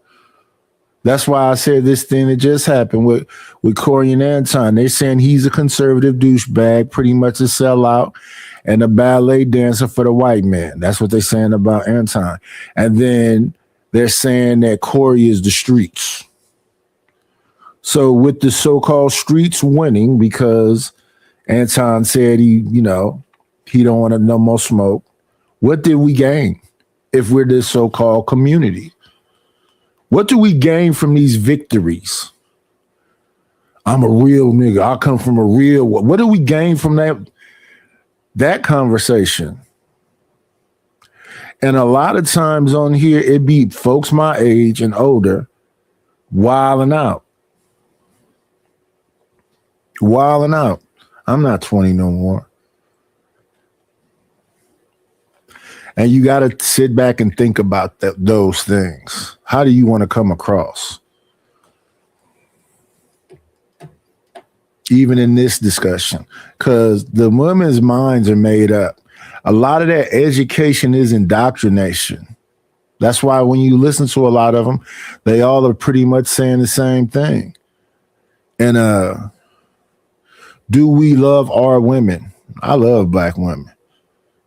I just don't like the fight and attitude. Belgian Malinois. And I'm African, but I do have an affinity for y'all. So I Black History Month was the same for me. So when I say us, I'm part of it because I grew up with it.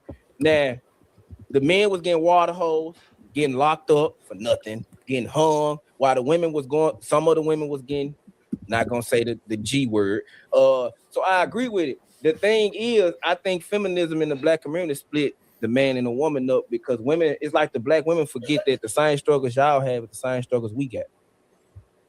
So I think the difference is, and this is why the black women joined, right? We have the same struggles externally, but internally in a household, we were also fighting men. So, and you weren't fighting women on the majority. So that's why you have that 20%, and the people who watched those 20% struggle. Man, watch out, man. We fighting y'all now. Y'all gave up equal pay to have no niggas. No, it wasn't about. No, you gotta look at it, right? You really gotta look at that. Was in the 70s when it was welfare, because people weren't getting married, or they were like, oh, well, instead of getting married, let's not get married so we can get these benefits, because we were being paid less than white people, right? And like I said, feminism in the black community, the joining was because they were still fighting men at home, because we already know, I said 20% of men, right? done did some crazy stuff. That's to a not woman. what that was. But hey, I'm gonna tell you something though. They use the black women too. I'm just gonna be honest with you. No, hold on. They did, but what they did on purpose was, well, I said this in 1965 when black folks first started getting welfare, which is Section 8, HUD, whatever we was getting back then, right? The first thing they told you on your application, you cannot have any man in your household making any money at all. So when you cut the man out for the past, it's not 30, this is 45 to 50 years ago. So when you cut the man out of the household, that means the woman is weaker and she raising the kids are weaker because she's raising the kids in the house with no man. So now that means the crime goes up. That means 1965 is 61 years ago. That's remember 1965. The crack epidemic started in 1980. So that means for the past 15 years, there was no man in your house giving you direction, telling you right from wrong. And now the woman's alone, raising the kids on her own. So now you have any of y'all actually ever read the Willie Lynch letter? It's a hoax. It wasn't real, but it's actually being lived out. That's what you're seeing right now. So as many people that go, that was a hoax, that was a hoax. Yes, we understand, but it's being lived out. Do y'all even know? I think I read it in high school.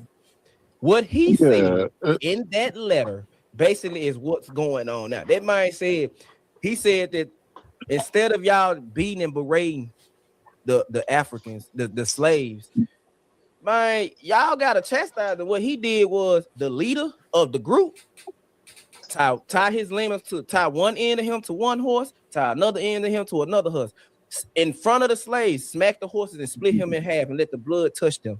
That's how you gonna control them. He was like, what I write in this letter gonna be going on for the next 300, 400, 500 years. And this was in the 1700s when he wrote that letter. And he was saying, like, look at it like this. I got a breeder man. I breed him to a woman and I breed him to another woman. I take him out the picture. The woman, one of the women is gonna have a male, one of the women she's gonna have a daughter. The woman with the daughter is gonna raise her son without the father. She's gonna raise him to be mentally weak but physically strong, meaning do what they say to survive, work your butt off, basically become a cog in the machine, and that way you can live out your days.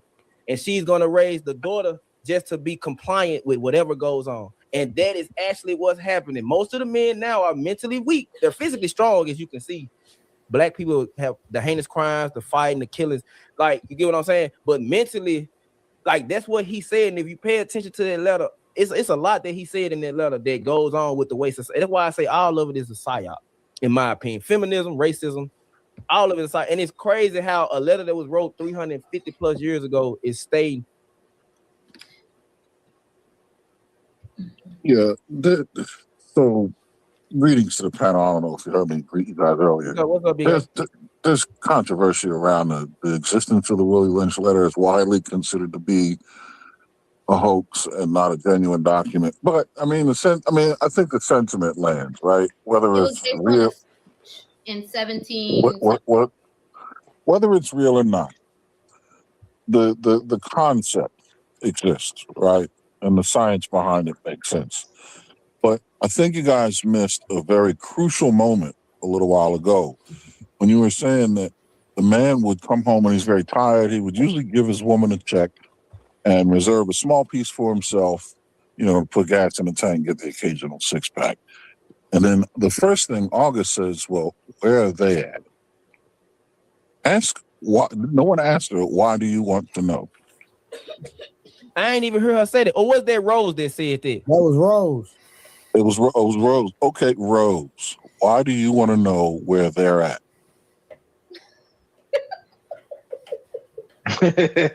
Okay, now we're peeling the layers off the onion. I caught you. I logged her. I couldn't hit the link fast enough. So that's the thing. That's what I mean by utility. They want you to work from can't to can't, give up the majority of the check, and go sit on your chair. Don't come climbing on me. Bad. Where's the No. cape at? You know the cape is coming. My bad. Go ahead. Go ahead. But she about to start. She about to jump in and save the day. Go ahead. Who's going to cape? And No, you can't cape because I'm sorry, my bad. What was the caping question? is already useless Oh, because God. the guilt can be found in her laughter. We already know where this is going. So What's- it's useless. What should be guilty about if she wants to participate in it? No. Don't load it with fluff. She has to answer the question. We don't move no further until she answers the question. So see, now what they're trying to do, Jens, is sow confusion. You gotta no, stay right on this train rail. Becca not gonna let her sister die. Shit. Well, yeah, no. See, that's why you put the kibosh on that right now. Rose, you still didn't answer the question. It was a joke. Oh. Come on, Rose. You know you just a popular person, Rose. Everybody love you, Rose. That's why you get so much flack. That's all. Nobody, so love. So that's all. So watch this. Even when they try to like throw you off the mark, right? Watch this. Behind every joke, the crux of anything that's humorous is there's an element of truth. That's why it makes it funny. Because if there weren't something that was attached to the truth, it would simply be a lie, not a joke. So why? It's consistent with what people should already know.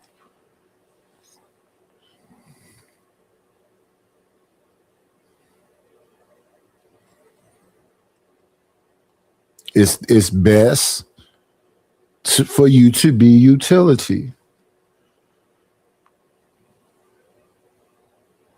And then you have some guys that go along with that too. Yes. Why aren't you being utility?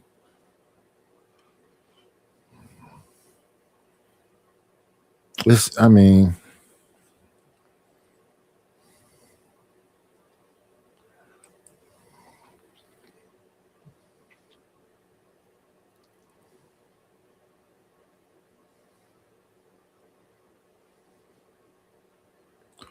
where's that hardworking man that's gonna break bread? Oh no, not scam.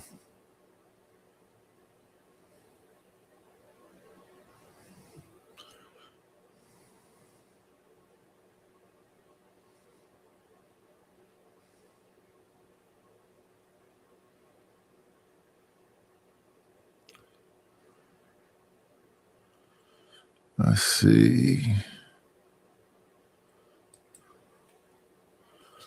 Honestly, I truly need a 6-figure husband in exchange for homeschool our babies K-12, place our babies in the best zip codes, funds to take care of our aging parents together, and funds to invest.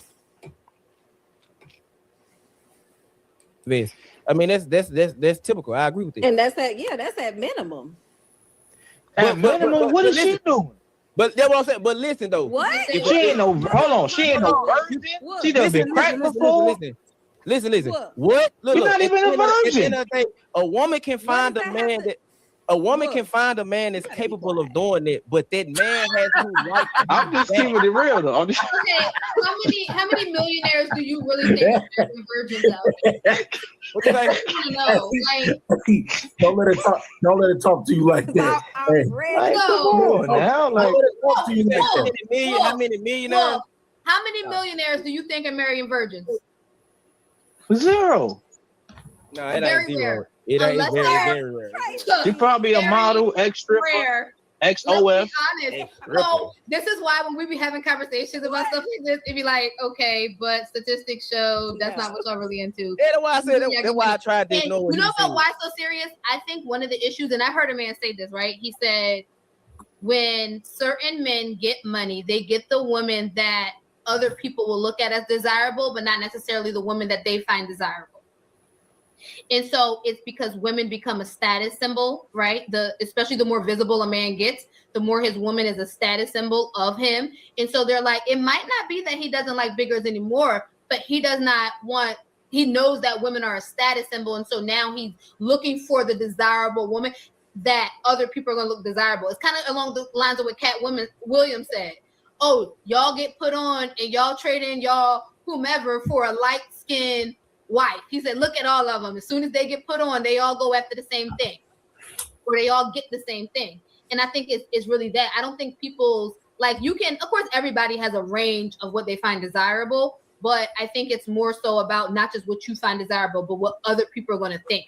It's just like how people have classic cars that they love, like that one car that they like, oh, I always wanted a whatever. They're going to get the Maserati because it's a status symbol, but they're also going to refurbish that 1972 MGB with the drop top and the cream leather interior, and that's really going to be their prize car, but they're going to drive the Mazzy around. Yeah, but I mean, you're right. But at the end of the day, he got options now, so he's just not going to be dealing with the big girls. Because I know for a fact, most of the men in the world, I say most of the men in the United States of America are first generational. They're first generational wealth. Their grandma was broke, dad was broke, both sides of the family was broke. People who broke remember what it's like being broke, and broke men who got money now remember how women treated them while they was broke. So at the end of the day, if you wasn't with him shooting in the gym, you can't tell me nothing because it's my way or the highway. And I've been saying it. Women are in a situation where that's insecure men, though. That's insecure men. Stop putting your cape on. Let me land, bro. Let me land. Women are in a situation where you don't want to date the dude at the bottom that has potential because it ain't no guarantee he gonna reach his potential. And then you don't want to date the dude at the top because you at his metric. You met him when he already had his money. It's his way or the highway. That's the conundrum that women are in right now. So y'all, I say it all the time. Women are kind of. I'm glad I'm a man. Shit, I benefit off feminism. It's crazy. Why so? You right to a degree. I'm saying if the humble man is broke, you give a humble man 20 million tomorrow, he's still gonna have the same routine. He might have a bigger house, a couple cars, but he's gonna have the same routine. Eat his breakfast, have his little orange juice with his eggs Benedict in the morning, have a little person cleaning his house. But he's gonna be the same humble guy. Money don't change who you are. That's not money, what I'm saying. No, that is not. I'm not saying. No, that's no. This what I'm saying. I'm disagreeing with him. I'm saying that money don't change who you are. This makes who you are grow larger. So if you've been a nice, good guy your whole life, if you hit the lottery for 150 million, you're still gonna be that same nice guy. That does not change who you are. Now, if you get money and you, my bad. Go ahead, Samson. My bad. Go ahead. Go ahead. Finish. So I'm about to wrap it up right now, right? So if you've been a good dude your whole life, you get money now, you a better dude. Now you're gonna go to your auntie house, your cousin's house in the hood, and you might buy the whole projects down. Nobody gotta pay rent for the next 50 years. That's what I'm saying. If you're a good person, money don't change the person you are. It just makes it expound larger. I believe that. But most people aren't. I'm not gonna get into that conversation. No, I'm saying it's a separate. You gotta separate and compartmentalize. If you always been getting girls, it don't matter how much money you got.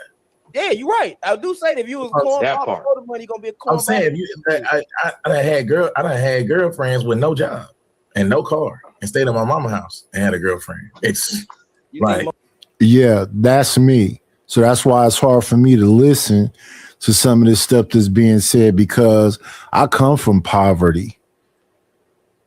I know you can have a girlfriend without a car. Do you want her though?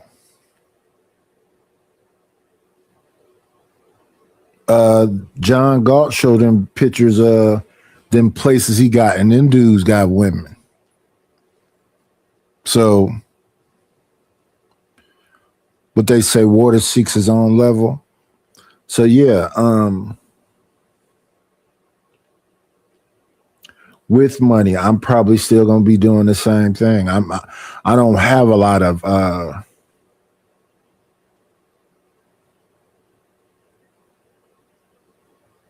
like me, I would probably still have a used vehicle that's comfortable. I really don't care about the 6.8 Thunderbird I'm always talking about. So yeah, it shouldn't change you very much. Both men can pull that off though. if they're used to getting chicks. Yeah, and I ain't never have a call. I ain't never have a call. Compartmentalize. Hold up. You said if. You said if. I said we talk about compartmentalize. You got to put everybody in a bucket. I said there's a dudes that used to getting chicks and there's dudes that are not. That has nothing to do with money. That means either you used to getting girls or you not used to getting girls. That has nothing to do with money. I agree. If you had frame before the money, you're gonna have frame with that money. It ain't gonna change you like that. But to the dudes who was considered losers, who got shitted on, his girlfriend, the girl he thought he liked was getting bussed down by the football team in the locker room, kissing him afterwards. When he get his money, he's finna go rampant. And then He is gonna go rampant. But if he's a guy that originally is not used to getting women, but that's most men though. That's not, bro. If 1 in 4 men that had sex in the last year was a virgin by the age of 30. What are you talking about? But they're used to getting a certain time. Just because you're not getting sex, there's a lot of dudes that aren't getting sex. That doesn't mean you can't get a chick. There's a big difference.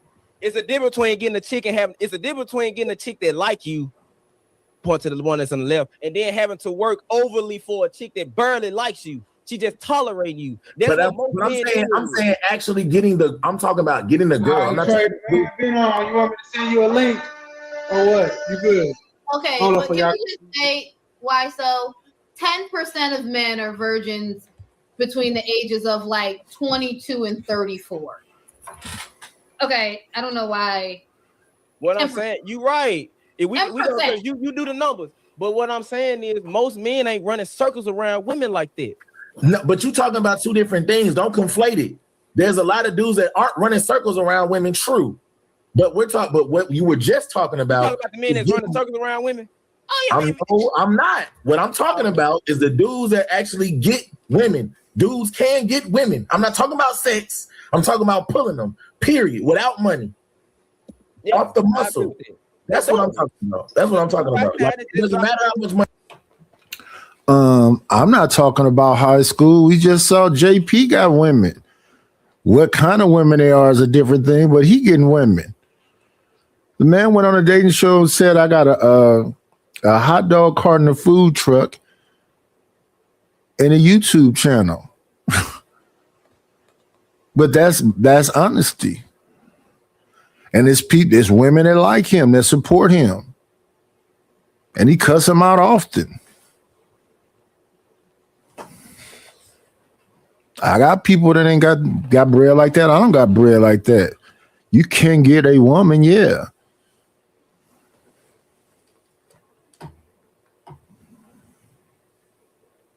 You got a nigga that, like you said, the dude that get money, he is gonna go crazy. He is gonna lead with money, especially if from the beginning he not used to getting no women. So now he got the money. I'm gonna lead with that because this is my high quality. But a nigga like me, I could have barbecue chips, bugles in my pocket, grease stains on my shirt, and some Dockers that's beat up with some beat up black Air Force Ones and take your chick. That's just off the muscle. Off the muscle. But That's what do all. you have to lead with to get her though? I just gotta be me. Nah. I just gotta be me. Hold up. This don't apply to you because I'm not gonna let nobody jerk me. So that's the difference. It don't apply to you. I'm talking about regular girls that don't finesse niggas on a regular basis. That's what I'm talking about. That's what I'm talking about. I'm talking about the approachable ones. And I can tell when somebody's trying to finesse me. I can tell when somebody's trying to finesse me. And it's a trip because this is the thing that people will say about me. You look like you got some money. I think a lot of black people look like they got some money. That don't mean they got no money. And there's these women out here that's really on it. They don't care about how much money you got if you're not giving them some. The real ones, they don't care that you got the car, the house. What is you giving up?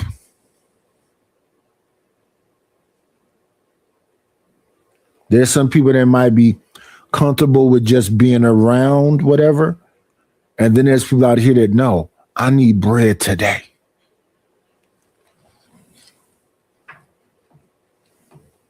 I'm not comfortable with being around you without getting some bread.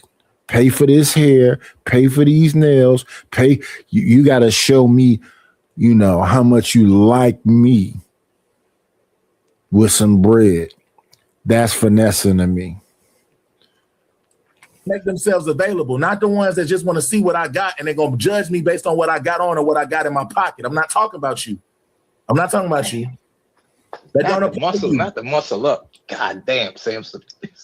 Hey, on my little shoulder. My little shoulder. I wanted to say something, but Dusto got to go up for a tray. Oh yeah, go ahead, Dust. Good evening, ladies and gentlemen. How y'all doing tonight? How you doing, Dust? I'm good, man. How you doing? All right. I've been listening for a minute. It sounds like a Talking Point mixtape that's been spinning around all the way back since the record days. The men's, the women's, the men's, the women's, the 50-50. Oh my goodness. Money, the high value, the 10%. That's all bullshit. In the real world, if you go to the mall, the local mall, Walmart, gas station, whatever, you'll see. Now, every person is an individual. They're all different. All millionaires are different. Some of them are dust busted and crusty, and he's got $1 million. They can buy something. These are going to buy some more dust. Some of them are high value, which I love to say, productive, and they have good character. These are two different people. They do two different things. They date two different women. Now, there's all this big talk about what an average man, and if you go outside, you go to your local buffet, you're going to see some fat, bloated, and swole piggity wig rhinoceroses and a dude sitting across paying for the meal. That's what you're going to see. Or you're going to see some average people, beautiful woman getting into a regular 2018 Honda Accord with a car seat in the back. They're going to a 2-bedroom apartment, and they're rocking with each other. He got this thing called relationship skills. He knows how to get looking in deeply in her eyes and say, "Hey, baby, how was your day today? Let me rub your shoulders down." And he gets that nice, genuine connection with that woman. And she stays. And they rocking together on some good core values, some good connection, communication, all the stuff that they don't talk about in these spaces. Instead, it's with that man be cheating, and all the bullshit. There is a reality of what is going on. Then there's all that other stuff. And I find it to be dust. So sometimes I put my glasses off, and I see dust. That's just what I see. That's what I hear. Now, as far as getting women's, she likes you or she don't. This is what it is. If she likes you and don't like you, she might date your wallet. She still don't like you. She'll go on a great date and excursion on your wallet. But at 3 a.m, she's still texting Slick Dick Jimmy, who knows how to talk that game. And yeah, baby, how you feeling today? I'm feeling good. I miss you, Big Dick Jimmy, or whatever. Next thing you know, she ain't calling you no more. Or somebody almost as ugly as me that can just have a conversation, whatever, make her laugh, smile. Next thing you know, you get the text. I know you're very successful and all, but I mean, it's just you get that conversation. And she gone. But that's all I got for now. And for all the women's out there, the beautiful single women's, this is for you. Women's. Women's. Oh, not the sinners. All right, y'all continue on with the conversation. Back to the men's and women's and the 50-50. Yo, yeah. Hollering. Hey, Thank you, Dusty. my That man, was- hey, that's get Trey in the algorithm now, man. Facts. That was hilarious. Thank you. Somebody take me. LA and whatever, Milwaukee, whatever state you're from, wherever you live in. You should see that any place else in the world. That's true. So Yeah, but what about the men? What about the like? I get why Dusty, sometimes Big A, Trey too. Mm-hmm. I get why Rose say what she says, and even Becca. I'd have seen them on other panels. I even get why people back home in Memphis be like, man, the red pill space, the black is trash. I get why, because a lot of people in them spaces are making money off people insecurities. That's another thing. Like them people talking about the passport bros. The people who don't know about women, that don't understand women, that don't know the game, gonna go over there and get finesse, and they're the ones that's impressionable on this topic, on the men versus women, on the passport bros, on the sugar the sugar daddy, sugar baby tricks and all that. They're the ones that the people who don't know this is evaporating this and watching and then going over there again finesse. They the ones that's getting hurt most. It ain't us, because we know the people on the panels. We're having conversation. Even if I don't know, y'all gonna push me up against a wall to make me understand that my logic is flawed. Even the women do it. But to the people that ain't in these spaces, the people that's not talking, the people that don't know that, man, these women suck over here. I need to go overseas like everybody else saying, find me a submissive. You gonna get, they don't know. If you get what I'm saying. Wow, so let me ask you a question. But real legitimate question, right? So let's just say she's not a bad person, but she's looking for love, right? You go into another country, her family's in shambles, they live in a shack, a shit shack, whatever the case may be. But she wants somebody to come assist her and come help her, right? And you go over there, she finds you. You're not a bad dude. You're not a bad looking dude. You work out a little bit. You got some ducats in the bank. You go over there to go meet this lady for the first time, right? Right. So she's not necessarily using you, but she finds comfort and safety in knowing that you can bring your American money over there to her and provide for her. You want the truth? Most women want provision, no matter what part of the world they're in, right? Yeah, of course. So you could take, right. So you could go over there with her. She might actually love you, have kids with you. You could be with her for 10, 15, 20 years and be happy. You want the difference truth? Go ahead, Mr. Dusty. Go ahead. What city you live in? I live in New York. I live in Brooklyn. In that case, why don't you just go find a woman in Brooklyn? Not saying you particularly. Why don't you just go find a woman on the side of the road in Brooklyn and get the same thing and then got to translate? Shut your cock It's the out same there. concept. Am I wrong? Go get a piggity wignoceros over there. 6 kids, because she's hurting so bad. She's oppressed. She's struggling, looking for true love. You just A man motherfuckers would save her. they see people up in their twins. Shut your cock out. Fred, wait. I'm just saying. I want an answer to that, Wolf. because Becca, he's changing my whole question. I said she doesn't have any kids. She doesn't have anybody. She doesn't Yeah, I have was being extra, but it's fine. But I don't get your point, because why would I take that? I don't have to. Wait, no. Why? I He's in the other room. right? That's the question. You knowing people from multiple countries all over the world, right? They only want you because they can't get a you in their country. The only reason you want them is because you can't get a them in your country. So that's actually what it really comes down to. Passport bros typically go abroad looking for whatever they find desirable, and a woman usually looks is their primary motivating factor, right? They want someone who looks a certain way and does a certain thing, right? They want both. They typically can't find that in the United States because they lack something. So they go somewhere where the economy lacks. No, I'm telling you the truth. They go somewhere where the economy lacks, and they find someone who has both of the things that they want. And the reason they find it is because the economy is lacking. So the American dollar is stronger, which is why that woman is you, right? Allegedly. Well, yeah, nowadays So anytime a man can just be happy someplace, he's lacking smaller. someplace else. That's literally what it was, right? And you She's see not saying that, but she is saying that. She just said she literally. I do agree with her that most of the men in America, that most of the men who are passport brothers are cornballs in the United States of America. Yeah, I can clean it up. I can make it. Hey, Trip, I'm not from the States, so I'm telling you, most of the you come over there and marry the women. You right. Most are cornballs. I'm gonna concede. Most are cornballs. Yeah, let me clean it up. Here's the deal. Okay. A 26-year-old Asian woman is naturally attracted to a 30-year-old Asian man. A 28-year-old Dominican woman is probably looking for the 31-year-old Dominican man that she knows. And a dude shows up out the sky with 58 women's problems in the U.S. and all of a sudden she's gonna just not be who she is, and all of a sudden she just love this man because he American. Is that reality? Eyes going there all over the place.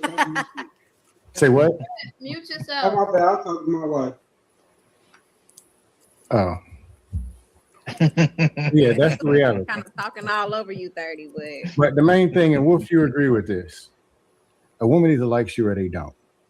That That's all doesn't change I'm no matter where saying, you bro. are. If she like you, all this little foo-foo, I'm gonna take half your shit. You got a job, I'm gonna leave you in 90 days. That shit don't matter, bro. If she really like you for the person that you are, and that's the reason why I don't have nothing to do with money or none of that shit. Because if she really like you, truthfully like you, because a lot of times women of actually good like fruit and moral fiber, they talk about the character of the man. If they talking about the character of the man, that has nothing to do with his bread at all. I won't say nothing. I'm just saying what we've been hearing. What we've been hearing, what is real life and what we've been hearing might not match up. But what we've been hearing is about the actual character of the man. So if it's about the character of the man and money don't come up, and then you know what I'm saying, you switch up and it is all about the money, then you just got to state that. But a lot of times they want to bring up the money because it's gonna make them look a certain way. That's all I'm saying. Wait, is that the boxer that just lost in the fight we just watched a little while ago? No, it says serious as I was a which I'm broke, I ain't got no money, but I was a supervisor in this one job. Didn't pay no money, $2 an hour. And I gave them a survey after came from supervisory training. All the employees, a list of the things that they thought were the most valuable. The highest. Have you ever had your own business? Huh? Yeah, let me You ever had finish. your own business? Yeah, let me finish. On the list, the highest person put money as number 5. And we would assume that all these people on a job, because I don't care about no job, money is going to be number 1. They trying to get paid. Number 5 was the highest. That's all I got. Okay, I want Samson. You said exactly. Answer my question. Scam, have you had your own business? No, I ain't got no job either. Broke, poor. No. So you've never had your own business and you... No, I don't know nothing. Mm-mm. No. Mm-mm. Man, can you be real? Probably not. Definitely. That's what I'm saying. Why does nigga repair over Captain? Yeah, go ahead. He just said a supervisor position made $2. Yeah, I've been supervisor several times. I never got $2 an hour. I might have got 25. I never got no $2. That's crazy. Minimal. They gotta pay waiters more than that. So that's how serious you can take scamming. Like his name is Scam Likely. It was tight, man. You better scam with that motherfucker all looking all over the motherfucker. Yeah, y'all understand what he's saying though? I can't understand a word he's saying. Yeah, I know. You need a translator? I have an ass nigga. I'm saying basically. $2 an hour, and I got a mic that people can understand me. Can we get a translator? Hold up, my mic ain't working good. Sound like you're talking in the hallway. It's all right. I'm on it. Don't worry about it.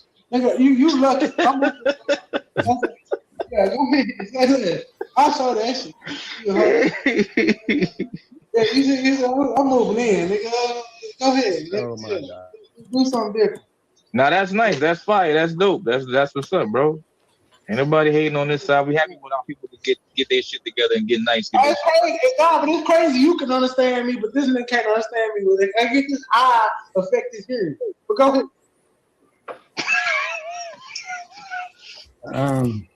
$2 an hour, and I can afford a mic where people can hear me. I'm just saying. Listen, man, we ain't gotta shoot no shots, man. All right. Next We fire first. Yeah, I'm next a time. anyway. Come on. I come from the dust panels. I mean, I'm just saying, dust certified. Let me see.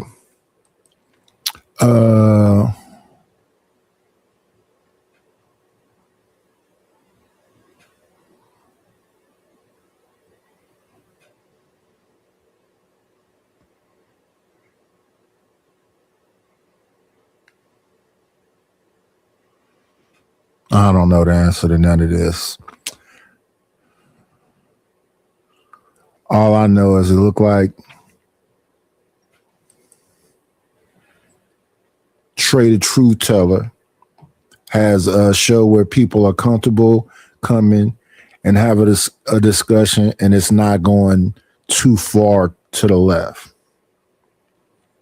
Everybody seemed to be comfortable with each other. Cool show. But this idea of, listen, I'm not finna agitate no woman that don't want to be bothered. And I can take rejection. It's a trip to see the way things are looking.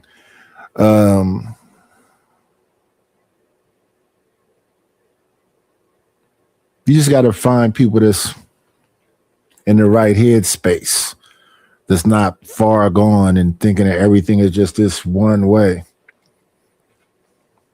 It's a lot of ways. And Scam is just saying, find somebody like you. Same as Samson is saying, find somebody like you. Big Aaron, you were requested to come back up here. Somebody said they want you to smoke. Yeah, bring up OG. OG Aaron up here. OG Aaron, man. Give us some of that wisdom, gang. What these niggas talking about? Jesus. So this is crazy how far the I said, conversation.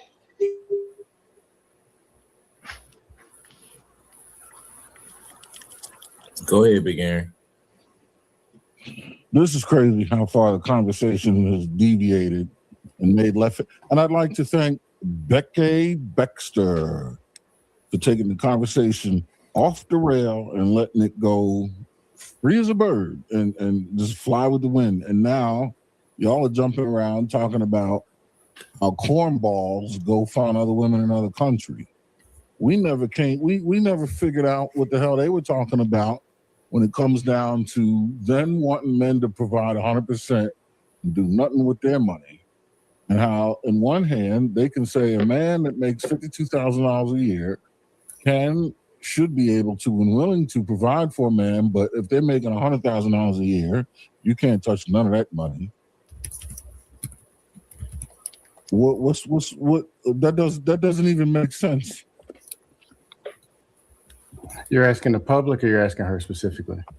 You weren't here for the conversation, but I'm asking the two ladies here specifically. The public is not here to represent itself. I mean, I never said any of that. And Rose specifically. But I'm only throwing you in there because if you want me to answer. No, I don't want you to do anything because last time you did something, we ended up here. So, Rose. Big A, what it do, baby? Nothing to it but to do it, my man. How you feeling? That boy Stevenson put on a clinic. Telling you. Man, that nigga is pillow fist. I can't wait till he fight Devin Haney. Haney gonna knock him out. Hey, Trip. Haney gonna knock him out. Trip, but what I'm saying, that boy put on a boxing clinic. But hey, he did. But then what the fuck? He better go to the club tonight. No, look at this nigga face, that fucking pillow head. Bro, can you hit no harder than that? Did you ever hit a weight? Nigga, you cold. Trip, hold on, we ain't gonna change the subject. Blu-ray, you got. I'm about that. Nah, you good. You need to train that nigga. You need to train that nigga, Blu-ray. You need to get touch with his people, and you need to go and tell your strength and conditioning. He needed all that skill he got. He ain't got. When you hit Earl, nigga, Earl was doing all that shit he doing with power. He doing all that shit with nothing. Can Big Aaron get his question answered, please? Yeah, let's get back to it. Let's let Big Aaron and get his question answered, please. Damn, Sam, this is how you gonna do? I ain't do you like nothing. He was talking and then you came in hot. Nigga, you showing your goofy ass jersey and you moving in. Y'all, hold on. We ain't doing that, y'all. Come on. I said, I gave him a compliment. He got that. Hold on. It was on me. I'm the hold on, fam. I'm the one that messed it up by just interjecting, but I was trying to make a statement to keep going. So that's my bad. That's on me. But go I'm sorry, my beard don't connect to the fucking ear drop. But Rose, who was he talking to? Who was Big A talking to? Him and Becca was talking? Oh, no, I think Big Aaron's question was to you because he didn't want Big Becca to derail the conversation again. So he wanted to talk to you, Rose. This is about the same thing earlier. Okay, well, what's the question? Gentlemen, so I want you to know this is how much cerebral investment gets put into the spotlight being on them, right? Like that, very, very little. So the question is, how is it that you can expect a man, in one hand, you say a man should be willing to and able to provide for a family at $52,000 a year. But if you were to make whatever you make, none of that should go toward the household. I never said that. Okay, very well. How much do you make? Ballpark. Give me a $40,000 window. We can say that we make the same thing. Okay, and how much do you plan on contributing to the household? Depending on what he's asking of. The majority of conversations that I've had with men say they prefer to go 70-30. So I'm gonna say 30%. Like I've never heard, I don't know what type of guys these women speak of. Sometimes no guy has ever came. That's my number, 70-30. That's my number. To me and not wanting to be a provider. Okay, so let's say 70-30. Let's just say, since that's what you've heard, what do you plan on doing with the other 70% of your money? Somewhat still asking my husband what we want to do with it. Like if it's as far as investing in something or saving for something, emergency fund, and then you have a percentage that goes to whatever else is needed around the house within that 30%. So he's saying he want me to pay utilities and make sure the necessities are and groceries are in the house, small things of that nature. So in other words, you are willing to put 100% of your earnings for the benefit of a household, just like he is. If I have to, yes, I should be able Let's say you don't have to. Let's see what TL say right there.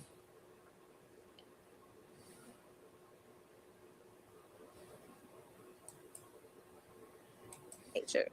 So in other words, you are willing to put 100% of your earnings for the benefit of a household, just like he is.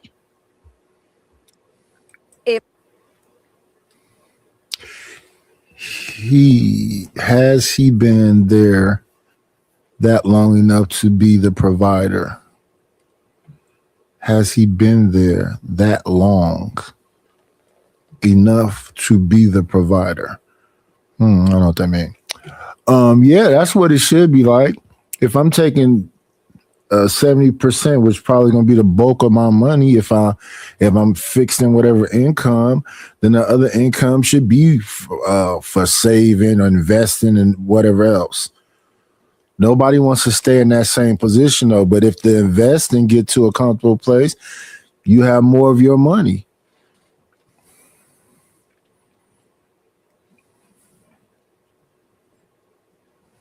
If I have to, yes, I should be able Let's say you don't have to. What are you going to do with the other percent of your money that's not going toward the benefit of the household?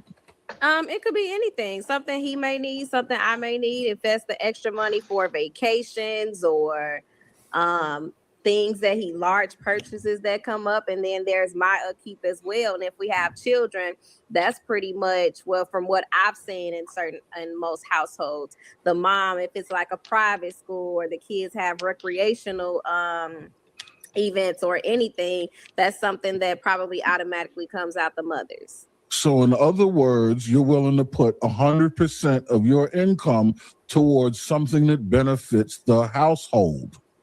If I have to, if the husband isn't working or something like that, if I have to, yes. But 100%. see how the conversation goes, gentlemen. When they go, if I have to, now you're making a fork in the road. When you go down one road, right? She has to. That answers that. But in the event that you don't have to, what are you going to do with the remaining money that is not put forth toward the benefit of the household? Right. What if I want to do is an LS swap on the Cadillac? Let her answer. See, when you do that, that's when they take it, because they're just going to be sit there and quiet and let the conversation wither away. Let her answer. Well, you asked me that about 3 minutes ago, and I answered that, so I'm confused. I don't Yeah, know if you because already have like a you already thinking of no, a premeditated answer to, no. I need you to answer the question. accurate, but you're not gonna get that from me. No, So it's what I just I don't need anything. I need an answer from you. And every time you answer the question, what you end up saying is all of your money ends up benefiting the household. And then you say, if I'm required to. So what I'm asking you is to entertain the other hypothetical. If you're not required to, what happens to the money that doesn't benefit the household? And then you turn around and answer by saying, benefit the household. No, if it's the money that's not benefiting household, that probably just has something to do with my upkeep. And that probably just has something to do with whatever money we said we were going to save and, put to the side for emergency. I'm not asking for probable. I'm asking for what would you do in the event. That's what I would do. So you would use the money selfishly. That's not selfishly. What are you talking about? Because about 80% of my decision making included my husband. So how is that selfish? Because you said it would go into your own upkeep and something that has nothing to do with the household. I said, hold on, because first of all, men are visual. You think you want his wife walking around looking a certain way? He's gonna automatically invest in her upkeep because he was already aware of what her upkeep was like before he married her, which did play a huge contributing factor into him marrying her. Yes. So that's not being selfish, because a lot of men want spontaneous things in the bedroom that cost. Right. So just little What spontaneous things in the bedroom cost? Huh? things like that. So a woman's upkeep is very important. Yes. I'm glad you said that. The hole gets dug deeper. You just said he's going to invest in your upkeep and the things that about you that benefit him. So you're no longer required to pay for those things. The things that require your upkeep that you will be having to pay for will only benefit you. You just said it. If it benefits him and it's involved in your upkeep, he's going to invest in that, which is a bill you don't have to pay. Okay, so anything that's left is to be selfish. Okay, but that's vice versa, because I'm still investing. No, we're not talking about the man. We're talking about you. We're not. See, vice versa. But what vice versa means is you put it the other way. Keep it the way it's going. Keep up well. So I'm trying to see where we're going. No. See, don't do that. When you go vice versa, you're taking it from going that way and then sending it that way. No, keep it going that way. I said what I said. I mean, a woman if that's the case, if it's selfish on my end, it's selfish on his end. Everybody has a maintenance. No money. Gentlemen, this is a master class in OG Aaron, you doing your thing. Go ahead. That's why I want you to talk. This is a master class in jiggery pokery. This is craziness. When at the end of the day, what really needs to happen is, listen, my parents, they're still alive and still married, and they did well for themselves extremely. My dad was a vice president of a bank, right? And the one thing they instilled in me was that the two people are always required to provide 100. There's no 50-50. That's right. That's 100% of yourself. And that's what the song say, 100%, 100%. Everything you're capable of doing should go toward the benefit of the household, period. When it comes to finances, what that starts to look like is a one-pot solution. Every penny that you make and every penny that I make go into benefiting the household. We are members of the household. So if we need something... Are you a component of one-pot theory, or are you a component of two-pot theory, which is is it two-pot where it's like my pot, her pot, we come together? That's right. That's two-pot theory, right? Yeah, my household's a different story. My household's like a 15-pot story, but that's nothing to do with it. What I'm saying is, because you got kids, and all that shit, grandbabies, and all that shit. Yeah. No, just the way money is managed. No, it's not. I'm not a usual situation. Let's just put it like that. I know, but I'm saying what you preaching. Are you preaching I'm preaching it. What I'm saying is, if she makes money and he makes money, every penny of everything they make should go towards benefiting whatever the whole household needs. That's one pot theory. But that's Jesus not Christmas. that's impossible. No. I'm asking. Is he on one pot theory or two? So we can. But Brother Aaron, I'm just asking this to like clear up what you're saying. Hey, Trip. I know. At the end of the day, what he's saying is that my only question to Aaron is who's managing the money? Because I'm assuming that Aaron is saying that hey, anything that's made because we're He already said This is what I'm saying. From what I'm getting from Big Aaron is that hey, at the end of the day, we're gonna do what it takes to make this household function. Period. At the end of the day, right? Am I correct, Aaron? Yes, sir. So with that being said, you understand when he talk about pot theory, that comes from Gordon Ramsay. That's actually a theory. When he starts talking about pots, he's talking about a financial advisor guy on the internet. That like, so I just wanted to make sure that he was talking about the one pot theory and not the like, because there's multiple financial advisors in the white space to talk about this. So I just wanted to understand what he was harking down on. So what now? So Trip, listen to what I'm saying. And only reason I'm letting you continue to talk, you know you my partner. So y'all gotta understand this is my bro. So that's why I'm letting him kind of cook. But Trip, just let Big Aaron keep cooking though. You know what I'm saying? Without interrupting. I brought him in. No, I got you. So yeah, Trey, you had it right. And you said who is to manage the funds? Whoever's best or most skilled at managing the funds. I think a greater question is who makes decisions based on how the funds are managed, right? So for example, when it comes to household funds, my wife manages that because it takes it off my plate. I have funds to manage that have nothing to do with this household. It has everything to do with the actual income because of the business I'm in. But where we live, right, there's a mortgage. Where we live, that decision we made together, but I had the ultimate say in that.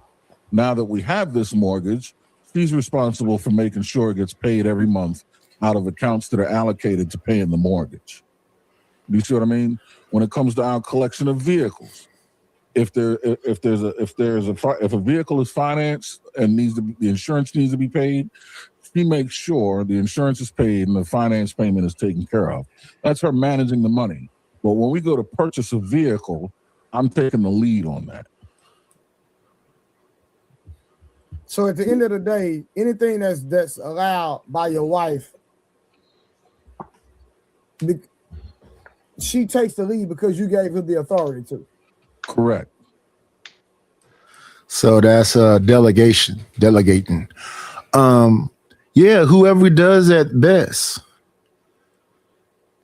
If I meet Becky Baxter and she knows about financing and taxes and all of this, if she's the best at it, yeah. It is. It's just not that complicated.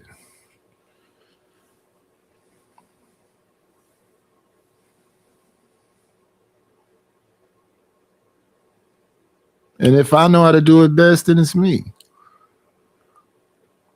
And like when it comes to the like house thing, I don't really be tripping off of that stuff. You know, we want curtains and curtain rods and okay, go ahead. What's that? A Target trip? Okay.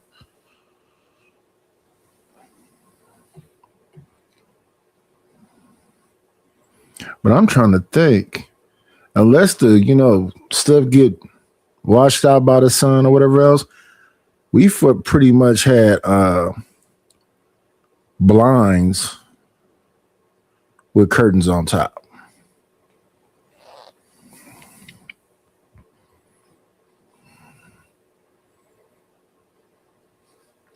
Yeah, and then you just have to be consistent, earn each other's trust, and all these other things before you ever get to this kind of understanding. And once it's flowing and people get comfortable in it, yeah, it should be some growth. People should start seeing the benefits of the growth.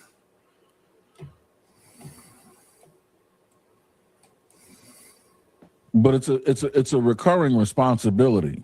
There's no decision that needs to be made in actually managing the money. The money's managed after the purchases have been made.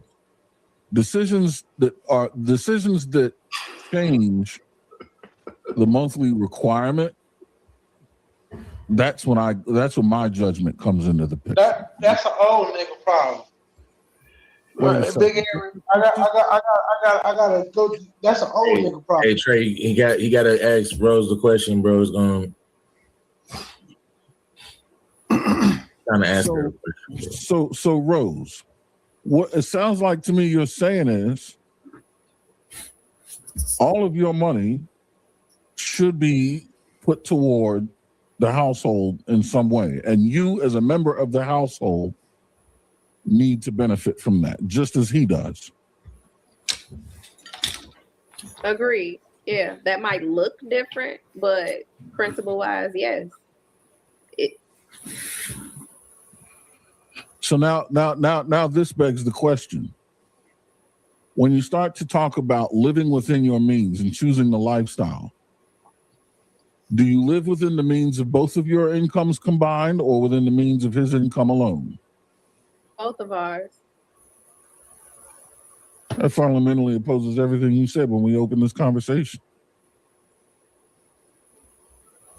It happened so long ago. Unfortunately, there's really no way to tie the context together. Thanks a lot, Becky Baxter. Appreciate that. But at the end of the day, that pretty much just fun. You stuck a grenade in your old argument. You just blew it all up.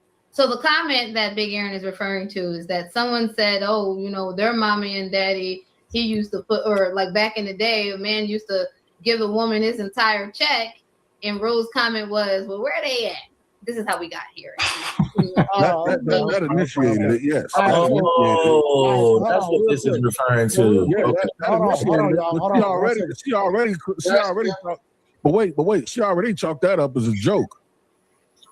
And then trying to clean it up, I dug deeper and deeper and deeper because she was trying to escape that hole. I got you. Hold on, real quick. Hold on. So, Ro, because you made a comment. So, you said that you've never had a man that came to you that wasn't a provider. So, I'm assuming by default, a provider is a man that's paying 100%, and your money is not allocated to anything at home. You get to do what you want to do with your money. Am I correct? No, that was the very opposite of what I said. Okay, so explain your context of a man being a provider. From what a man has approached me and said, he'd rather, and I agree with him, that he'd rather play the bills of 70% him, 30% me, because he takes pride in being a provider. So the 30% might look like for me, maybe utilities, groceries for us, little things around the house, necessities. Wait, ain't you coming with a baby? What does that have to do with anything? All right. How do you answer a question with a question?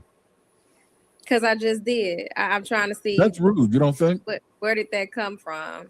You don't think that's rude and dismissive? No, because you said coming for us. That's why I asked you coming with a back. Because you said coming for us. A man got to do all this shit.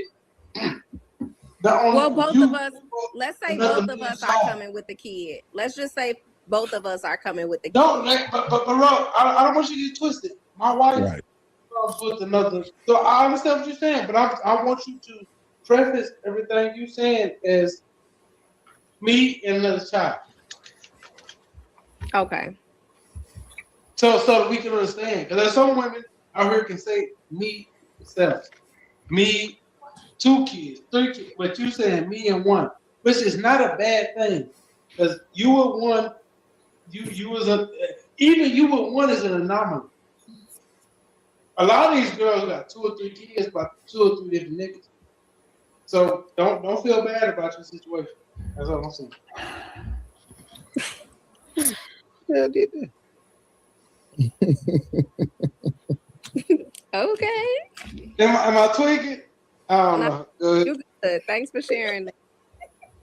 So, Rose, so you saying a man came to you talking about paying 70%, but you've never been in that situation, I assume, right? Am I correct? Correct. Okay, so how can you say that a man is a provider for petitioning you 70% when you've never actually lived under the same roof with a man? I mean, we were hypothetically speaking. Yeah, but you coined that he is a provider because he proposed 70% and you pay 30%. Why would you say that he's a provider when you don't have practical experience with that? It was a suggestion.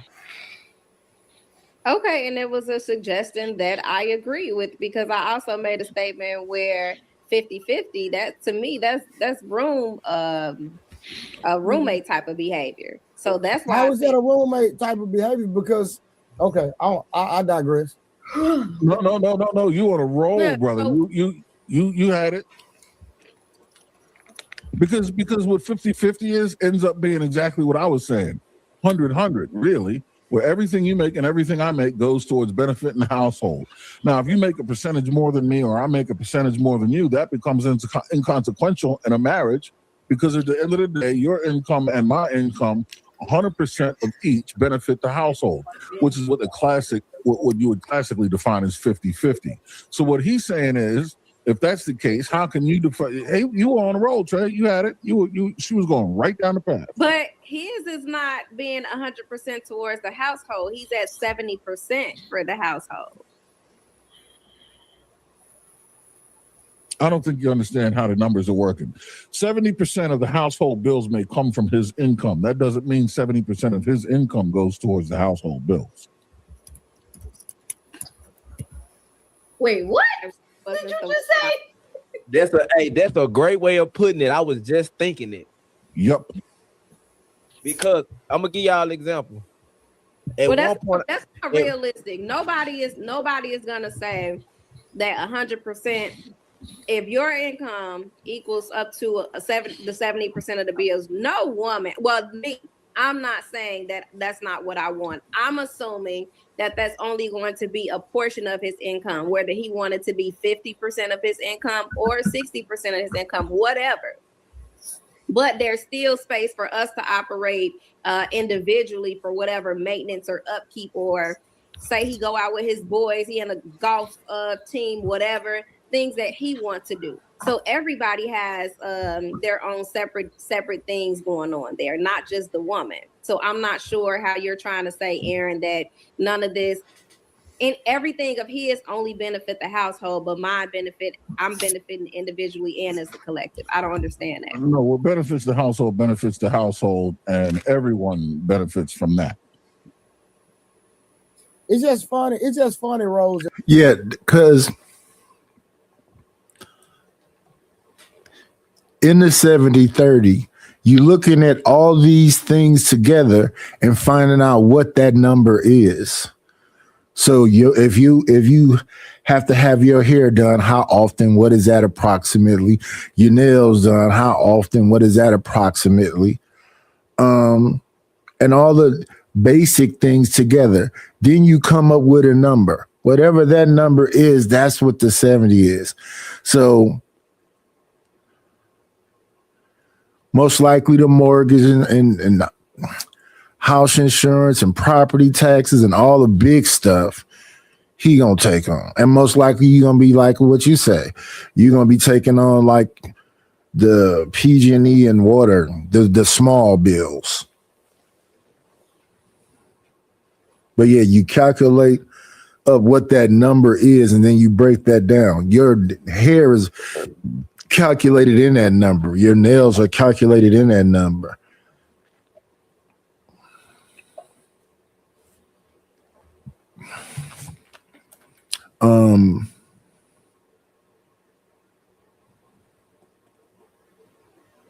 My thing is that living within your means you don't spend all your money.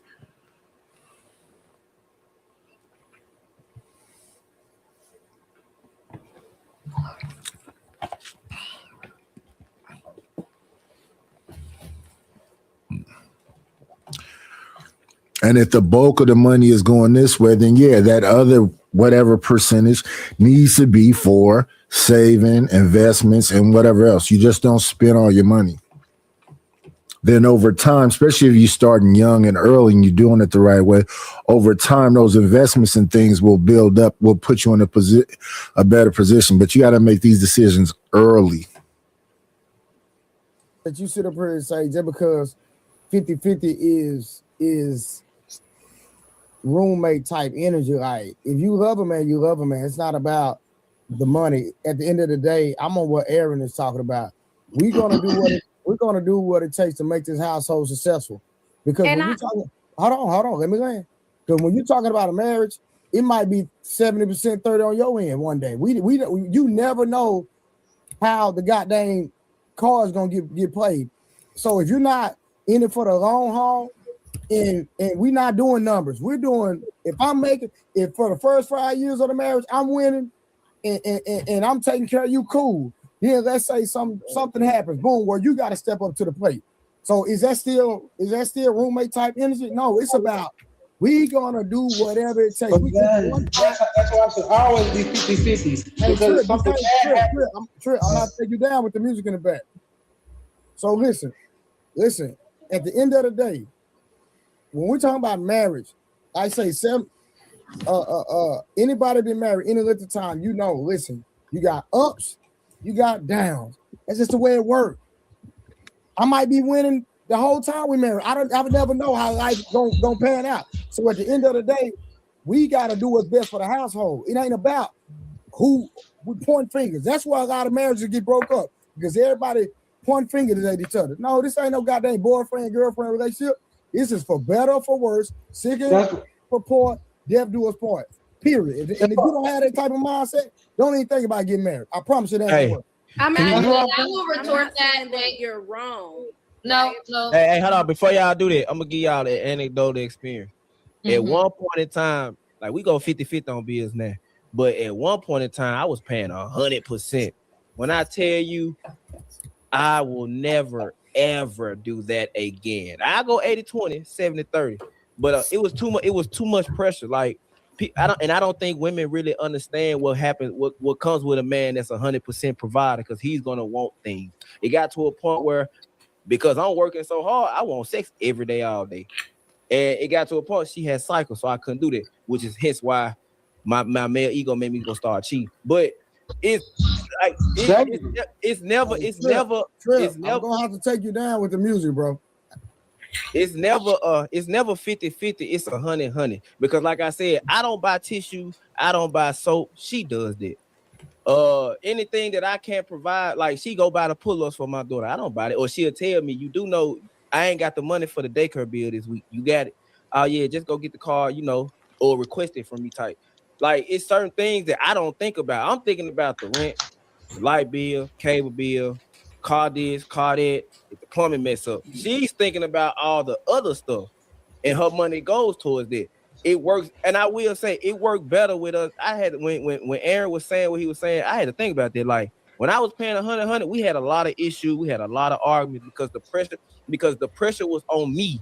Everything was on me. If something went wrong, everything was on me. When she got the job working for the government or whatever, and we went back 50-50. Man, when I say it was a breath of fresh air, our arguments lessened. We didn't have it was she was like, but she told me, she was like, I told you when you start paying 100% of the bills, you're gonna hate it. She said, because we don't live in that economy where you can do that. She said, if I got the money to help out, let me help out. I want to anyway. And it works better. And that's why when you said roommate roles, like ain't nothing wrong with 50-50, because if he's spending most of his money like what you saying that, but it don't make sense, because I don't like women be complaining about finding a man that can help them. What's wrong with a man taking 50% of your problems and struggles and baggage off your back? Well, you ain't gotta do a woman would say I don't want 50-50, but complain about paying 100. Be complaining about paying 100%, but then don't want a man that's gonna go 50-50. It don't make sense. So Rose, explain that. Hold on, I gotta read the comment, Trey. I've been waiting to read this comment. I gotta read the comment. Never mind, keep going. Keep going. Go ahead. All right. So we got a comment. It's from Why Fear Freedom. He says, Becca, your little gap is tight, cute, and I love the natural hair look. Respectfully. All right, continue. Thank you. Yo, that's Rose. So Rose, think about what Why So Serious said. You're already paying 100, right? Okay. Are you paying 100? Let's just say I am. Are you currently paying 100? Oh, in my house, yes. Absolutely. Yes. What are you talking about? I'm thinking you talking about in the relationship. I thought No. I'm talking about in your house. Don't do that because I've been 2 seconds off you for the last hour. Uh-oh. You could go ahead if you want to. I paid 100% before many different times. You can go ahead. Hold on, we're not gonna derail. We're not gonna do that. We're not gonna do it. We're not right now. Oh, she's trying to derail. I don't like when people say stuff like you need 30%.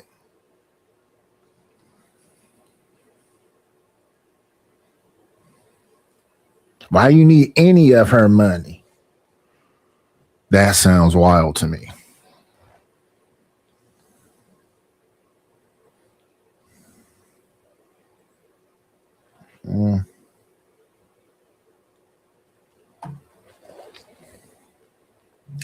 I don't remember my old phone needing to be charged this often.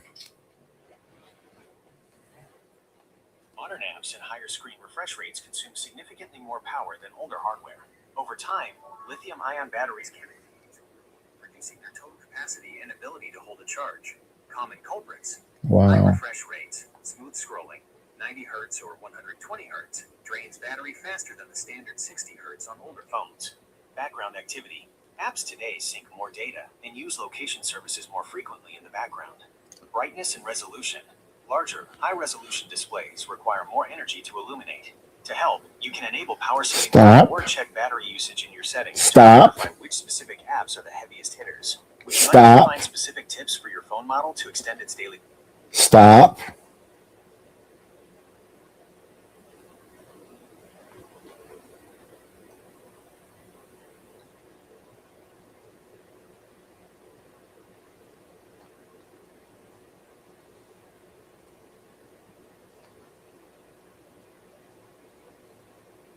Close.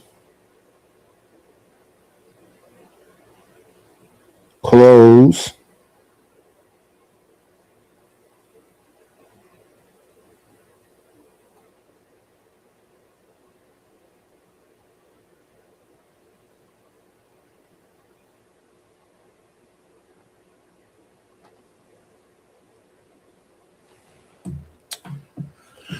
Yeah, relationships.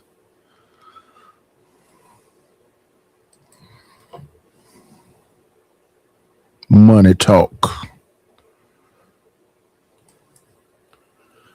Okay, we have some more ladies. So the 60% of the rest of what's the leftover? 70? And 70? that Where yes, would that money go? And that's what I was just explaining. So that would go towards anything that we discuss, because I do believe in making those type of decisions with your spouse, as far as like saving for large purchases or putting money to the side for emergencies, our vacations or whatever he wants to invest in perhaps. And then a percentage would go to just little things around the household. If we have children, 10 times out of 10, moms are making the payments for the recreational activities or anything they have going on outside of school. And then there will be a percentage for me for like maintenance, hair done, whether I want to get nails or shop or, whatever little things that I like to do to pamper myself. And I think Aaron was trying to make that a big deal, saying, why do I get, why is something only beneficial towards me outside of the household? And I said, well, everybody has a maintenance upkeep. A man does as well. Haircut, if he has hair, he's spending money on his hair, on shoes or jeans or what tees that he like. So everybody has that. So I don't see what where he was going after that. Do that come out of do that come out of your pocket though? Yes, it does. But this is the agreement that me and husband had. This is an agreement. This is not something that I'm just doing because I want to do whatever I want to do. Do you I didn't see you coming there. Hey, Adrian Nicole, thank you for coming through. We have to get back into the algorithm, which means we got to do long shows. Let me see. Because where is everybody? Yeah.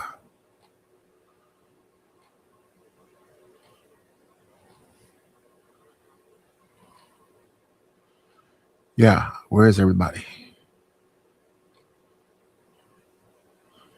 Okay, I see the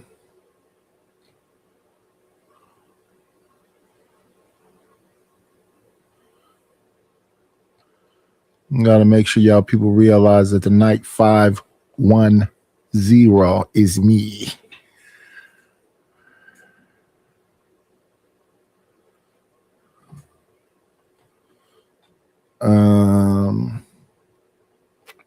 Who was I seeing? I was seeing T was going and Freezy was going. Are they still on? Let's see. T is child listen.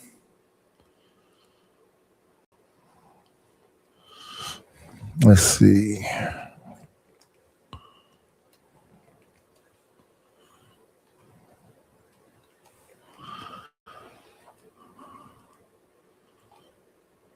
Oh, T ended 5 hours ago. Okay. And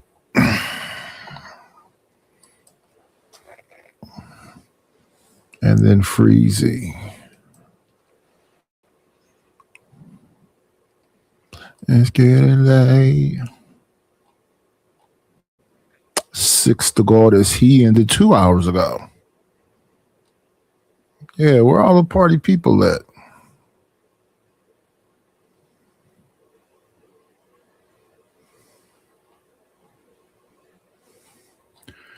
What is this? Oh, yeah, that was the day Tawana was on. I want to check that out, too. Let's check that out.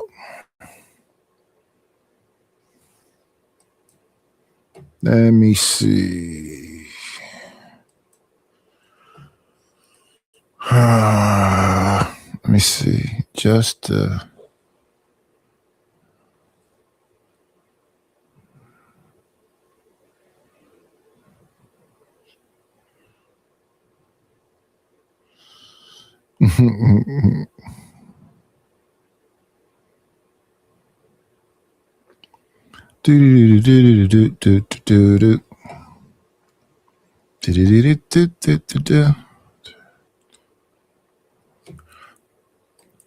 Bam, bam. I've been on since 5. Well, let me see. I think I came on at 8 o'clock. expect to have access to his bank account? And do you expect to have him have access to your bank account? Yes, I actually think, marriages that I know of have joint bank accounts. But yes, I do desire that I have access to his, and I don't have a problem with him having access to mine. But I think they were trying to make it as if I'm saying this is my preference. I never said that. I said this is what majority of men that I date prefer to do because they want to. So what is your preference? What is your preference? What is your preference? I've never actually thought of a preference. Like, I don't mind going. I just don't want to go 50-50. I'll put it like that. Like, I don't want to do more though. So are you okay going 49-51? You prefer for a man to take care of you.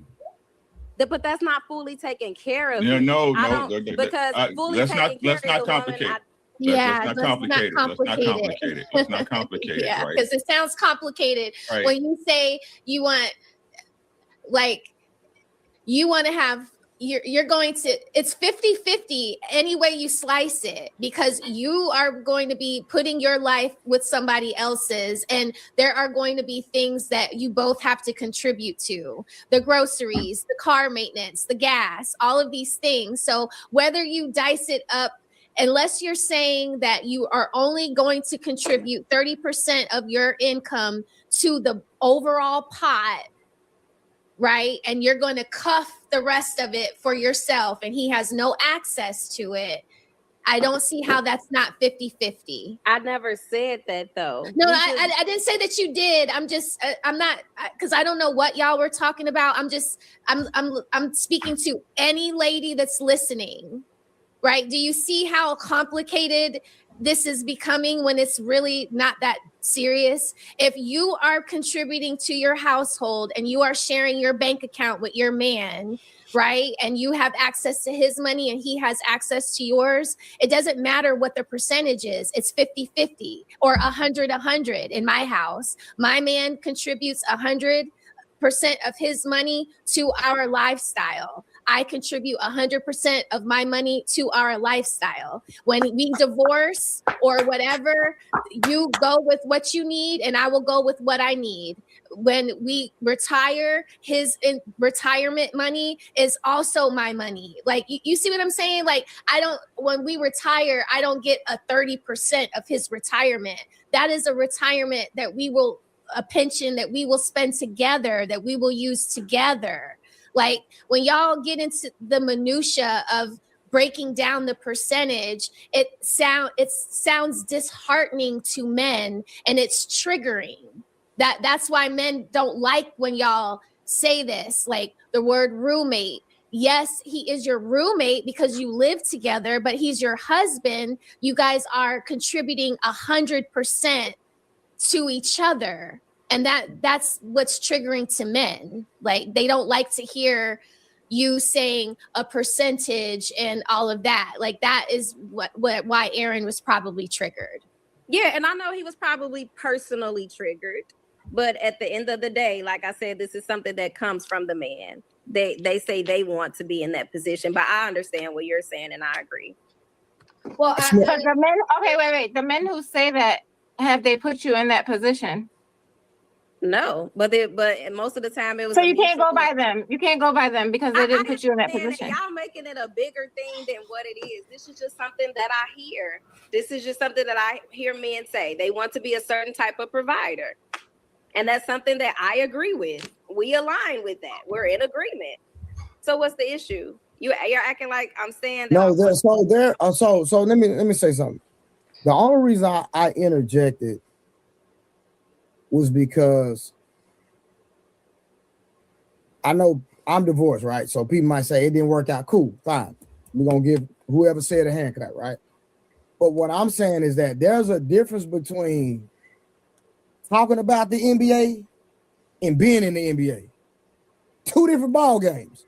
It's easy to critique LeBron from the sideline. He should have did this. You did it. No, get in the game and then see if you're still going to have the same understanding and viewpoint that you have from sitting in the audience watching. You're going to realize, you know what, man, he was faster than I thought. He was stronger than what I thought. The way that I assumed it was going to turn out, it didn't work out that way. So experience is a whole different level from, so that's why I even said what Karen proposed. I say, well, if a man came, you saying, he want to pay 70%. Cool. But he's just talking. Y'all hadn't even been there yet. You know what I'm saying? And then you say, well, 50-50 is roommate type energy. Listen, well, what if you might have to go 50-50 for just 2 or 3 months? Is that going to be roommate type behavior?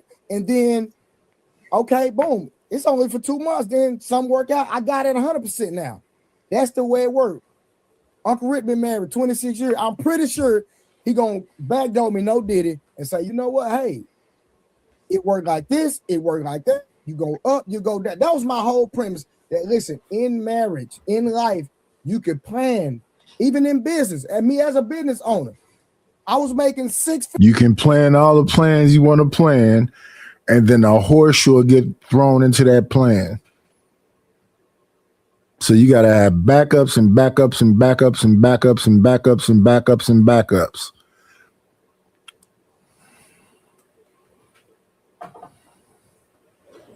Right now, recently, my house insurance was $1,000. Naston jumped up to $4,000 in 1 year. The property tax was like $6,000. Now they done jumped up to $14,000 in 1 year. It was consistently this certain thing for a certain amount of time. And that's California. So, brother, why don't you, and then this whole thing about why don't you just move? It ain't that easy. Figures. Then guess what? I hit a bump in the road. It went down. But I'm still that nigga, regardless. I'm going to keep grinding until I get back up. So if you have a set plan based on what I came in the game with, making this, and then, okay, I was making 6 figures a month at one time, right? I'm not doing that no more. I'm good, but I'm not at 6 figures a month no more. So guess what? If the woman I'm dealing with saying, hey, I'm used to this certain type of lifestyle, well, when I had to downsize and I had to pivot for a minute, what's she gonna do? Switch up on me? You don't love me no more? You gonna put you gonna still feel entitled when I say, hey, baby, just hold on. I'm still that same man. Just give me a minute. We gonna bounce back. What you gonna do then? Could you not pay your bills, Trey? Of course I could, but that's not the point. I wasn't living the same lifestyle for a minute. But if he couldn't pay his bills, would it kill you to pay the bills for 3 months? No, that wasn't the right. And so why did you ask that? Because we were talking about bill paying, not just lifestyle paying, right?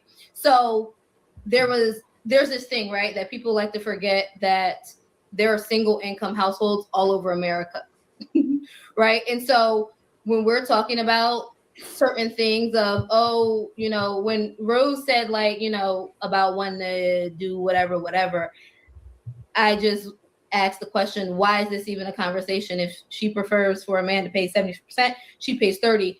I told her, vet a man and find a man who'll do that.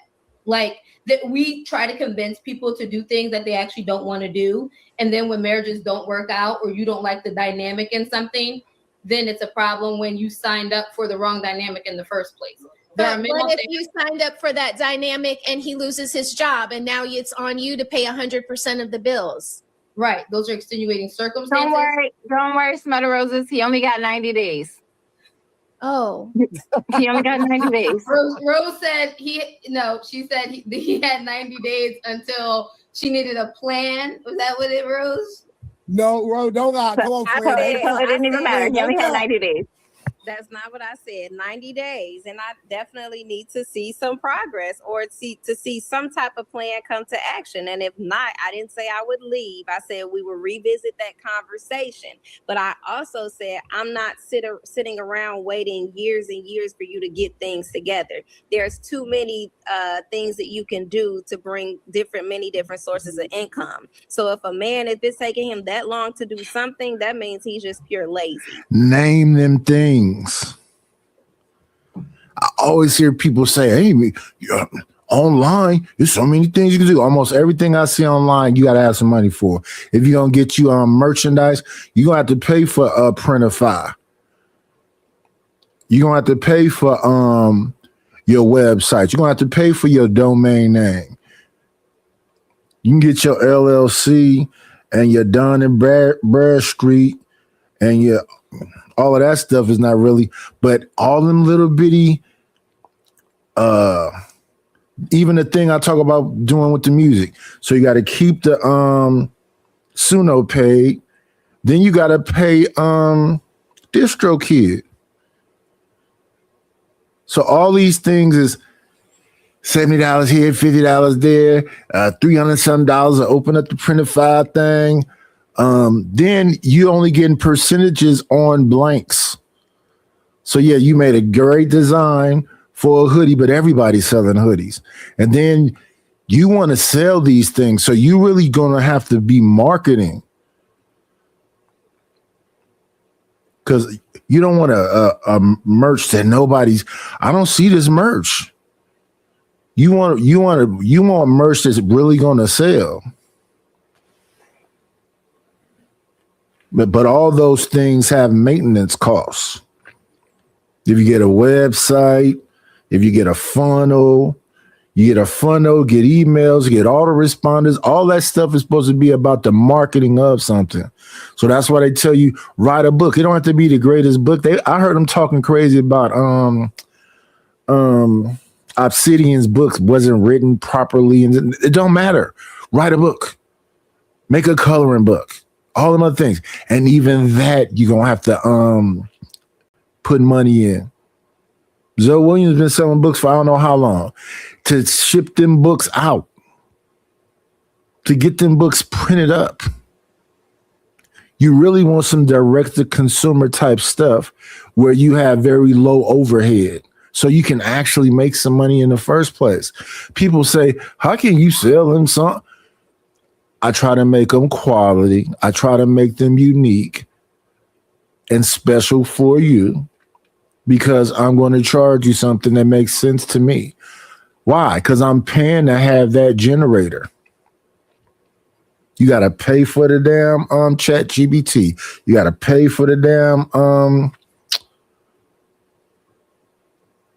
it's just levels and layers. And like the money I made on my birthday don't matter because they ripped the channel away. Now there's no super chats. Now I got to regain the audience. So that's why we're looking at commercials now.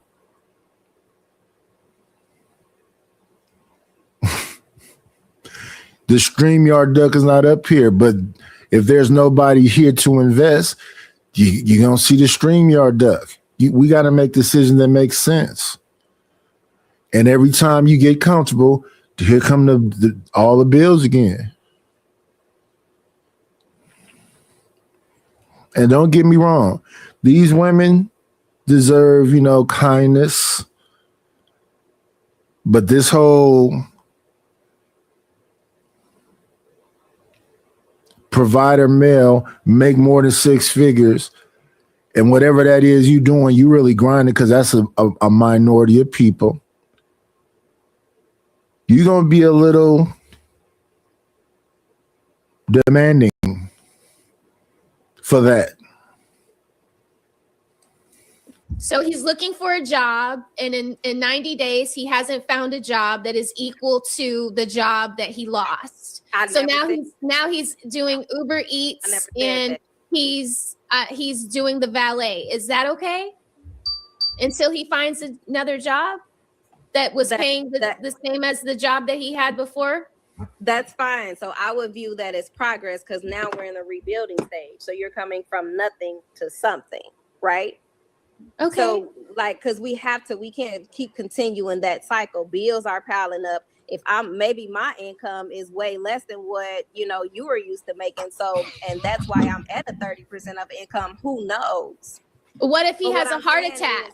What if he has a heart attack and he has to get surgery and now he can't go back to work for 8 months? 90 days. 90 days. She told you 90 days. And now that's a different story.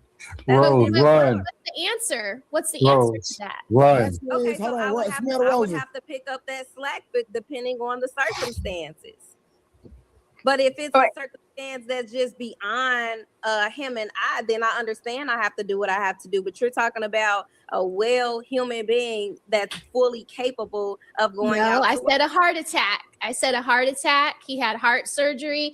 Now he can't go back to work until his heart mends and the doctor says his blood pressure is regulated.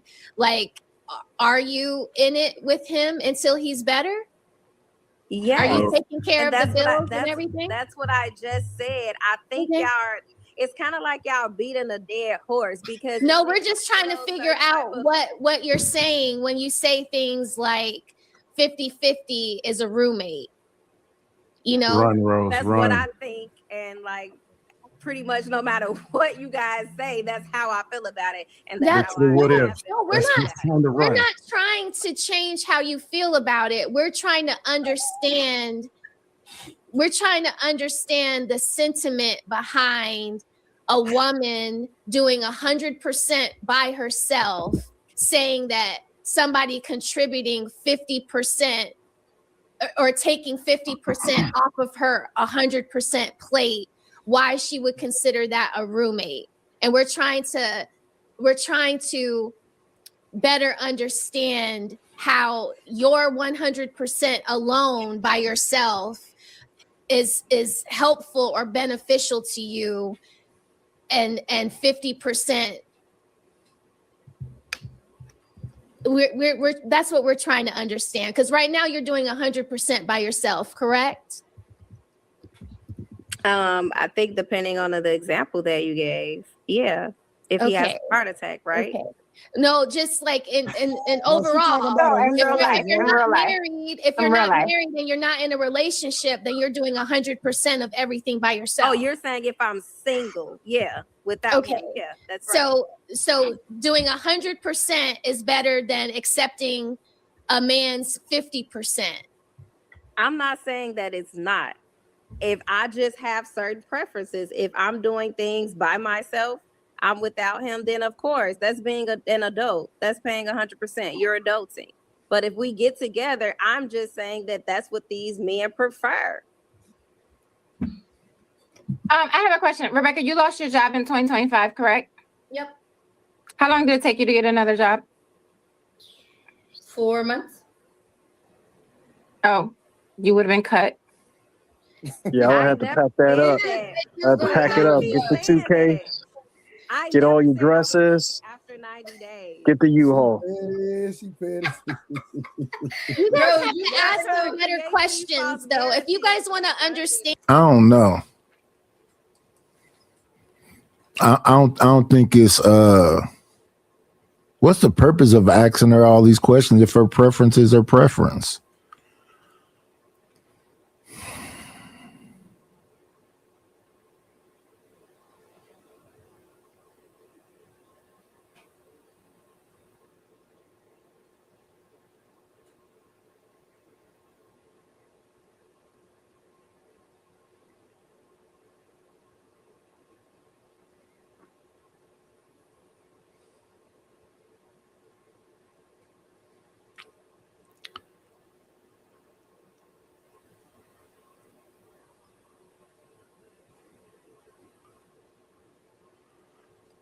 It's just random thoughts.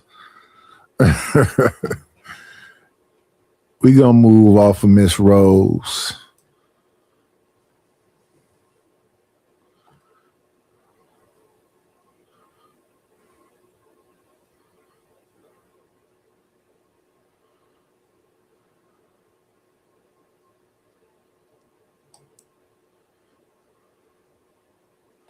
Yeah.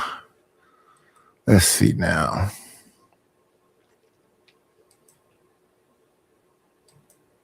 Do-do-do-do. Do-do-do-do. Mm-mm-mm-mm-mm-mm.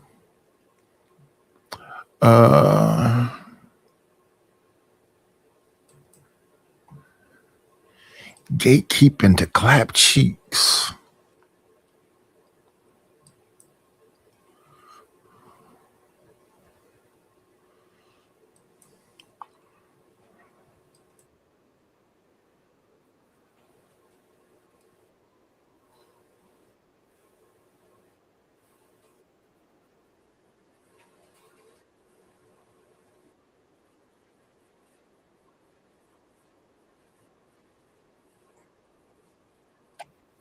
Down and I'll do it. You're the first person I've even been on a panel on in about 2 years.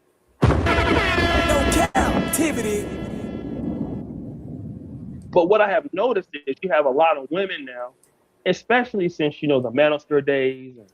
So women becoming a little bit more friendly towards a masculine point of view or men's point of view or even point on the right.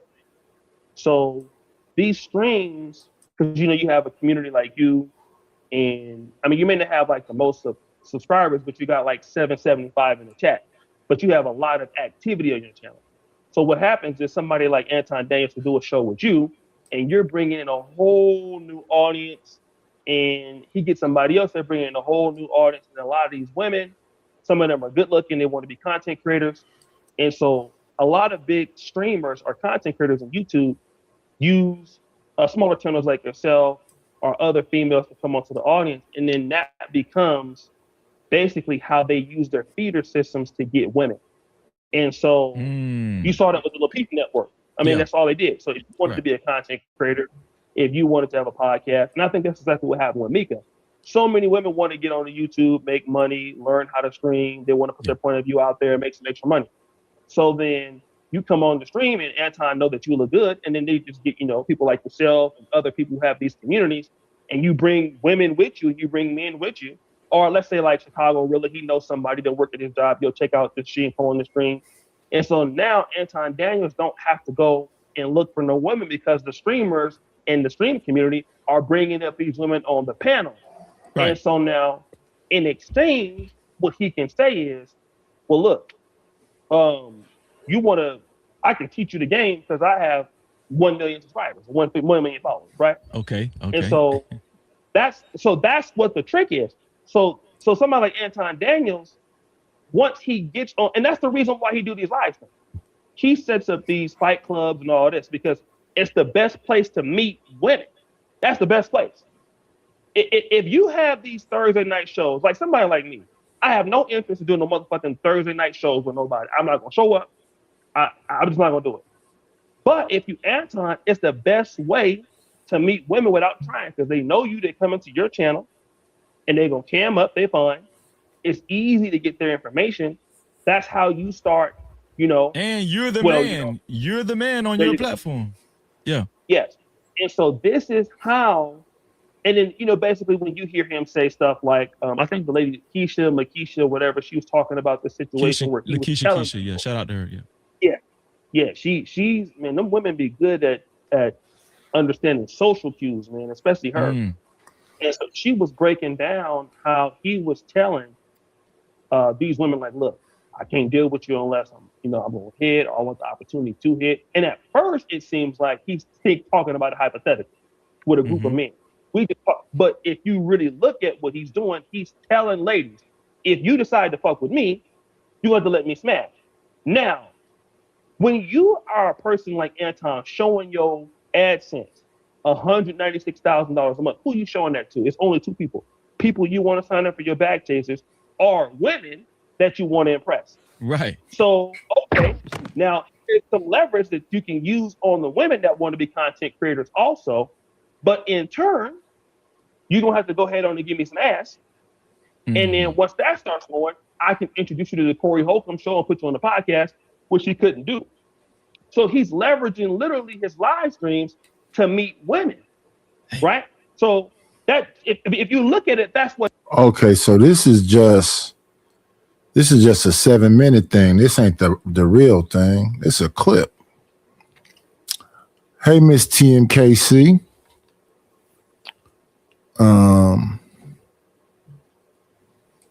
So this is a portion of it, but since I looked at this portion, I was looking for the show with Tawana, because Tawana was the first one I seen going back and forth. Tawana and B Nix. What are we doing here? We doing this here.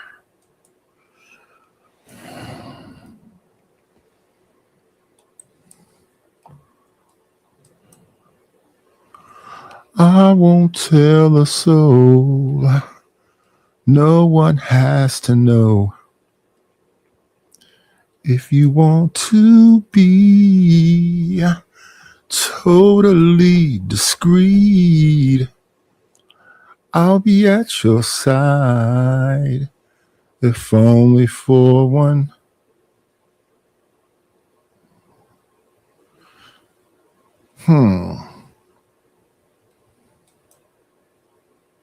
So this is a short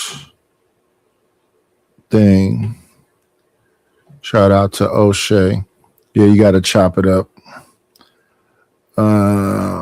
but I'm not looking for that. I'm looking for this.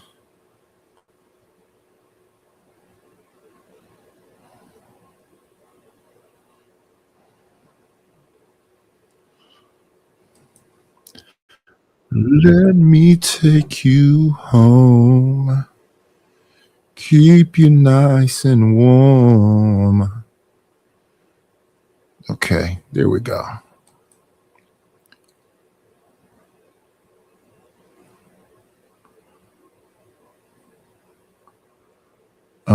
To the early morn, it would be so nice if only for one.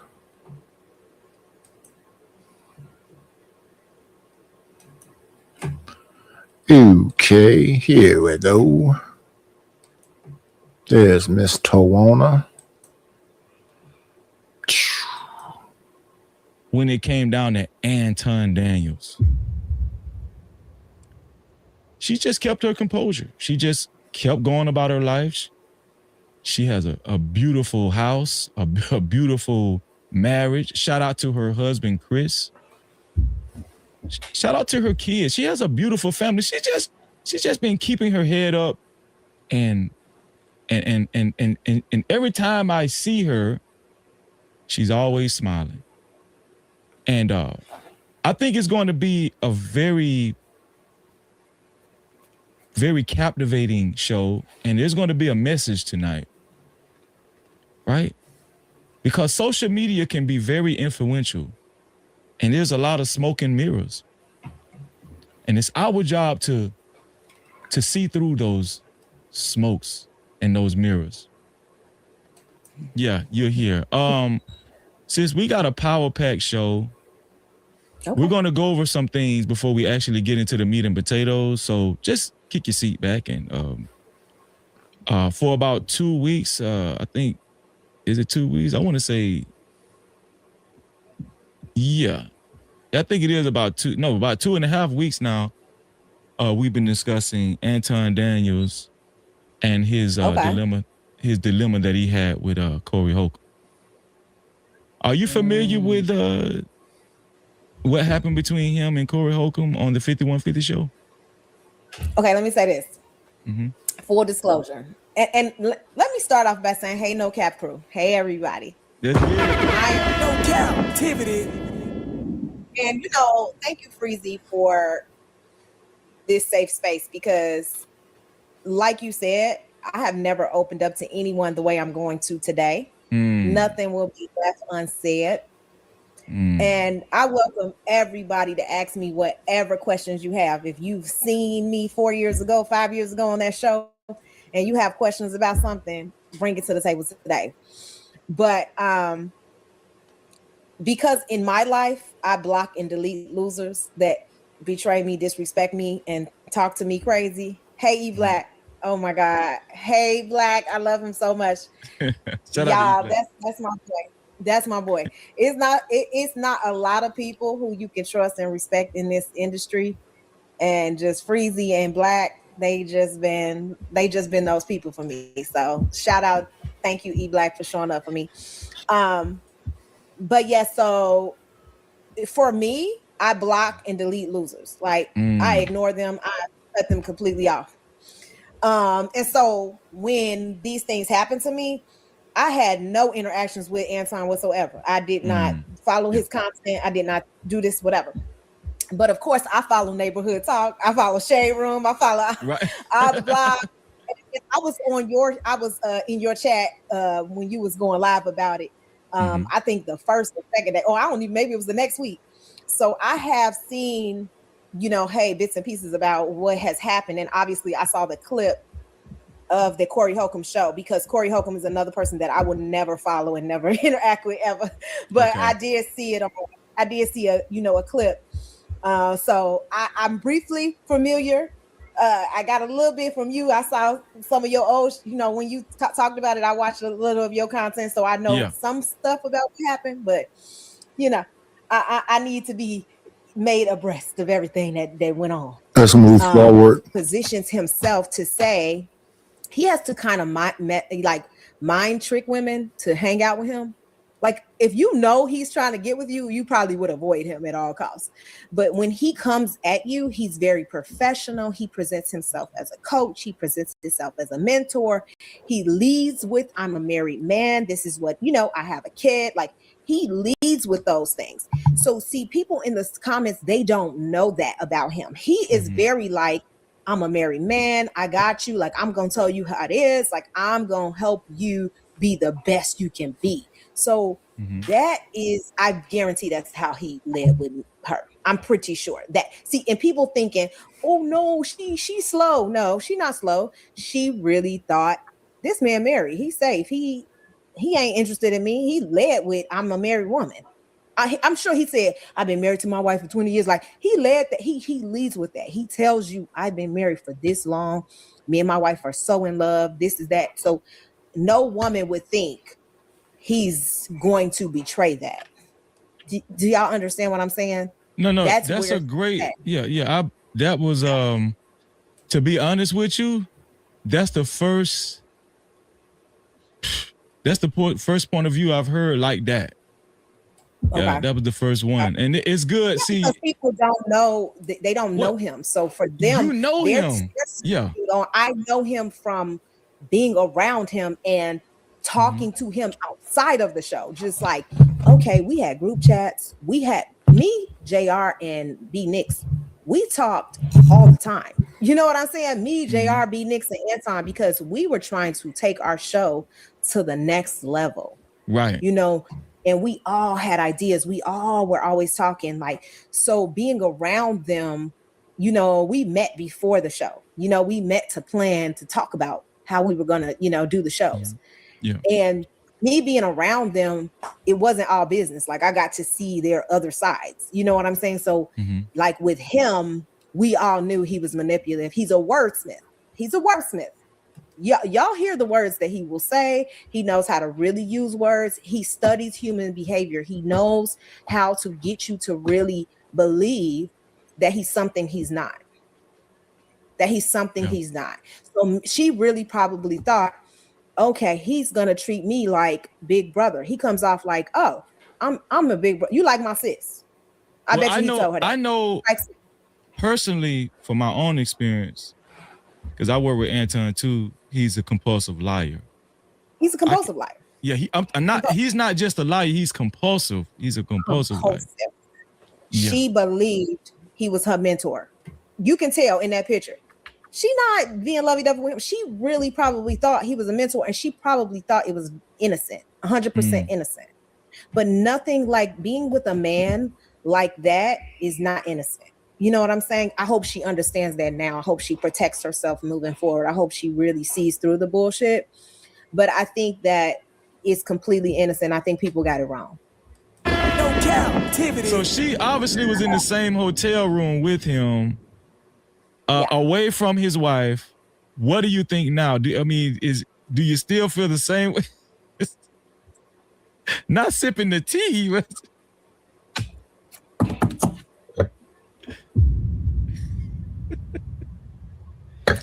He came back to his hotel room.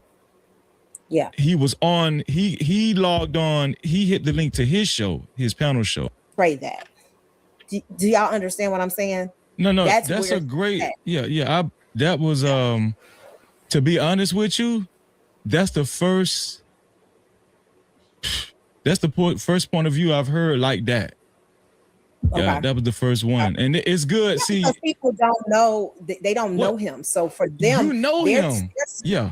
I know him from being around him and talking to him outside of the show. Just like, okay, we had group chats. We had me, JR, and B Nix. We talked all the time. You know what I'm saying? Me, JR, B Nix, and Anton, because we were trying to take our show to the next level. Right. And we all had ideas. We all were always talking. Like, so being around them. This is the hotel room that Anton was in. So Anton is about to be seen talking to somebody in his room. Here we go. Okay. So there's no sound. Got him. Got him. So he was talking to somebody in his room. And this is why he when he came back to his hotel room, he was on, he logged on, he hit the link to his show, his panel show. Yeah. But this is just his little square, you know, on the panel show, whatever. And y'all sure he wasn't on the phone? Well, we're gonna see. Okay. Says, who is he talking to?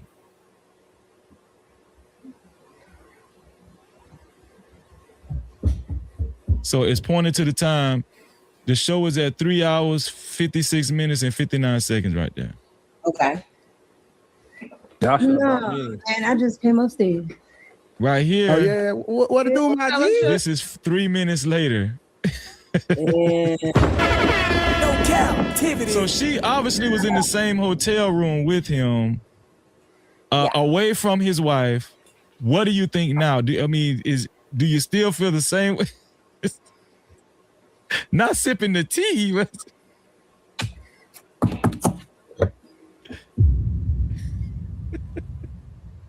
From a woman's point. Okay, you know what? Hold, let's back up. You're a wife. You know. Okay.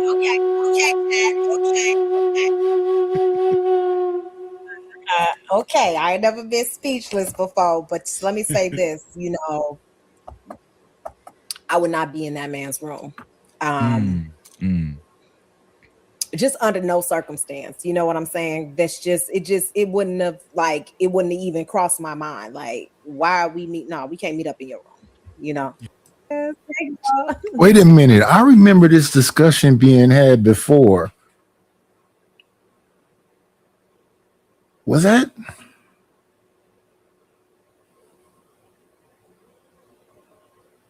I don't like to mix them up. But man, so he got Freezy on him, O'Shea on him, House of Hypocrites, Lakeisha. Yeesh.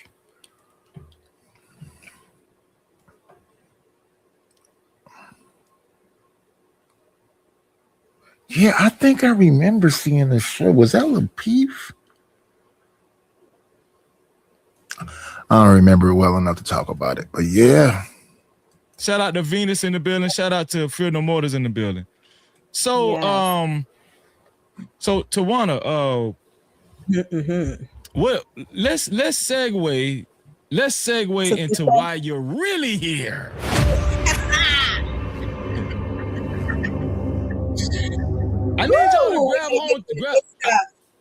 I need y'all to grab a hold to your seats because you know, forget about Mika and all of that jazz. Tawana was way before Mika. Tawana knew Anton way before Mika.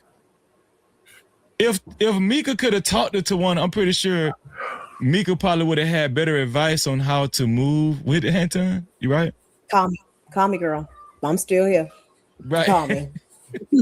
So we're gonna get into how my sister Tawana relates to all of this.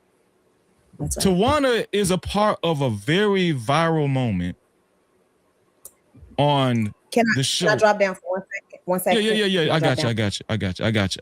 I'll cover for you. Tawana is a part of a very viral moment on a show that, you know, you guys know as the Lapeef Network, right? What is the Lapeef Network? The Lapeef Network was the hub, right? And we already got it queued up to the point where Anton felt some type of way because you just simply wrote a chat and JR highlighted it. Okay, let's see what's going on there. Okay, I don't remember. Yeah, okay. Let's go back. Here we go. But at the end of the day, you know, all I gotta do what's best for me. And so anyway, that's just something I think that needs. As a matter of fact, let me do this. I think this is better. There we go. To be talked about more. We have options. We don't have to stay in America. And when your paper's straight, you can get on. So that's all I got to say. I appreciate you, Colin. Yeah. So that's Tawana's chat that JR highlighted. Kay, you just keep doing you. So she's just, encouraging Kay right there. That's all. Here we go. Hey, Chicago, why your face turned like that, man? My face is my face, but listen, I'm just trying to understand.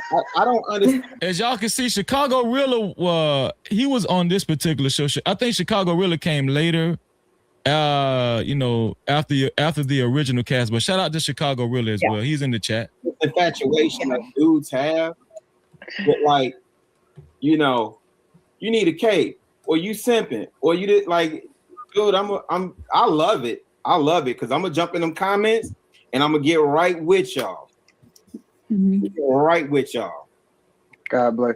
Hey, JR, what you putting up that ain't nobody checking for her, man. Ain't nobody checking for that. I forgot that was on there. Ain't nobody checking for you, August. I ain't even mentioning that one's name no more, bro. Ain't nobody checking for her. Hey, the numbers is better with her on the show, man. Please get her off the screen for everybody log off. Why would he be so pressed about just your chat being on the screen? He's saying, please get her off the show. It was just your chat. I mean, you've seen, look at Skid Row. Like, my very presence, the fact that I am a very secure person and I have, my own opinion, it really intimidates people. It intimidates men that are insecure and weak. So Anton, look at him. He's weak, right? Like, he's going after me. I'm not on the show anymore. All I did was say something positive to support Kay. I wasn't like, and I think a little bit of background was that I had already quit the show. I had already quit the show. And so at that point, even though everything had happened to me with that show, I was like, okay, like Rilla on the show, I supported Kay. Kay was on the show. Like, I was still going to support the show. I was still going to support the show because I was like, I'm not on the show, but I want the show to survive. I want the show to, do well. And so that was my logic. And obviously, they felt differently, right? And shame on me for supporting people who clearly disrespected me, who showed me You want to tell the audience what you was experiencing at the time? You were pregnant, right? Weren't you pregnant? So on that, and I know as you play the video, things will come out, and so people will see some stuff. But at that time, I was 5 or 6 months pregnant with my daughter, and I had just been experienced a lot of just underhanded hatred. On and off the camera. And so I had made a decision months before that just to kind of quit the show. I was like, I'm going to resign. But my intention was to resign, and maintain a professional relationship with them. I had been on that show for a long time, and it just didn't really work with what I was going, what I had going on. And so that was my intention. But it just did not work that way. Right. Because I think I wonder if House of Hypocrites is watching Freezy.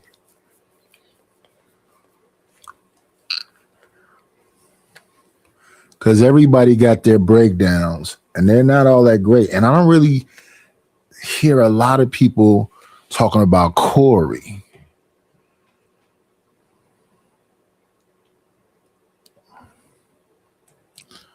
Let me see. Anton gave his 2 cents. He got slick with it. He made some slick remarks towards Tawana. And after a while, Tawana just, she just said, yeah, no more. She said no more. Here we go. You're always commenting. You're always acting. You always got something negative to say. Why are these Look, why are these women so mad? Why are women so mad?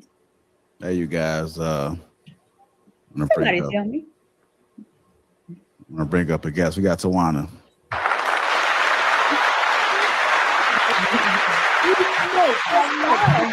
Hey. Hello, how are Welcome you? Tawana to the show. Hey. Hello. You see the name, Tawana. Chicago really get it right. Oh, you out of jail today? You out of jail? I'm out of jail today. I am using the real name. How are you guys doing? Looking great. Mm-hmm. I haven't been on the show with you, Kay, before. I know. This is great to see. Yes, very. Hi, how are you, JR? I'm going good. How about yourself? What brings you on to the show tonight? Well, I heard my name was being mentioned, you know. I've had a lot of people say, Tawana, you know, they talking about you, you know. So I said, well, that's interesting. Why am I being talked about? I haven't been on the show. So really? Let me come on. Since I need to be mentioned in order for you to stay relevant, I guess I'll come on and appearance. So that's why I'm on, you know. No, I wanted to say hi to you guys and check in and, you know, kind of just, you know, see what's going on, what's happening.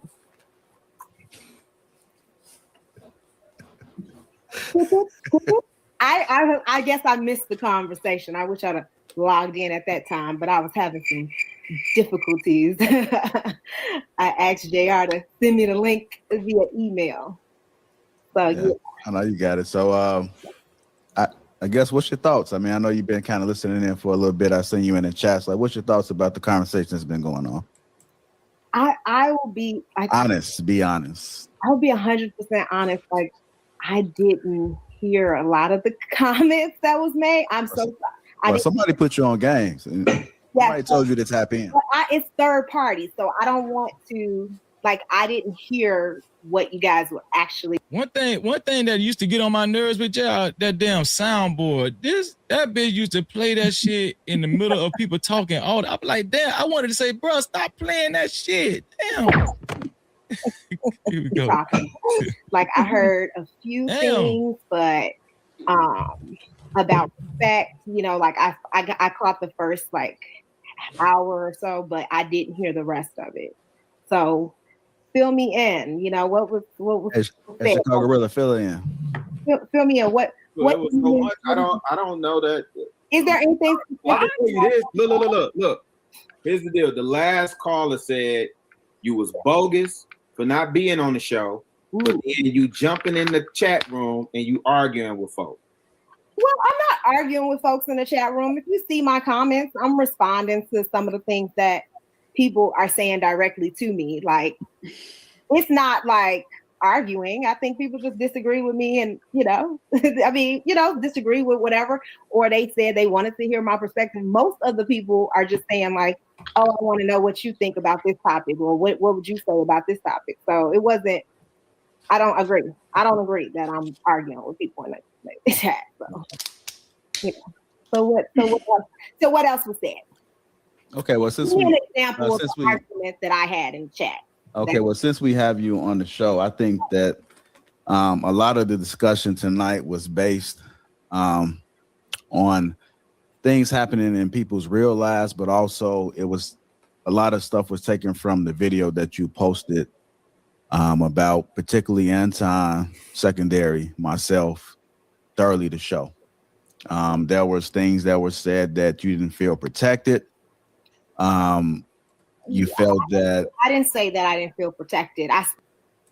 Sis, did you want to kind of expound on that? What JR is talking about right now? Yeah, so I told you about that. So like maybe about 10. So I had at this point I had quit the show 2 months prior to this. Y'all had a conversation on the stream before this, right? Right. Yeah. And I had quit the show a couple months prior to this. So I went live on my Instagram to tell people what happened, what transpired, and why I quit the show. And we'll play that video too. We're gonna play that. Yes, so I told Freezy about that video, and that video pissed them off. You see, they were pissed off. JR thought I was, and so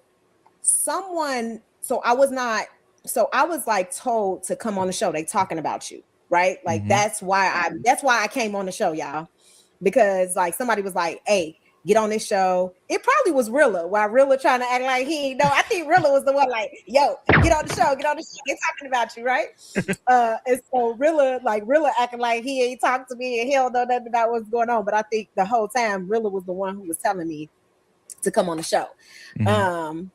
And so I'm coming on the show. Meanwhile, I didn't know how pissed they were about that video I did. They were so mad because I was basically saying how I was disrespected on the show, and that's why I don't want to participate on the show no more. So that's what they're referencing in this. Okay, so okay, the video finna play again.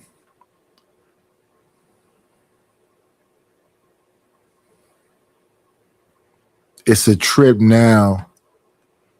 I see other people is doing the hats thing. I haven't seen that hats thing since back then when Tawana and them was there. Here we go. Specifically said that I didn't need protection from the panel. I said that multiple times. You know, did you say that we didn't protect you? No, I said that you don't respect me. Kay, you seen the video. Did she say that we didn't protect her? Honest. Don't sugarcoat nothing. No, I'm not We trying having to a real sugarcoat. conversation. I'm not going to Okay. sugarcoat.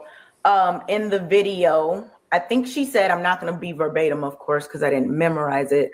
I think she said that she doesn't need protection from you all. She has a husband and the She said brothers that. or She something said like that, that. but did she say that we don't protect her? That we're not doing it? JR seemed like he was a little, Oh, he ticked was off a pissed. little. That's Yeah. what I'm trying to tell y'all. Look at him. He is pissed. He is like, he's instigating the situation. You see, he got Kay, who's my only, she's a friend of the show. He knows that I'm friends with her. He's trying to get her to say something crazy about me. You know what I'm saying? So he's trying to get her to say that I'm lying and that I said something that I didn't say. So Kay's kind of like, what, I don't know. I think she said, Kay don't know. So he's mad because I said the truth, which is that they did not protect me on the show. And they didn't protect me because they felt like what I said was different than what they felt. Like they didn't agree with what I was saying. So they felt like we'll support Courtney because Courtney says things that we agree with, but we're not going to support you because you say things that we disagree with. Okay. You know what I'm saying? Yeah. So that's how they felt. And so they would let guests and people disrespect me, call me names, call me bitches, hoes, talk crazy to me. And I used to tell them, I'm not going to let nobody disrespect me just because I have a different opinion from y'all. That's not cool. So this was something that I had already talked to them about. This ain't like, oh, this is a new conversation. They knew why I didn't want to be on that show no more. They knew it. Yeah. Okay.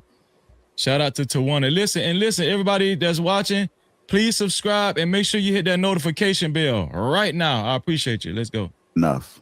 That there are things that we could do. We'll be reading super chats shortly. Shoot super chats shortly and cash app shortly. Here we go. That we're not doing enough. That there are things that we could do. I didn't say that you guys. Hold on. I'm asking Kay. She said Chicago Rilla. She did. Yeah, I'm sitting up here thinking about it. I got love for you, but I did hear that at some point. Like there was. She did. That's what I want to hear. We're having real conversations right now. Yeah, but that you weren't being protected as well. And that's how my name came up, because you said it towards the end. And then he was like, oh, they'll, kind of try to protect Courtney. And that's how my name came up in the video, which I don't feel like my name should have. Well, Courtney, listen, I didn't say anything specifically about you. It's just that you were an example of what I meant for support. And that's all. I didn't say that you didn't deserve to be treated the way you were treated. I didn't say that. What I said was that you can see the difference in the way you were defended or, you know, supported versus me. That's what I said. I didn't say that you didn't deserve. No, I didn't say that. You know, that was wrong. I mean, no. That wasn't the intent of the conversation. And so I didn't say that at all. What they're saying, they're asking a question. You know, did you say that you wasn't protected? You said no. Everybody else saying yes, and that's what I'm saying. What you stated in your video was you did say that you wasn't protected, and how that I am, quote unquote, protected more. You know, that's what was said, and that's how my name came up on the protection part. So it was. You did say you did not need protection, but then my name came up on the protection part. Protection, and I don't need protection from the panel, and I stand by that statement. And I did actually kind of write out my script, so I don't know if I actually said that I needed protection from them ever. Okay, so I want to ask you this: if you don't like, if you didn't need protection, then what was the problem? The problem. Well, here's the thing. What was the problem? I was responding to what was said on the show about me. So that's what happens. So at 3:51. What was said on the show? Well, Anton said a lot of things. He basically made inferences that I didn't deserve to be respected because of the way I talk to other individuals. He made inferences that, you know, that he felt that, you know, I get treated the way I deserve to be treated, right? And that's what I should, and that's what it is. And so it was just interesting. Yeah, I remember watching Tawana and the B-Knicks in Chicago and all, and Kay and Kayla and Courtney and all this, but it's been so long ago. I don't remember like Tawana's behavior or whatever else. Like for instance, Bomb Cherry don't need no help. Bomb Cherry's gonna cook you, and the people that mess with Bomb is gonna cook you. She don't need no help. I don't know if Tawana was feisty like that. I would have to go back and see. I know that she used to have disagreements, but disagreements is not like for example, Bomb will say, I like picking on you little niggas. So she's saying she wanna go back and forth with you. I don't remember Tawana being like that, but I don't remember it all, good or bad. But Anton chose to be the villain back then. And then I don't watch, like, back then I remember watching Lapeef, but not religiously. Then like the morning wake up show, whatever that show is, the Millionaire Wake Up, whatever. I watched 2 of those. One of them I took a clip from. My interactions really came from being on Fight Club. And back then, I used to watch all of the people from there, right? So I've watched Courtney Michelle. I've watched Trigger Mike's show. And I used to go on Trigger Mike's show. I watched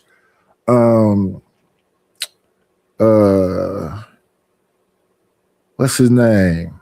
Jonathan Barronville. Whatever his thing was, I think his thing was called something Dusty. But I watched Jonathan Barronville thing. Then I watched Cheeky. I watched Aaron O.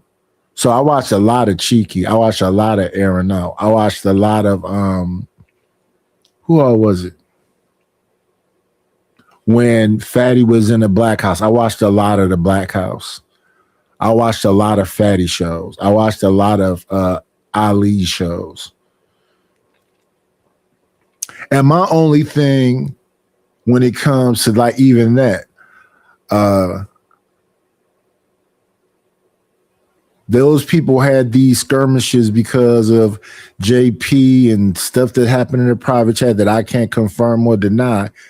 But my only issue with folks is when they try to hurt you financially, cripple you financially. And like, so I don't mind, you know, somebody, you know, roasting me or doing what else. It's just that when they do something that's going to affect me financially, really, that's the only thing. So when people, and like I said a long time ago, because I remember Fatty saying when Nidus get his power, I don't believe in that. I don't believe in that. But I do see the people who have power here. I wouldn't do it. And maybe that's bad business. But I see the people who have power here and I see how they wield their sword. And I'm saying, not from a victim perspective, but from a, if we see the thing about me, if we ever was cool, I still got some feelings for you. If we ever was cool, I still got some feelings for you. Not in a weird way, just in a, like, I don't be wanting to fight with these people. Not really. What do I gain from that? And that's the thing. So people be like, oh, nigga, you wishy-washy. You know? No. I don't want to. I prefer to have allies than enemies. Now, will I say something? And see, when I say something, they'll hit you with the, oh, because you be drunk or because you be. No, it's not that. I have feelings about certain things a certain kind of way. Now, I might say some knee-jerk thing because of what's being talked about. You know, you be passionate about it. So a lot of subject matter I try to avoid because I know how passionate I can get about it. And I also understand the ramifications of saying certain things. But sometimes it be like apologists for things that I don't see why. Like when I looked at that video of Corey, that looked like a punch to me. But they saying they sped up the video and it's a mush. Let's go with it's a mush. Yeah, that's a problem too. And I think it's even more of a problem because that is his comedy. His comedy is, if you're going to hit your woman, open hand. That's a part of his comedy. And listen, I'm not going to say that Corey not funny. Corey is funny. But I think I've heard him. It's some variation of something I've already heard. That's why I like people who stretch themselves and have new things for you. I looked at a lot of stand-up this weekend. Mike Epps. I like Mike Epps, but that just stand-ups used to be called specials. Specials to me mean you went out for like a year or so, you practice material, you know these jokes are solid. So then when we get to the special, we gon' bam, bam, bam, bam, bam, bam. That's how I like comedy. But then if it's somebody that you like that's a personality, that's a different thing. To me, Mike Epps is more of a personality to me. I like Mike Epps. I think Mike Epps is way funnier off stage. I've heard him be funny off stage. If he said the stuff he say off stage, on stage, I would think them specials would be better. And then we have some comedians that you know you like that they change. So for example, I like earlier Chris Rock, but Chris Rock is trying to do Dick Gregory now. Chappelle is doing Dick Gregory now. To me, is what Dick Gregory said important? Yeah, it's not comedic though to me. Is what Chappelle said important? Yes, it doesn't sound comedic to me though. I'm going to still watch Chappelle specials. I'm still going to watch a Chris Rock special. But I look at it for what it is. So, to bring that all the way back around again, if we understand that Anton's character online is to be the villain, but they're saying that he's a liar.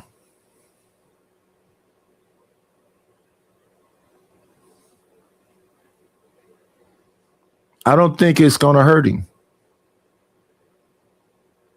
It's a lot going on right now. You got, like I said, I said, Lakeisha, O'Shea, Freezy, Tawana, in Chicago, and let me see. It's been quite a few people whose feathers he's ruffled. And I do understand what's going on. But I think all he got to do is make his shows entertaining.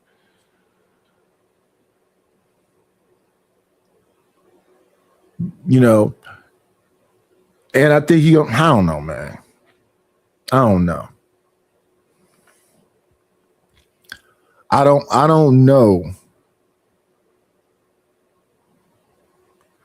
Because here's my thing. If Tawana was on a panel that I'm at, my thing typically is this.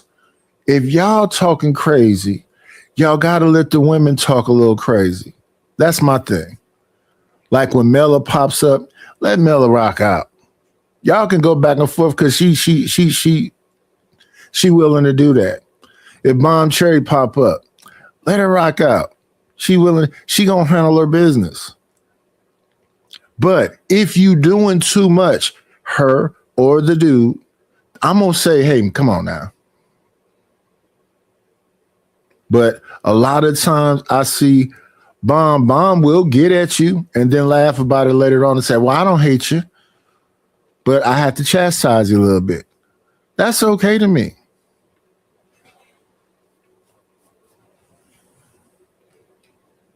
What did Omar say? If you come in at the king, if that's the perspective, like I like Kay to have her chest out, chin up, and talk the way she want to talk. Don't feel like, she got to,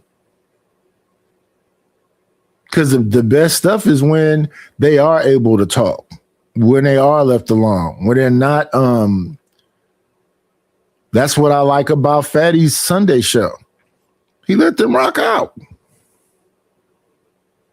I think it was a Sunday show. Yeah. Whatever the whole woman panel. I forget what he called it. That's what I like about Blu-ray show. Let them rock out.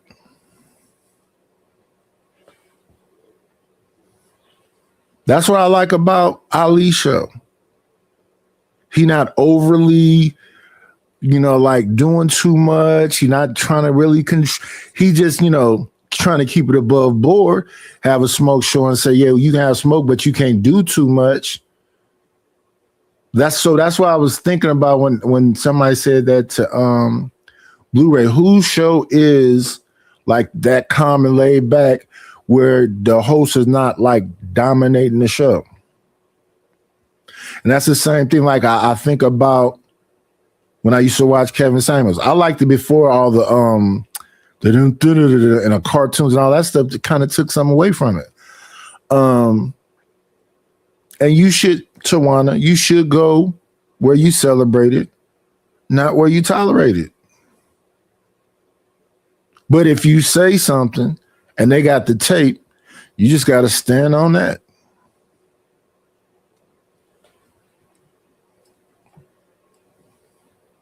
Didn't like some of the things that was said. So I directly responded to what was said about me on the show, the last 10 minutes of the show. So let me ask you a question. You haven't regularly called me and we haven't had conversations on how you need to do things differently on the show and how you need to stop reading the comments and how you need to stop paying attention to what other people are saying about you and none of that. We ain't had none of those conversations. I never said that we never had conversations.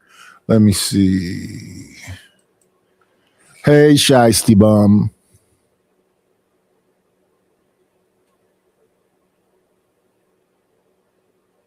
I don't know what that is right there.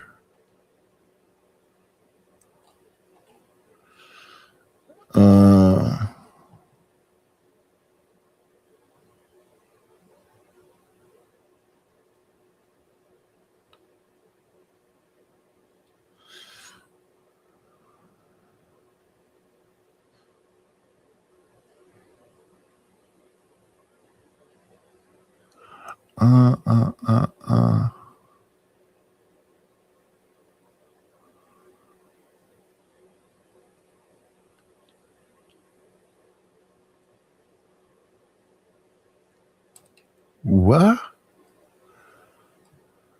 What is this? I'm mad they took a lease key on.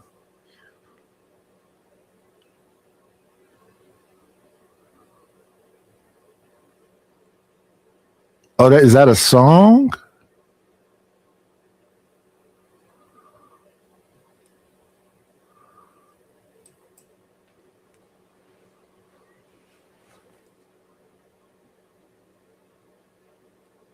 Look at Shiesty Bob. He was But you never said that we did have conversations either. Well, I didn't mention that in the video because I was responding to what you said. You pretended like we never talked. You pretended like you didn't know me. How did I pretend like we never talked? And I specifically said in the video, I talked to Tawana. I've even had her on my show multiple times for her to say exactly what I talked to you offline regularly. Yes. Right. You just called me like a week and a half ago. Exactly. Right?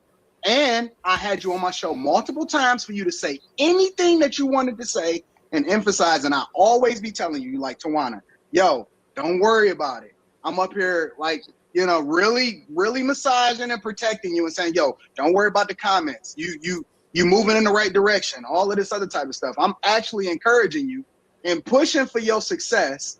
And then you want to turn around and not only not mention the other side of the story that we haven't, but then you want to emphasize and say and paint this narrative like me and JR is not having your back. Like we wasn't both on the phone with you multiple times trying to ensure that you're successful and all of this other type of stuff. Both on the show on the phone with me. Let's get that straight. You talk to me. JR, have we not been on a three-way with this chick? No, you have not. You have been on three-way with me. When? Jesus Christ. When have y'all been on three-way with me? JR, I've talked to you privately, and Anton, I've talked to you privately. Don't get me wrong. That had nothing to do with what was said on the show about me. What was said on the show about me was you trying to have emphasis on something negative about me. When you know me outside of the show, why would you even try to highlight that about me? Why would you throw me under the bus? And you know the thing about it is that I never nobody tried to throw you under the bus. You never once mentioned Tawana is this person. I know her. I know her character. You never once supported that. You never once said anything about me. And when you're on the show, you talk about my man, my husband, all the time. You call him names. I've never once said anything about you. I think he a baby. Once, been all the time. You call him names.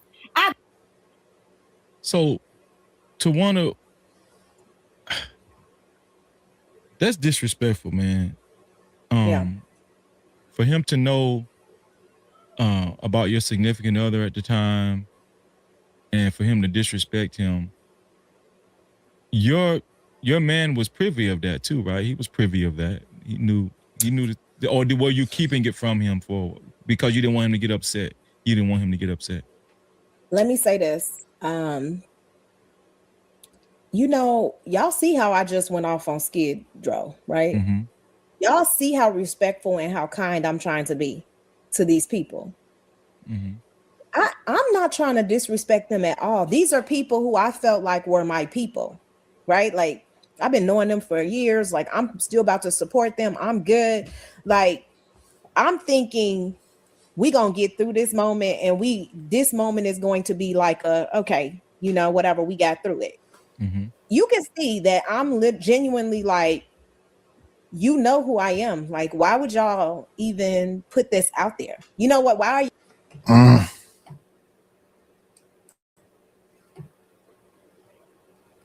Let me see.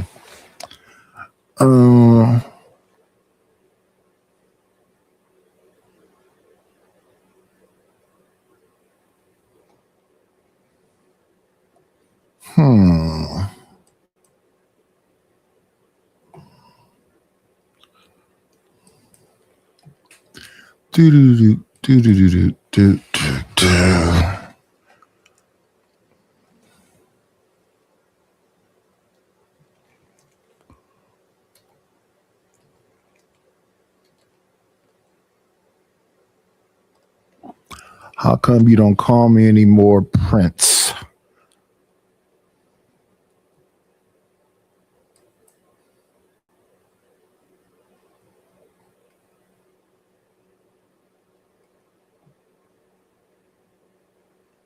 Let me see the name of the song.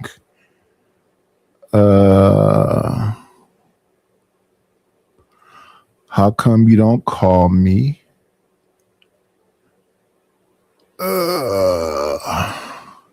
How come you don't call me? Official HD video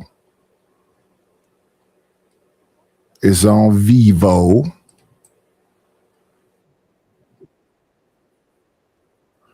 Let me see. Skip. It opens with Alicia Keys' name written on a letter, a piano, and it says, how come you don't call me? It's a pen. I see a little, she's laying in the bed, green pants, holding a stuff. This is a dog or something. Call from, she throws the phone. Now she's laying sideways on the bed with this dog with this yellow hat on. Now she's eating cereal. Now she's sitting on the couch. Now she's playing the piano on a blue-looking New York cat. Now she's in front of a graffiti thing with the New York cat. Who is this walking in the street? Look like 50 Cent. Who is this? Now she's in the, let me see. She's singing at a makeup mirror with lights around it.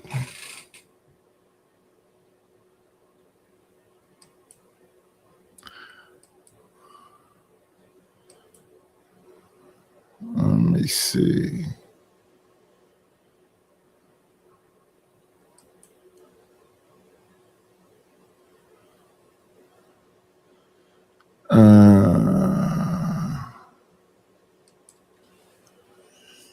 Now she's performing in front of a crowd. I don't see no mic apps though.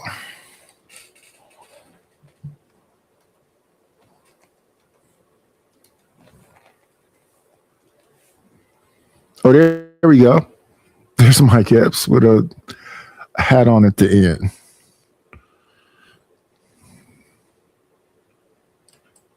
Yeah, he has a gray hat, a black leather jacket.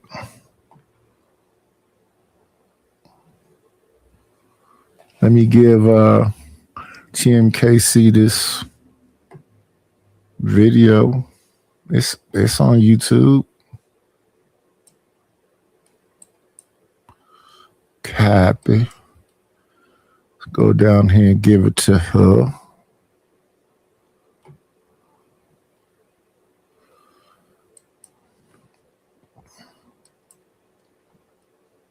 There you go, TMKC. I didn't pay attention too much to when he went on Dr. Phil, but he said something about black people's right.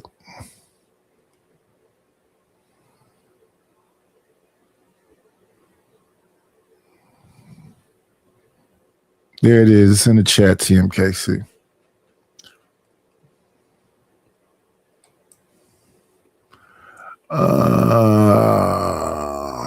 Y'all doing this? What's up with this? You know what I'm saying? Why do y'all want this narrative to survive? And you can see that they're just like, they're so cold toward me. You know what I'm saying? In the moment, I'm not accepting this for what it is, right? Mm-hmm. These people are being cold toward me. Disconnect, discontinue. Do not have a conversation with these people. This is not going anywhere. In the moment, I'm still, y'all see me still trying to make things right with them. Mm-hmm. In this moment, I'm still like trying to rationalize with Anton. Like I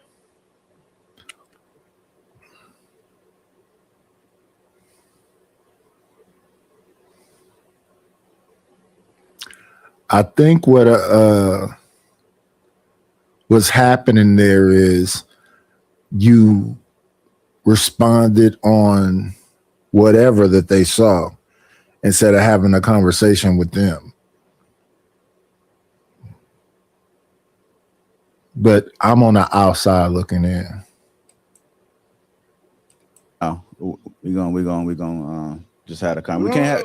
If we can't have a conversation. This is the type of shit this nigga want to talk about. This is what y'all. This All is right, I'm gonna be. My chick is saying be the bigger person, so I'm gonna be the bigger person. I don't. Can I say something, sis? And this is going to be what I'm about to say is going to be controversial. Yeah. This gonna be controversial, but I'm gonna say it. I know Rita, she has a reputation of a nice woman, kind, nice woman. Is that his wife's name, Rita? Yeah. Right. Okay, go ahead. But there's been too many incidents where she has actually sat there idle while Anton displayed this type of character and have said these egregious things. Like, I got to the point where I was like, she's not innocent. She doesn't talk a lot, but I just feel like she's complicit as well because she knows what he's doing, and it's like, as long as he keep, as long as he keep bringing, generating money, and I'm okay with, as long as I get to keep going shopping. Like, I've heard nice stories about her. I've heard nice stories about her that she's nice and she comes off as nice. When I've heard her speak online, when him and her did shows together in the past, whatever, she seems very nice, and I'm pretty sure she's nice. But to me, there's something wrong when a wife knows her husband is insinuating something about another woman, and she knows it's not true, but she still won't say anything. I'm curious what he was even saying. Like, I know, like, right now, it just seems like I was absorbing every word, but I was like, I'm in the moment, pissed and angry, and I'm thinking about, what are you gonna do, Tawana? Like, it's not translating what he's saying to me in that moment, but I'm thinking back, like, dude, he's just trying to present something to people that, like, it's something more than, like, it's nothing. Like, it's like, what are you trying to present to people? I think he just wanted Chris to feel away because Chris came in the camera and, called him a bitch. Like, I think he was just kind of like, okay, like, what can I do to make Chris feel insecure about whatever, And then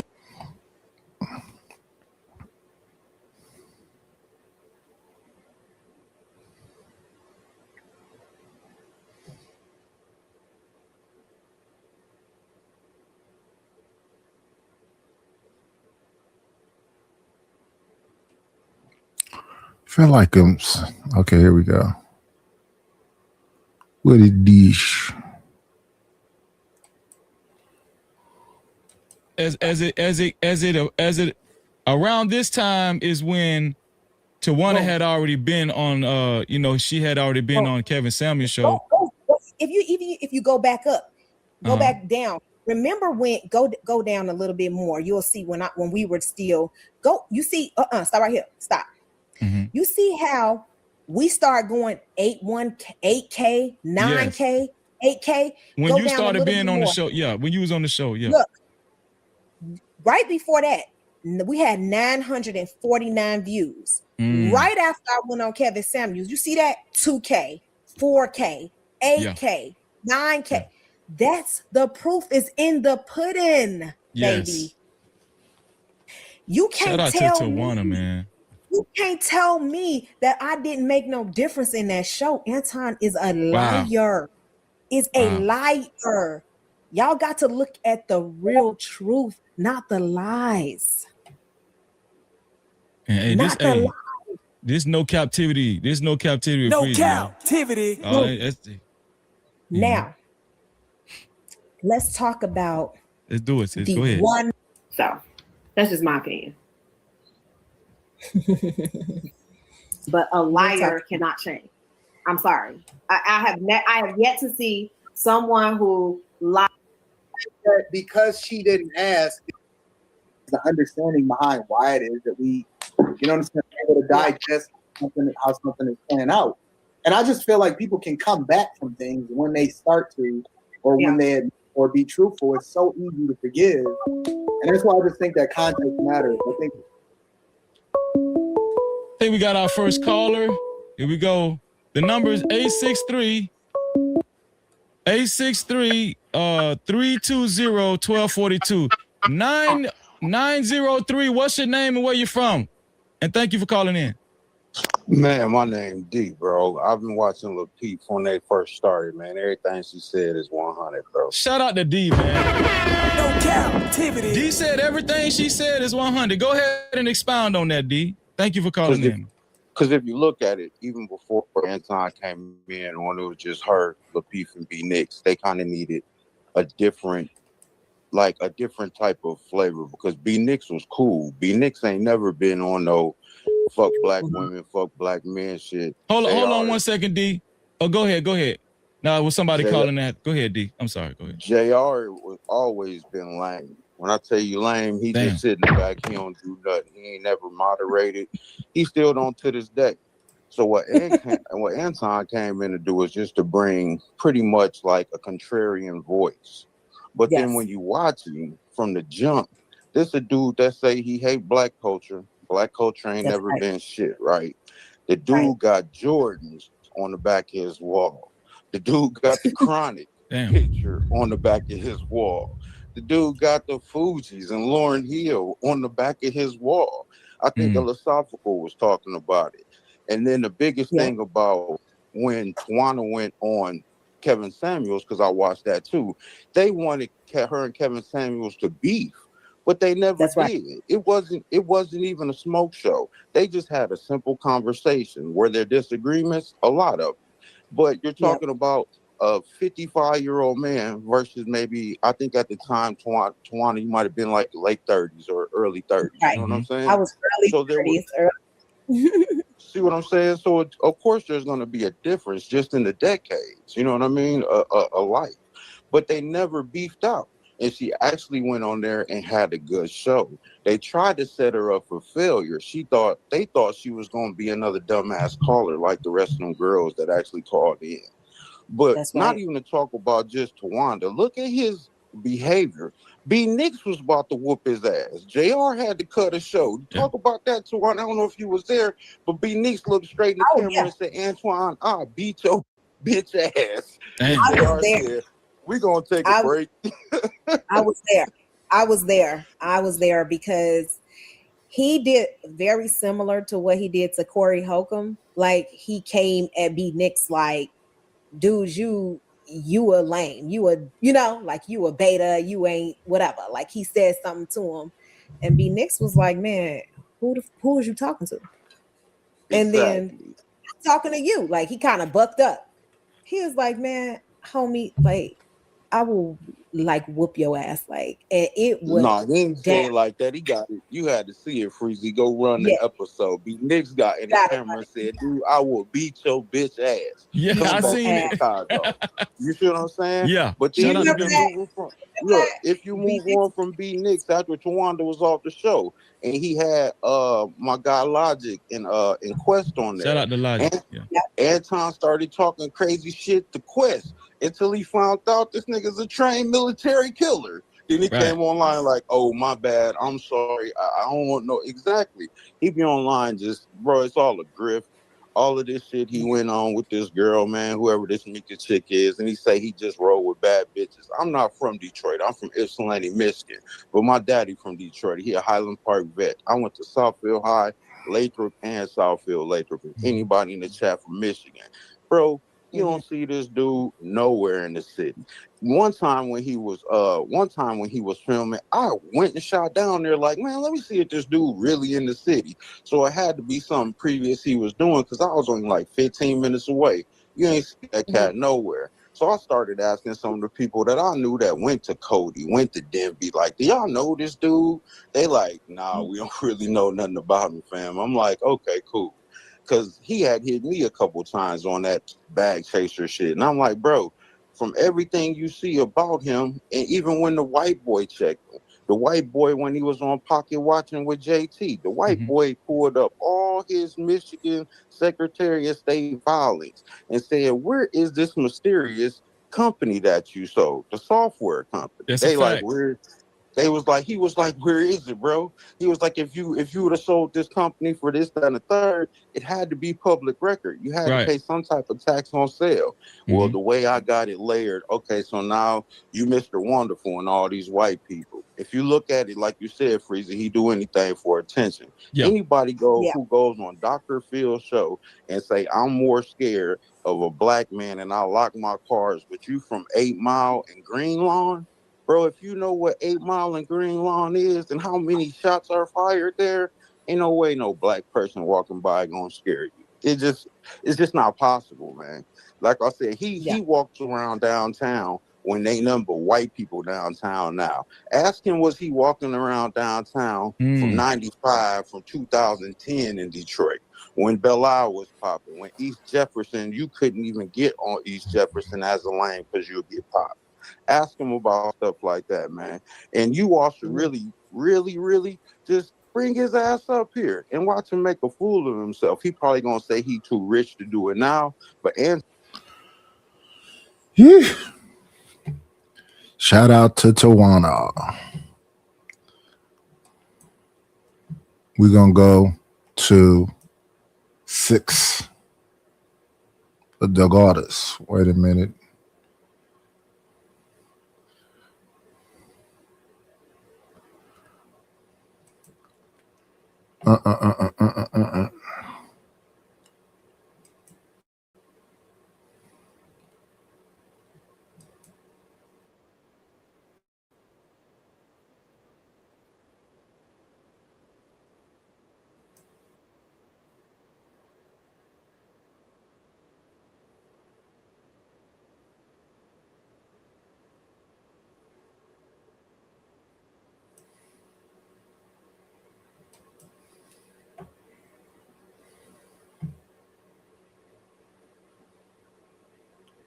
Do.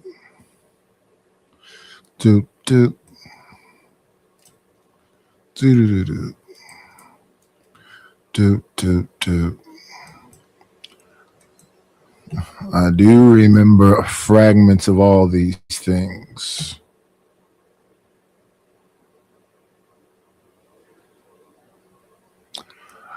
Okay.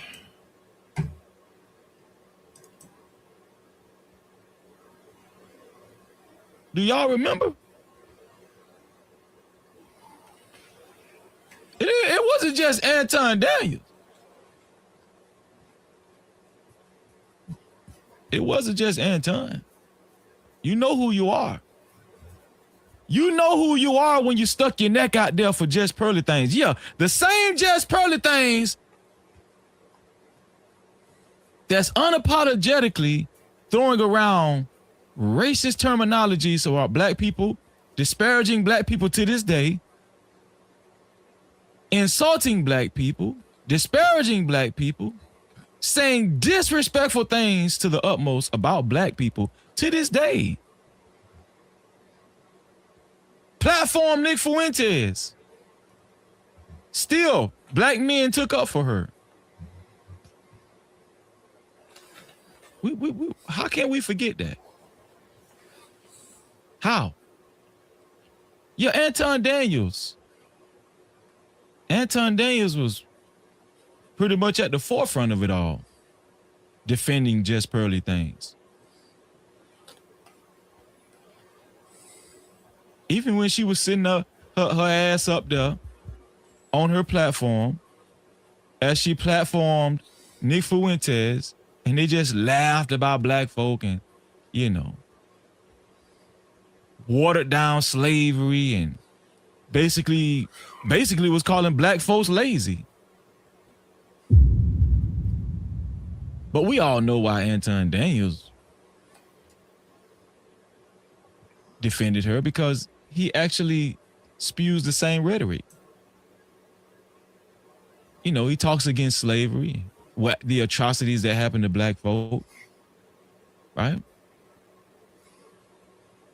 He's totally against reparations, right? Calls black folks lazy, right?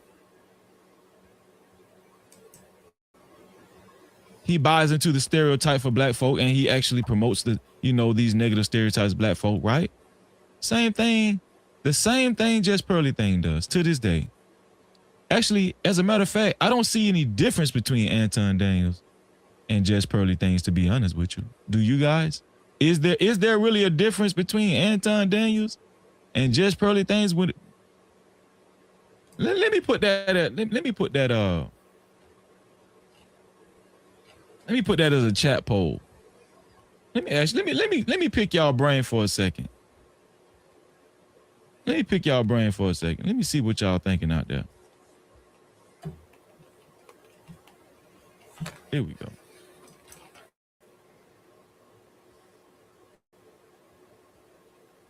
Let me put a chat poll in there. Hold on, y'all. Let me play some elevator music. Yeah. You can't try me, no captivity. Crazy. I know it's hard to understand me. Respect me, to speak reality. I'm focused though, please don't ask where my mind be. It's about the community. When life slide, was it appreciating the way that I like give you 50 shades of me? Hell no, I'm not a saint, but God bless me. No captivity, Freezy, believe me out in these YouTube streets.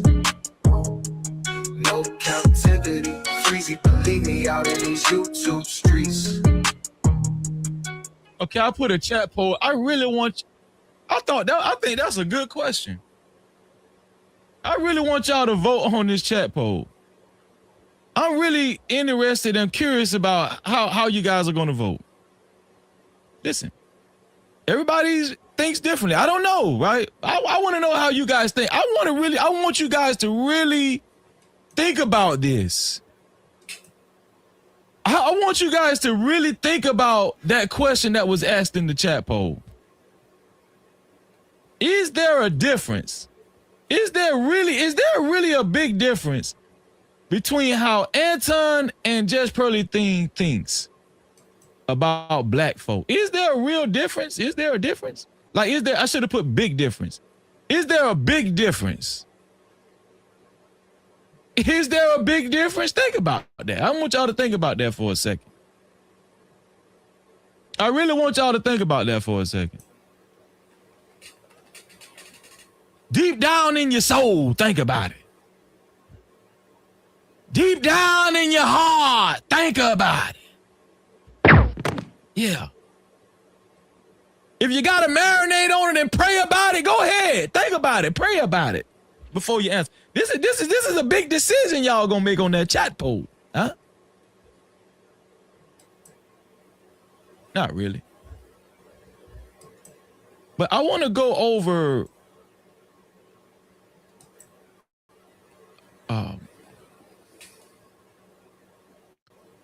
what Six the Goddess actually had to go through and what she went through when she took a stand.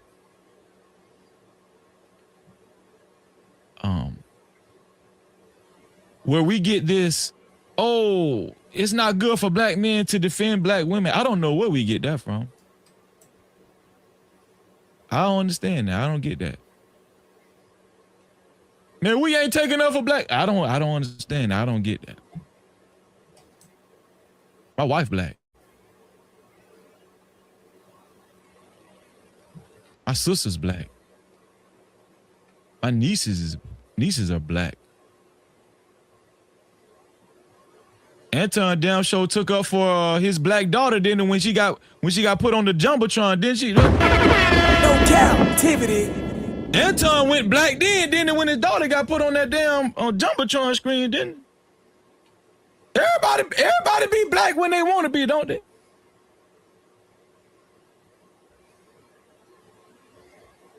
He started talking about his black daughter, didn't he? Black black daughter. It's the black daughter now, ain't it? Goddamn. She wasn't just the black daughter. She became the dark skinned black daughter all of a sudden, didn't she?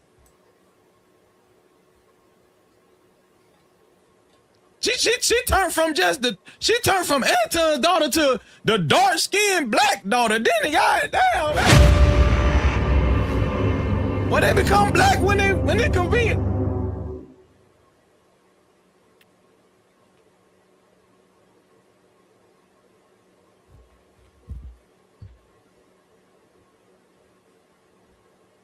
I want to take a moment in time. I want us to be reminded. I want us to be reminded, man, tonight.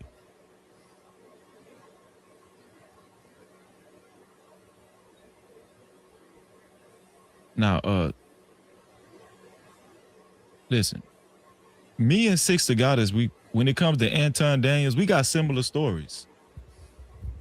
You know, we ain't got nothing to hide. Actually, me and Six the Goddess and I, right? We have similar stories.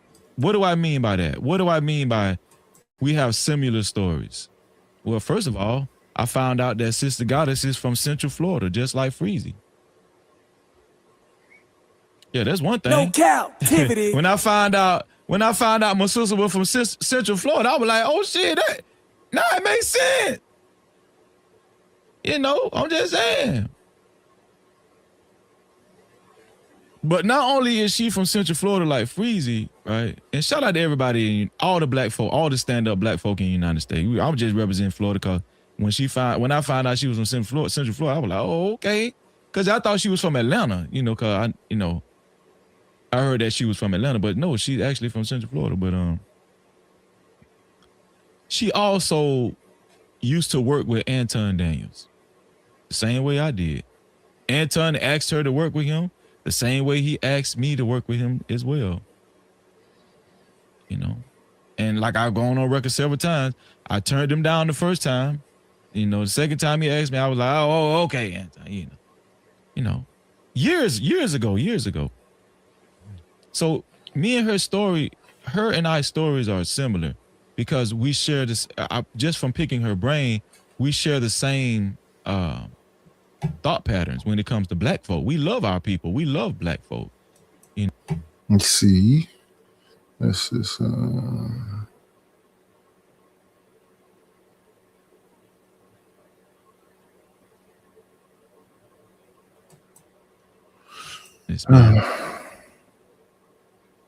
I'm going to give y'all a little snippet of how she expressed her disapproval of Just Pearly Things live stream with Nick Fuentes and how disrespectful all of us thought it was at the time. All of us like-minded black folk. Here we go. I'm going to tell you exactly what's going to happen. Now, before I get into that, I do want to go ahead. For those of you who don't know what has happened, this is what happened. Now, this woman, Just Pearly Things, I will say this one is not on black women, okay? It was not black women, especially black American women. It definitely was not us uplifting this girl. This was 100% the man that did this. And, you know, y'all gonna have to take this L. And seeing some of y'all reactions to this has been very interesting to me, and I'm going to discuss that afterwards. But right now, let's go ahead and just let y'all give y'all a little clip on, you know, what is come out on her real feelings about. Let's just watch it. Yeah, I mean, but you kind of deny it happened. I deny some of the parts of it. You deny parts of it don't seem realistic to you. You think they were embellished upon. I think they're embellished, yeah. The same way. This sounds, gosh. Here we go. Boy. They're going to be in trouble. This sounds similar to the slavery stuff too. Nobody, literally nobody, not because that's literally they. Not one soul. White people, slavery, BLM, blacks. Y'all are obsessed. Now, I've said this once, I've said it twice. I said, me personally, I will never discuss any of the issues that my people have with them because I understand that it gets them off. I understand that the concept of talking about racial disadvantages, the history of slavery, that excites them. Okay, they have civil rights museums, like they love to see it because deep down inside, that's what they really want. That's why Pearl is a modern day female slave master, where she talks about how her good Africans are the best workers for her. So I can already see in the way she moves, she definitely has a kink of the idea, like it's like a bloodthirst, like, ooh. Remember, all Maz be on sniper time. All Maz be on sniper time. Like, soothe me with the idea of slavery coming back because we want it so bad. Why? Because it's in their genetic makeup.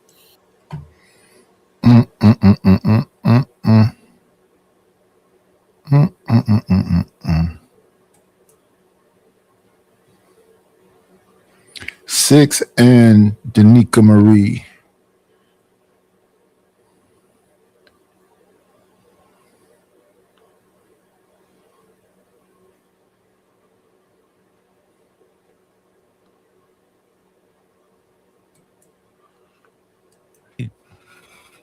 Freezy, you had my number. Why you ain't call me? Well, Anton, why you ain't called Six the Goddess before you made this flaw ass shit? This one here for the thug.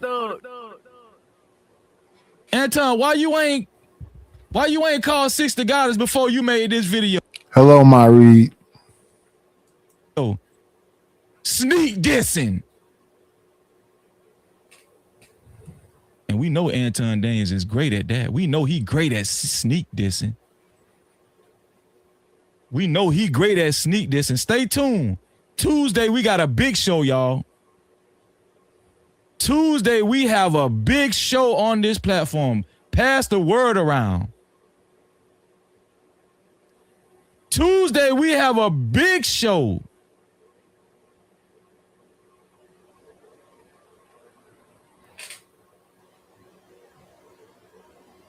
Yo, why you ain't called Six the Goddess, Anton? Talking about they spend their time worried about pearly things instead of developing their own crowd. Bitch, F you and pearly things, nigga.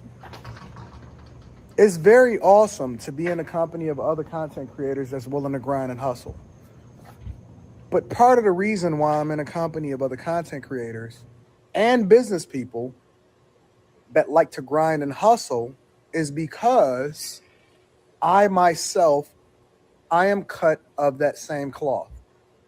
I'm going to use them for an example, right? Because I often at times use myself as an example, but I'm going to use them for an example. And this ninja don't never say no names. He ain't going to never say no names. That's that inner coward that's inside of him.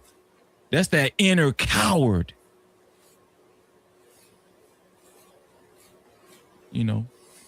Particular instance. A lot of people think that it was just happenstance or they caught the algorithm or anything like that. And I think that would be doing them a disservice. It's doing them a disservice to say that that's the reason why they are successful. Why they're successful is because they've endured long enough and they've actually worked their butts off. And then when the opportunity presented itself or when it started to catch, they were already in stride and in motion. And a lot of people, they think that luck is just supposed to happen to them, and luck is not what happens to you, it's what you. That's exactly what happened to Just Pearly Things, Anton. Anton, Just Pearly Things, she got co-signed by y'all because she was white.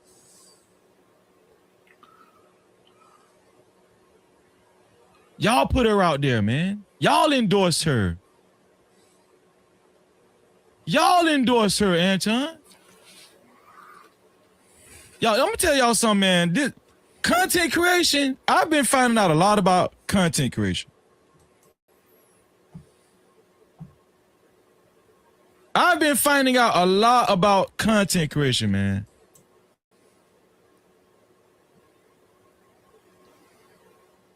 Anton,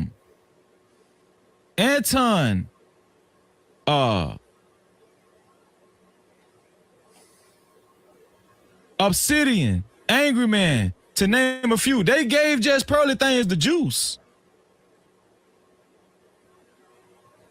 You know, they say Kevin Samuels had something to do with it. They say she was, you know, she was damn near paying Kevin Samuels, you know, to mentor her, to, you know, to give her the game.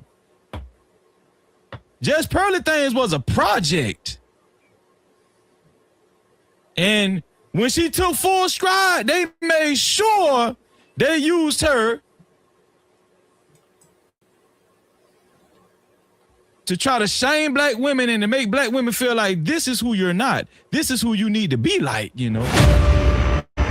Yeah, you need to be like this racist white woman. Yeah, you need to be like her, a woman that will sell out a whole race of people. Yeah. That's who you need to be like. You need to be like this racist. I didn't agree to that. You agreed to that. Copyright disclaimer. Shout out to Accountability TV.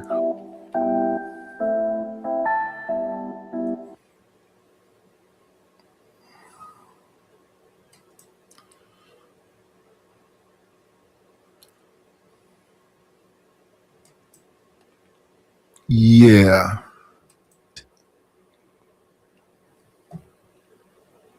I got to give him that much credit, man, for real. Anton is one of the most dangerous con artists out there, you know, kind of con artists or, you know, whatever. Here we go. Problem with me. If you ever have any disagreement with me, all you got to do is hit me personally, and I will tell you to your face whether or not I got a disagreement with you. And then the next thing you know, I look up and I see my name in your mouth publicly. And it's like, wait a minute. How is my name in her mouth publicly when specifically me and you agreed that if we ever had a problem with each other, we would call each other directly? But it's okay for you to sneak this. There's only one person you could have been talking about when you talked about vacation. Somebody on vacation twiddling their fingers, but we finna get to the bottom of it. Here we go. Yeah. I don't understand. Like, how you gonna say one thing publicly and then move differently privately when me and you personally had a conversation and we agreed how we was gonna move when it came to each other? I ain't never talked smut on your name. I ain't never said nothing negative to you. I defended you against the very people that had their name in your mouth when it was against my own best interests. This dude is full of shit, man. And listen, look how Danica Marie and Six sitting up there like, bitch, man, we is not stunned. None of that shit you talking about, man. We don't care. We know you flawed as hell. We know you're a fraud. We know you're a liar. We know you're a chatty patty. The jig is up. Look how they looking. The jig is up, Anton. We don't give a damn about none of this shit you talking about right now. We really don't. It's here for the thug. You've already been exposed. You done already exposed yourself. Man, let me tell y'all something, man. When the way they looking, the way Six looking, and the way the nigga look, I'm like, hell yeah, hell yeah.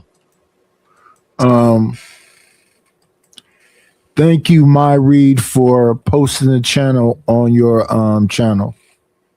Appreciate it. They ain't no business. Got this ninja up here crying and going on. Super chat. With your crying ass. Shout out to Prince Antoine for the 50 bone. Shout out. When it comes to this whole black issue or FBA or whatever, but I understand you move differently because your actions show that you actually support black people. You married a black woman. You got a black daughter. You showed me love. I flew you first class to the. Then when it suits him, he go to start talking blackity black. Then that. And if this video was not about me, then why did you say this towards the end? Don't be getting it. Of my very, very thankful. You know, stop being envious. Stop always looking to criticize, but instead look to add value and get your ass to work and push. When everybody else is grinding, you just sitting there twiddling your thumbs talking about I'm on vacation, I'm not shooting no content. Now that's about B. Taylor. B. Taylor specifically. That's very interesting because I have you in a DM conversation with me saying, why haven't you been streaming? And I said, because I just... That bitch said, B. Taylor so goddamn fast. That bitch said, B. Taylor so fast. That's about B. Taylor. That's about B. Taylor. That's about B. Taylor, Six. Before you say anything.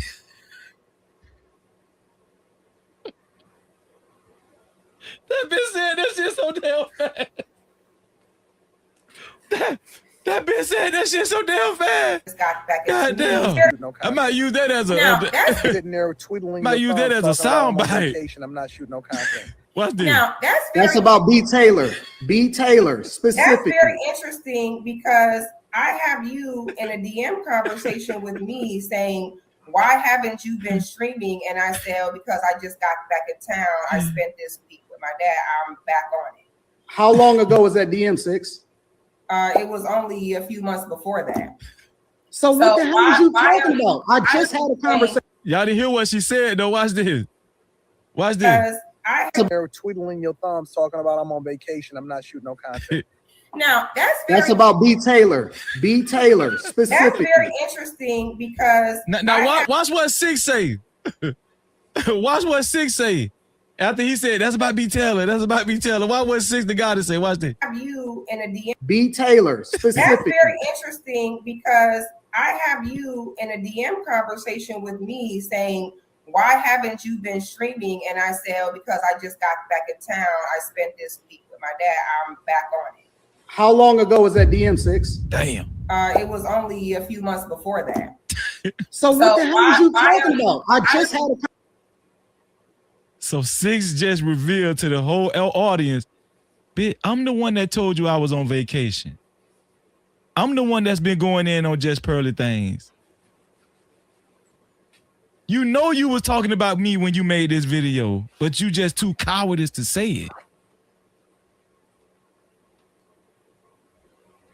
All you do is lie, Anton. That's all you do. That's it, man. You rap. All you do is act like a coward, Anton. That's all you do. You rap. All you do is gaslight, Anton. That's all you gonna do. That's all you do. You rap. Conversation. Yeah, I'm back on it. I said, because I just got back in town. I spent this week with my dad. I'm back on it. And stuff was just popping up in my mind. Before you go, Jay, Platt, I want Platt to go first because he was I just wanted to introduce you. I just wanted to, do your introduction and everything. But go ahead, Platt, man. What's on your mind, Platt? On some real shit, back in the day, I saw that. And I swear, like Lapeef, I never looked at that. And I'm on some real shit. Niggas used to pop up in my chat box telling me about it. I'm talking about niggas who was on the panels. And I said, all right, if I get a minute, I'll pull up. And I know I'm on some real shit. I think I've seen a little bit, but I didn't recognize the whole Anton 6 thing, right? And yeah, I did see the 6 thing. It showed up on my recommended. And I said, man, she just fried that nigga. Damn. That shit fucked with my soul, brother. I said, damn. That's how we moving out here. Niggas out here catching ass like that. And I was like, yo. What did it look like? What did it look like Anton was doing up there? Man, that man was simping, man. Man, that man was simping, man. No, I was trying to get a nigga the benefit of the doubt though. Yeah. But the way she was telling nigga no and no, nigga, I said, man, that shit fucked with my soul, Freezy. I had to take a minute. It was sad to see. I had to get offline for a minute. I got offline for about 5 minutes.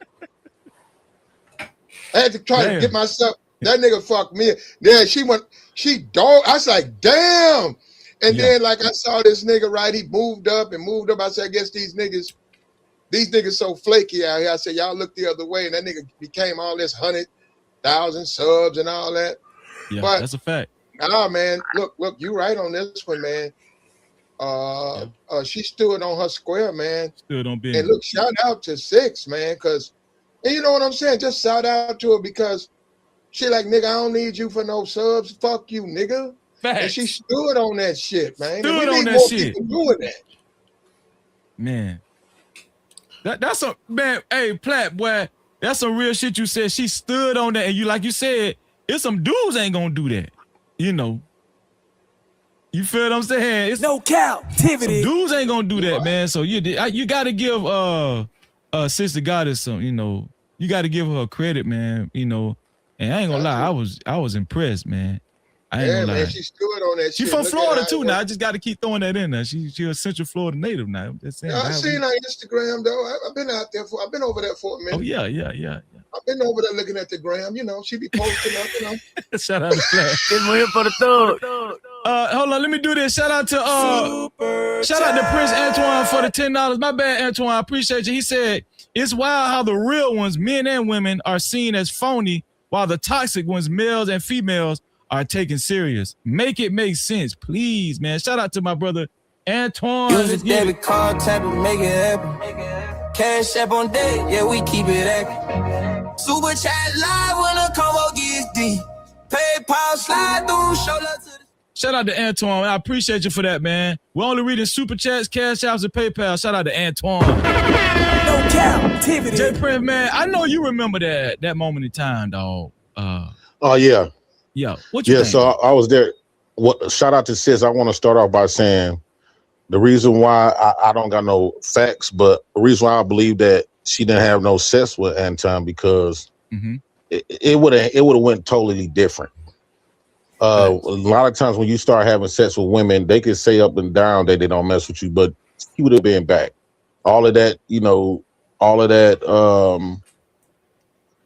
time that went by, she would have definitely been back rocking with him and stuff like that. So that's what I want to say that. And then Sis did stand on, and you said something that was very valid. Not too many men in these spaces going to stand on a principle and stand on what they believe in. And matter of fact, when I did it, they said I fumbled the bag, right? And then last thing you were saying that Anton just been getting caught lying. Yeah, this man, I could prove it. Like I literally proved when he said that he bought my kids Christmas. Last money I got from him was November 28th, and I proved it on my PayPal. It had all of the receipts. Also, he said he told the world he paid for my therapy. Jonathan Bearville actually was the one that was paying it. So I've been telling people Anton been lying. Yeah. So I'm kind of glad that it's people finally coming out, you know, and finally realizing, you know, what's going on. But you already know the people that's clout chasing, the people that are trying to get up on his wing, you know, it don't matter what he do wrong. That money talks, that clout gonna walk.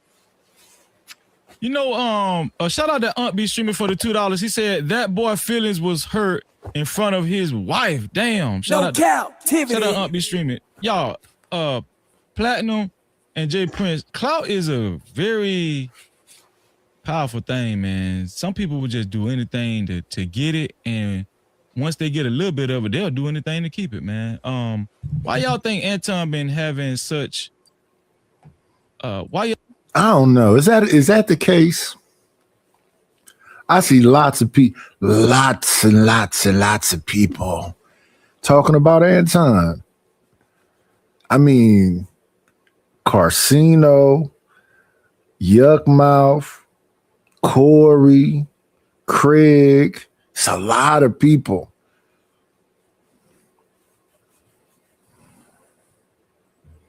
I don't know, man. I still think what I thought before, though. The 5150 people, for the most part, is going to keep messing with Corey. And the bag chasers, for the most part, going to keep messing with Anton.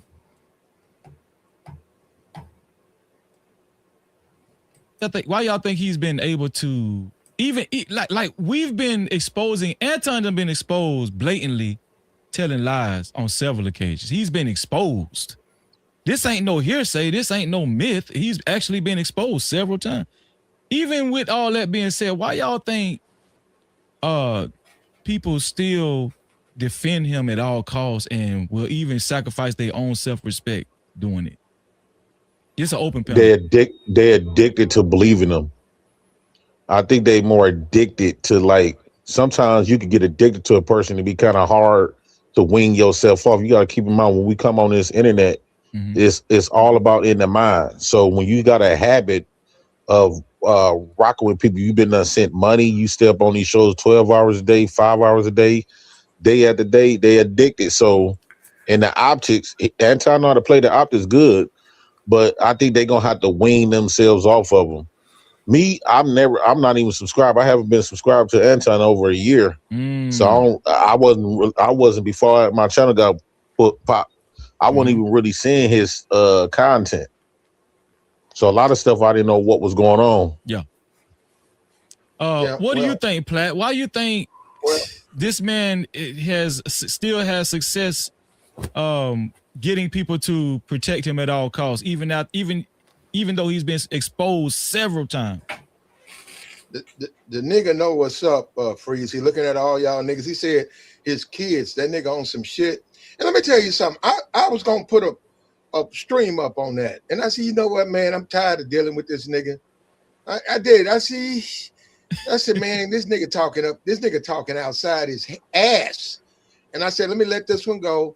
But the nigga don't want to go back to 8 Mile. The nigga claim he from 8 Mile. Yeah. Nigga, these niggas finna send your ass back. Damn. No captivity. Damn. Well, I keep hearing that he's actually from someplace called Waterford Township.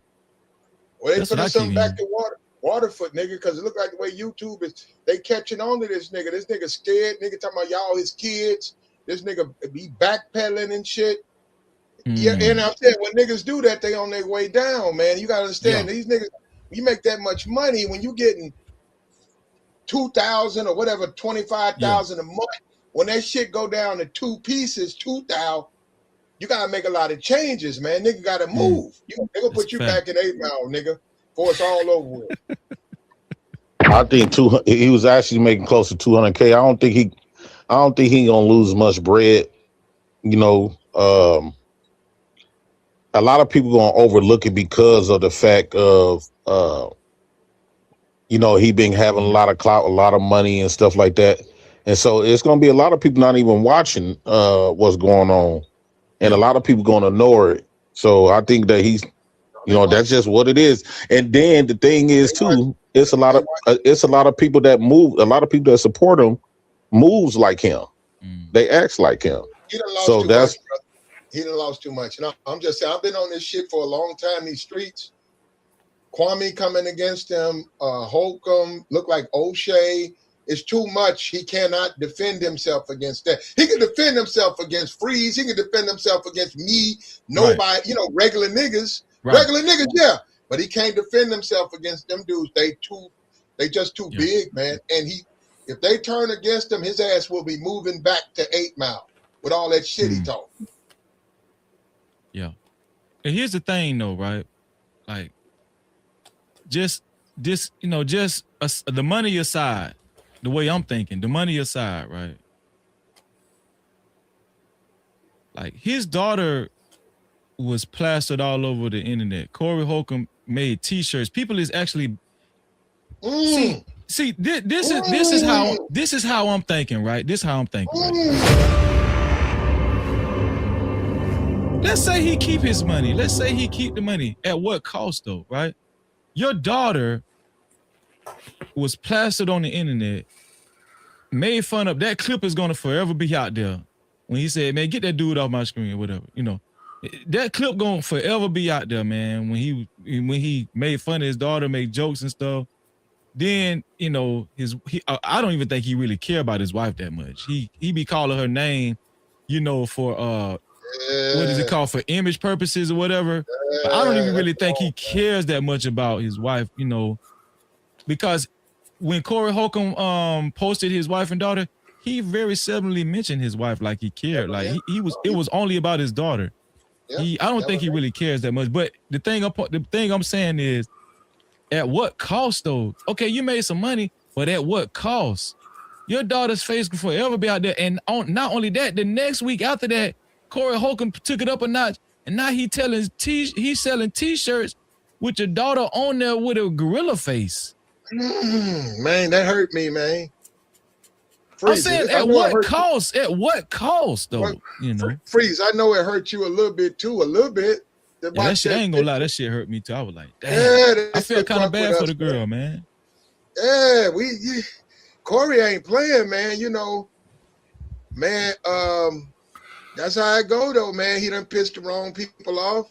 Mm-hmm. He done sided with bitch niggas. Jason Whitlock, like nigga, you tripping?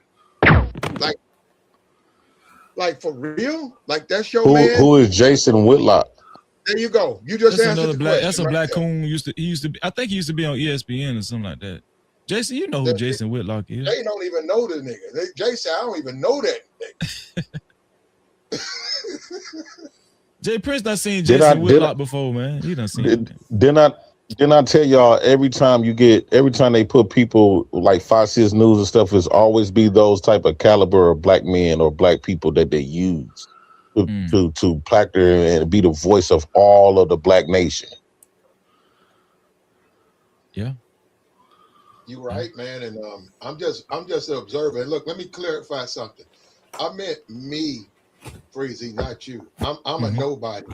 Yeah. I'm talking about you up there with them Corys and Holcombs and all of that. That's you. Me, I'm just a nobody. So I'm saying nobody cares what I think, but they do care what these other men think. They do. Right. Well, he burned a lot of bridges, right? Shout out to House of Hypocrites in the bit. What's going on, House? No captivity. Doing great work out there.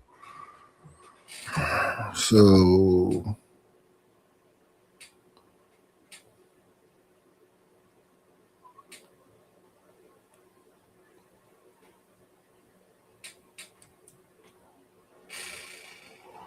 who this? Who, Anton? Yes. Yeah. You know the nigga. Yeah. So I'm saying, people, he trying to act like you don't know him, like you just some dude in the cloud. Right. Like me, no, like me. I don't know the nigga. You know the nigga. Yeah. Yeah. That's what I'm saying, Anton. He know you. Yeah.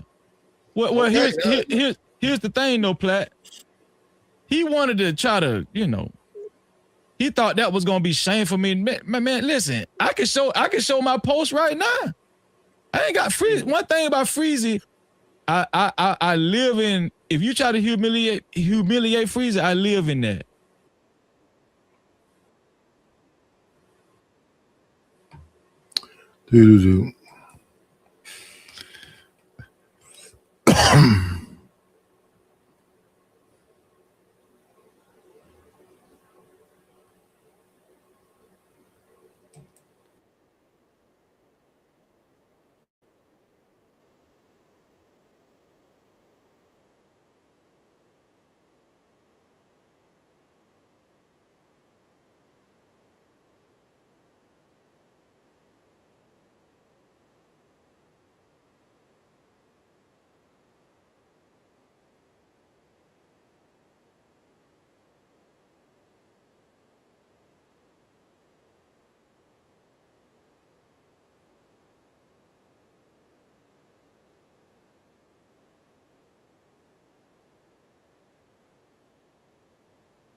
Let me see.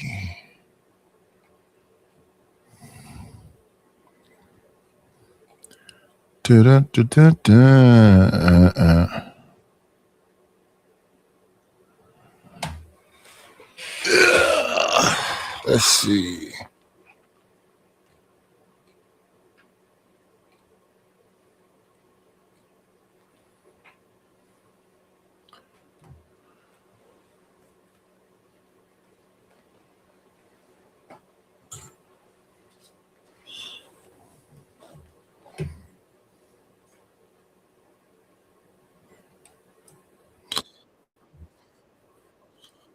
Man, they getting it from all sides. Yeesh. Let me see. Let me see. Let me see.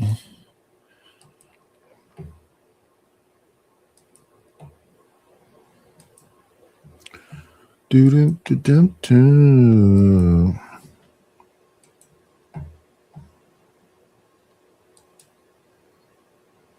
For the better part of the week, we have been talking about Anton Daniels across Black YouTube. And if you want to talk about it, there are like subcategories to the Anton Daniels niche.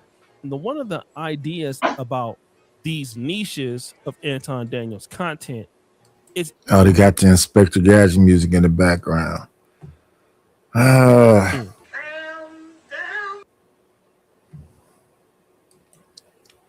that community has a hard time with dark skinned people.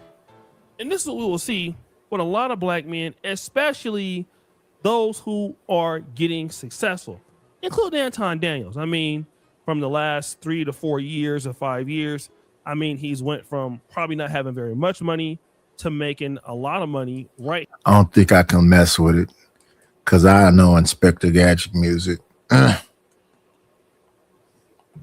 Oh, Shay, you know we want to react to this.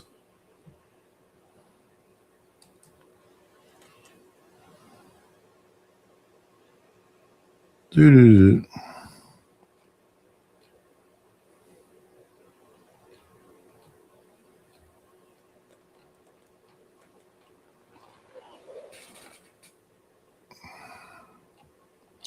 We looking for a house then.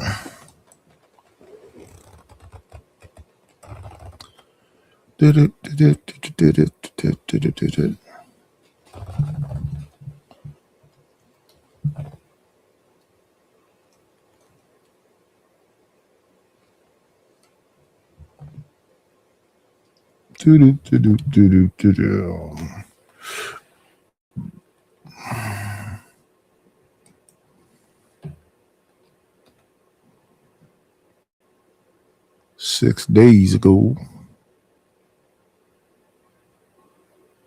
2 weeks ago,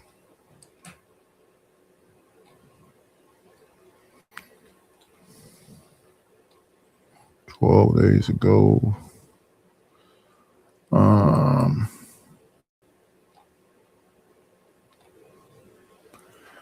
11 hours ago, 2 days ago.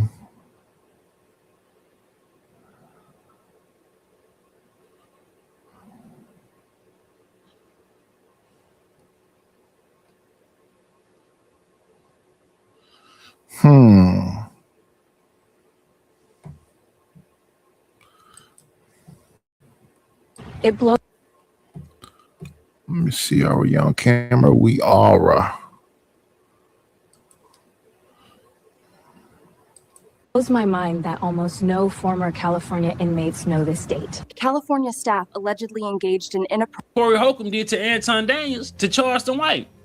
Get into it. What's your thoughts on Antoine Daniel and Corey Holcomb almost coming to blows? Yeah, I was mad at 5150, man. Don't know, won't know when you sucking they dick. But I don't want no saying when you kissing their ass and you know what I'm saying? Mm-hmm. So if you saying I'm sucking it, well, you better say I'm sucking dick again.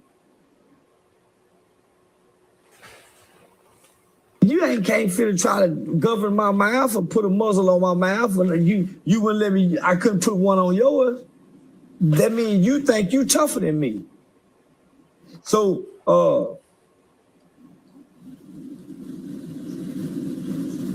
you can't give me an opportunity. I don't care what. You cannot be arguing with me, going back and forth with me, and take position. As if you go attack me. Scoot closer. I'm going in attack mode. It's really no more we can talk about. Me and that Mob James stood nose to nose. Most definitely, if somebody approached me the way Corey Holcomb approached Anton Daniels on a live stream, bruh, at bare minimum, I'm gonna push this nigga hands out my goddamn face. I'm not about to sit there and get chastised. Now he about to explain the situation he had with Mob James, and Mob James did the exact same thing Corey Holcomb did to Anton Daniels to Charleston White. So I think Charleston White gonna kind of contradict himself right here. But I'm gonna show y'all the video after he finished this. Yeah, me and Mob James stood nose to nose. Yeah, nah, homie. I texted Antoine. I was proud of you, homie. Stood tall. Homie. Yeah. Corey was trying to big dog him. He ain't trying to big dog him. So what's your thoughts on Adam 22 fighting Jason Love after he allowed him? Now, he said Anton Daniels stood tall when Corey Holcomb, you know what I'm saying, pushed up on him and dared him to say that shit again. Charleston White saying, you ain't gonna govern my mouth. But that's exactly what Corey Holcomb did to Anton Daniels. Eventually, Anton like, let's go outside. But the initial issue is you said some disrespectful shit. You tried to double down on it saying, I said, yes, you are. Yes, you are.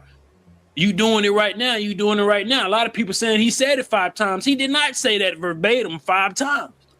But Charleston White saying you can't govern my mouth. That's exactly what Corey Holcomb did to Anton Daniels. And Charleston White was in a similar situation with Mob James when Mob James pushed up on him. And Charleston White, he did this. He did the exact same thing that Anton Daniels did. So he stood proud because he know he got footage out there where him damn near cowering, being a coward towards Mob James when Mob James approached him. Listen to what I'm saying. Let me just say this is super important. This is super important. You niggas think y'all the baddest motherfuckers in the world? I do. I do too. I'm that nigga. I think that too, James. I'm that nigga. I think that too. I'm that motherfucking blood that whooped this bitch, nigga. I think that too, my nigga. Come on, I think it too, my nigga. I think it too, my nigga. I think it too, my nigga. You see, this is not Charleston White hand tapping Mob James like that. That's one of their partners or it's either or one of their partners trying to get Mob James to calm down. You see how when Mob James pushed up on Charleston White, his tone, it lowered a little bit. The same way how Anton Daniels was pushed up on. I know the very perfect. Oh yeah, but it's this too, huh?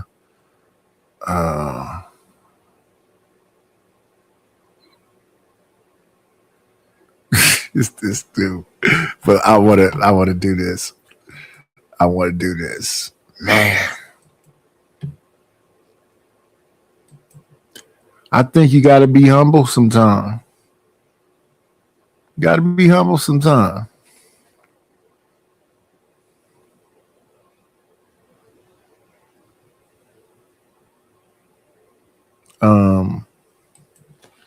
I want this clip right here.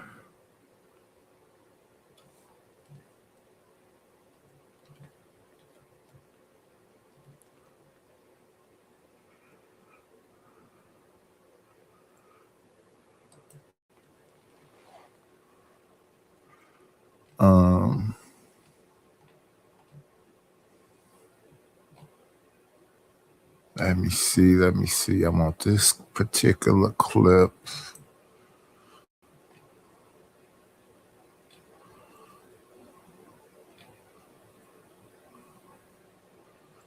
Two days ago.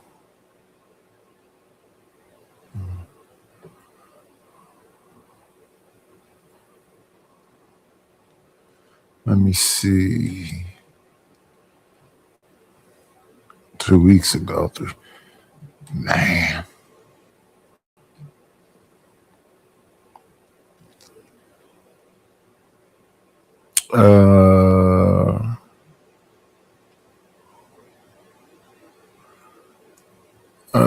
Where is it?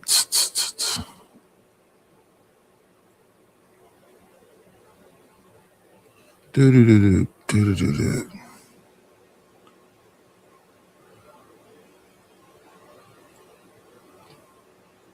Where is it?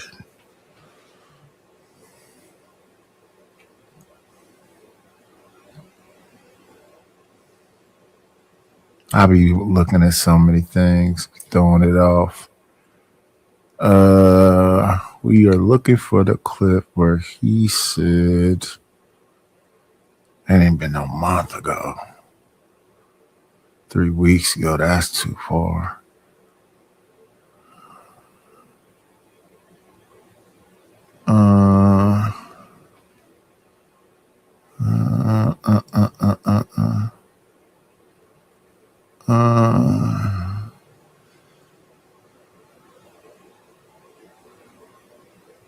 Let me see. Oh, there you go. There we go. Man.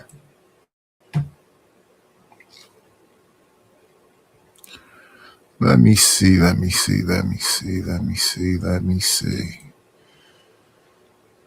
Do everything out of whack.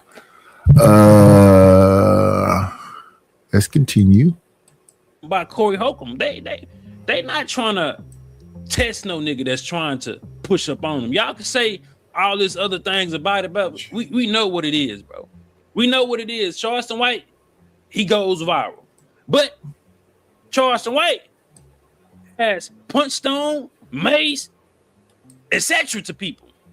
But in that moment, when he probably didn't have his expected adjectives, he kind of bowed down to Mob James right here. One thing Charleston White gonna do, he gonna keep talking though. Just say you ready for it, nigga. Just say you ready for it. So you back with it again, right? That's what I'm talking about. That's what I'm talking about. You taking me out, my nigga. No, listen, can y'all both hear me out, please? Listen, bro. Listen what I'm saying. Hear me out. All right, look, I didn't come on this show. Okay. Well, let me say this. I didn't come on. Hey, let me say this. I didn't come here. You wanna handle me like I'm your little homie, my nigga. I'm nobody's little homie. You California niggas think that about us. I had no. See, let me see everybody. Let me explain what type of nigga I am. This is the kind of nigga I am. But listen to if you think you big bad nigga. Then we got Mob James explaining a little bit more what went down between him and Charleston White. He basically saying both of them were scrapped. And wasn't nobody wasn't gonna do anything. We start doing this show, I get a text on my phone. And when I get the text on my phone, it's my boy that's with me.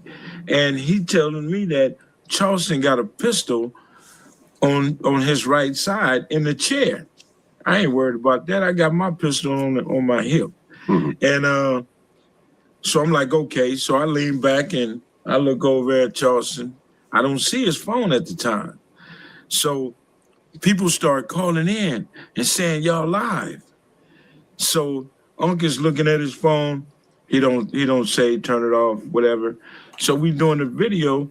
So oh yeah, how are you able to play a Vlad video? House of Hypocrites. That ain't gonna work.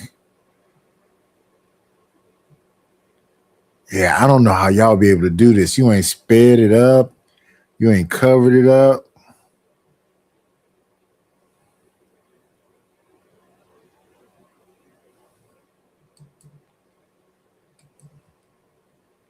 The fact that Mob James even felt some type of way of Charleston White dissing these particular sets, dissing these particular people. Now, if I can't tell no man how to feel, bro. If you feel disrespected the way Corey Holcomb felt disrespected and he pushed up on Charleston White, the way Corey Holcomb pushed up Anton Daniels, it's just gonna be, it is what it is. You feel me? But I'm gonna say this: Texas, we don't bang, bro. We be clicked up, bro.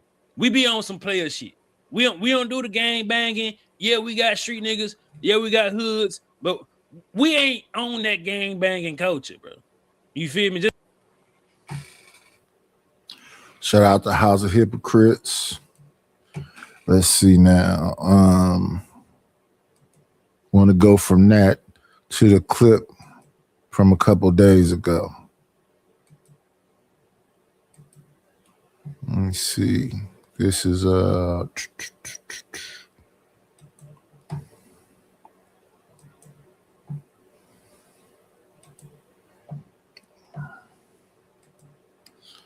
me see.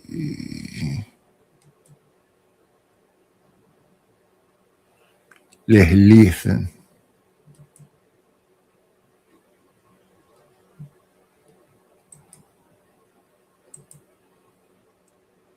Refresh it.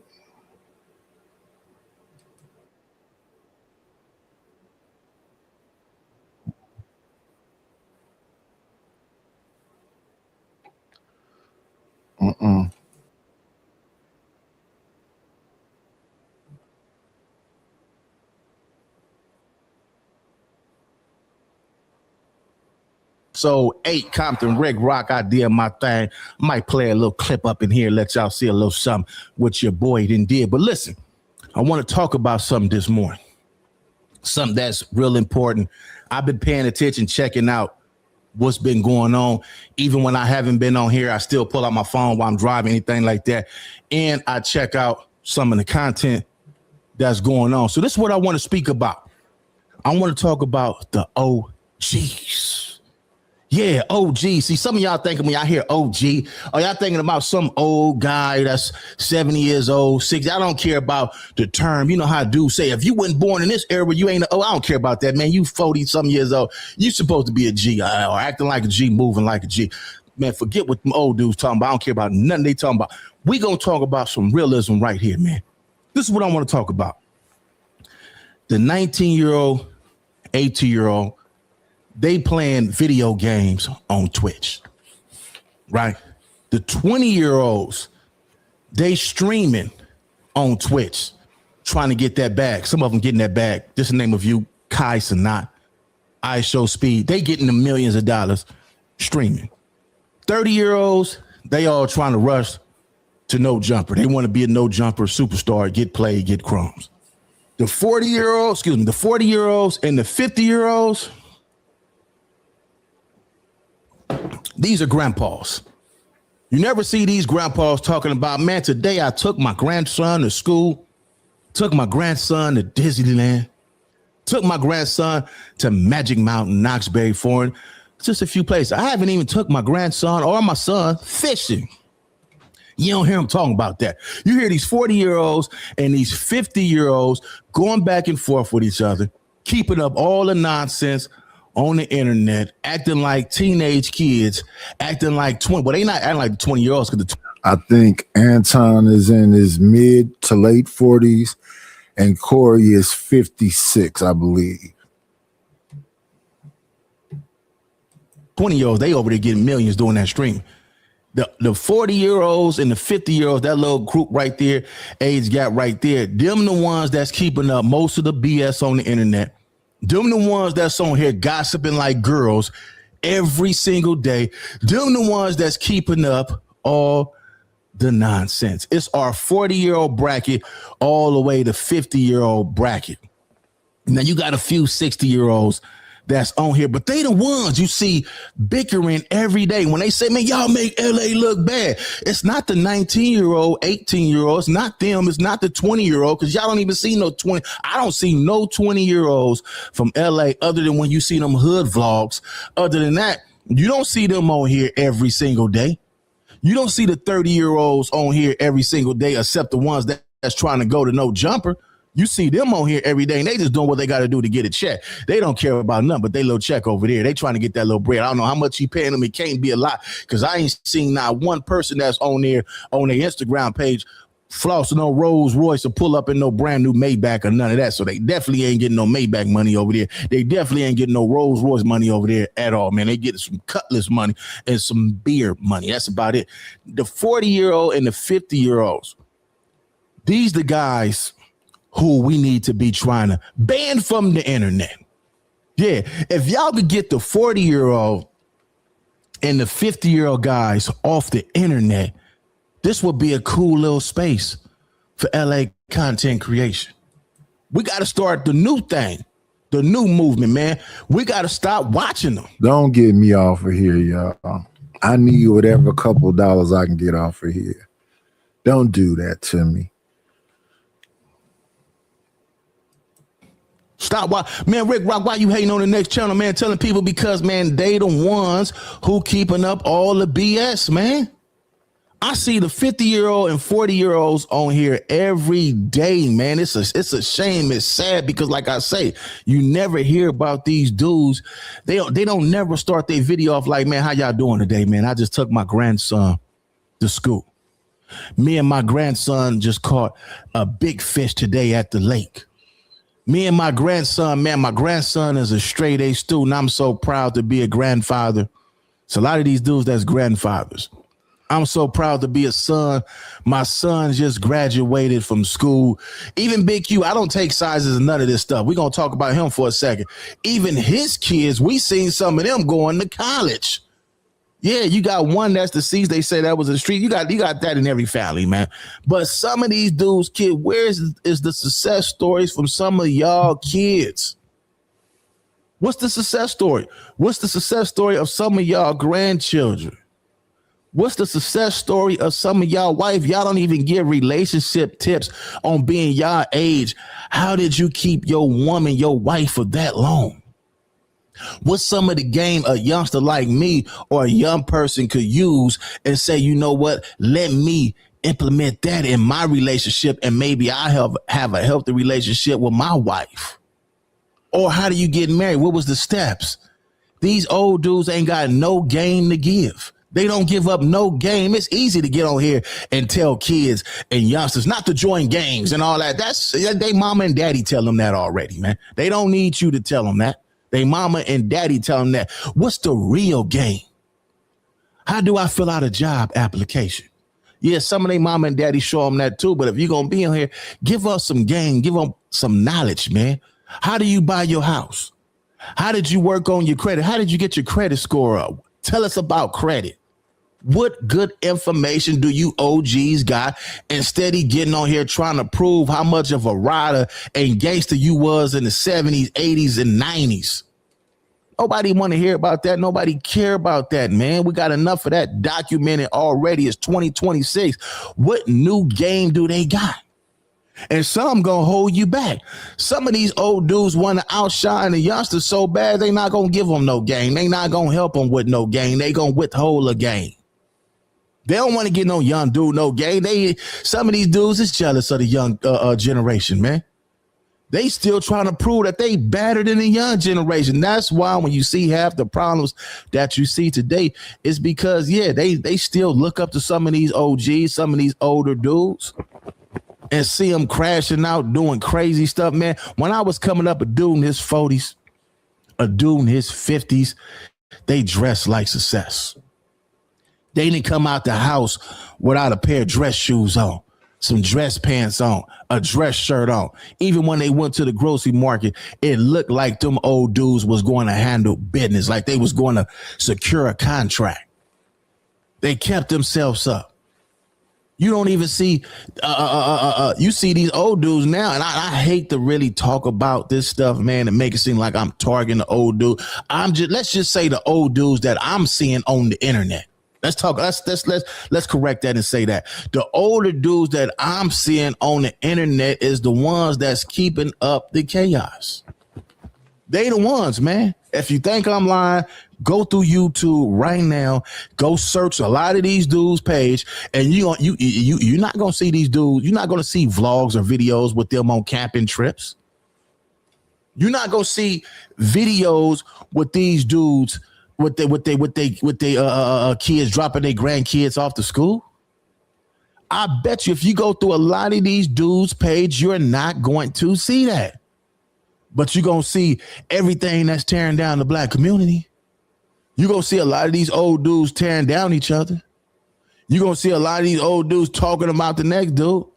You don't even see women doing that no more. Y'all remember when you used to come home from school and you would see your mama She'd have her friends over there, they smoking their cigarettes, probably drinking their beer, whatever. I'm just saying, you got certain parents that was like that, or certain mothers that's in there, or fathers that's up in there with their partners, man, they chopping it up, man. You don't even see women doing that no more. Y'all remember The View, the talk show, The View, how you had all the women sitting at the table talking. Now you got all the men sitting at the table talking. You didn't see men doing that back in the day. Even on talk shows, man, you seen Johnny Carson, all them dudes. It was a one-man show, man. It was one dude. Now you have a bunch of men sitting at one table like a bunch of hoes talking about nothing, man. Talking about the next person, talking about the next man. No game. It ain't no game how we could make $1 million. None of these dudes got no $1 million game plan. You can't get no ism from none of these dudes on here, man. So imagine if your kid at home watching this stuff. Imagine they grandkids and they kids. Can you imagine they women when they outside creating a video wherever they at? They women somewhere getting hit by a real one. And she telling them, or they kids are saying, man, that's your, look at your father, man. Where your daddy at? Where your grandfather at? He's on the internet arguing. Like he's in the back room. Who's that making that noise back there? Oh, that's my grandfather back there arguing on social media. It's not something to think about, right? Something to think about. Let me see. That ended in studio. Come back, y'all. Yeah, y'all. I'm out the algorithm. My folks, I don't see where y'all is at. This stream was extremely. This we had 8 hours, 70-some views. Gotta find my way back, y'all. But for now, we shall do this.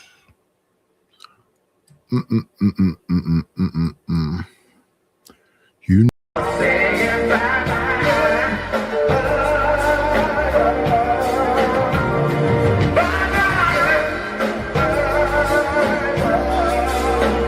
Shut this motherfucker down! That's all, folks.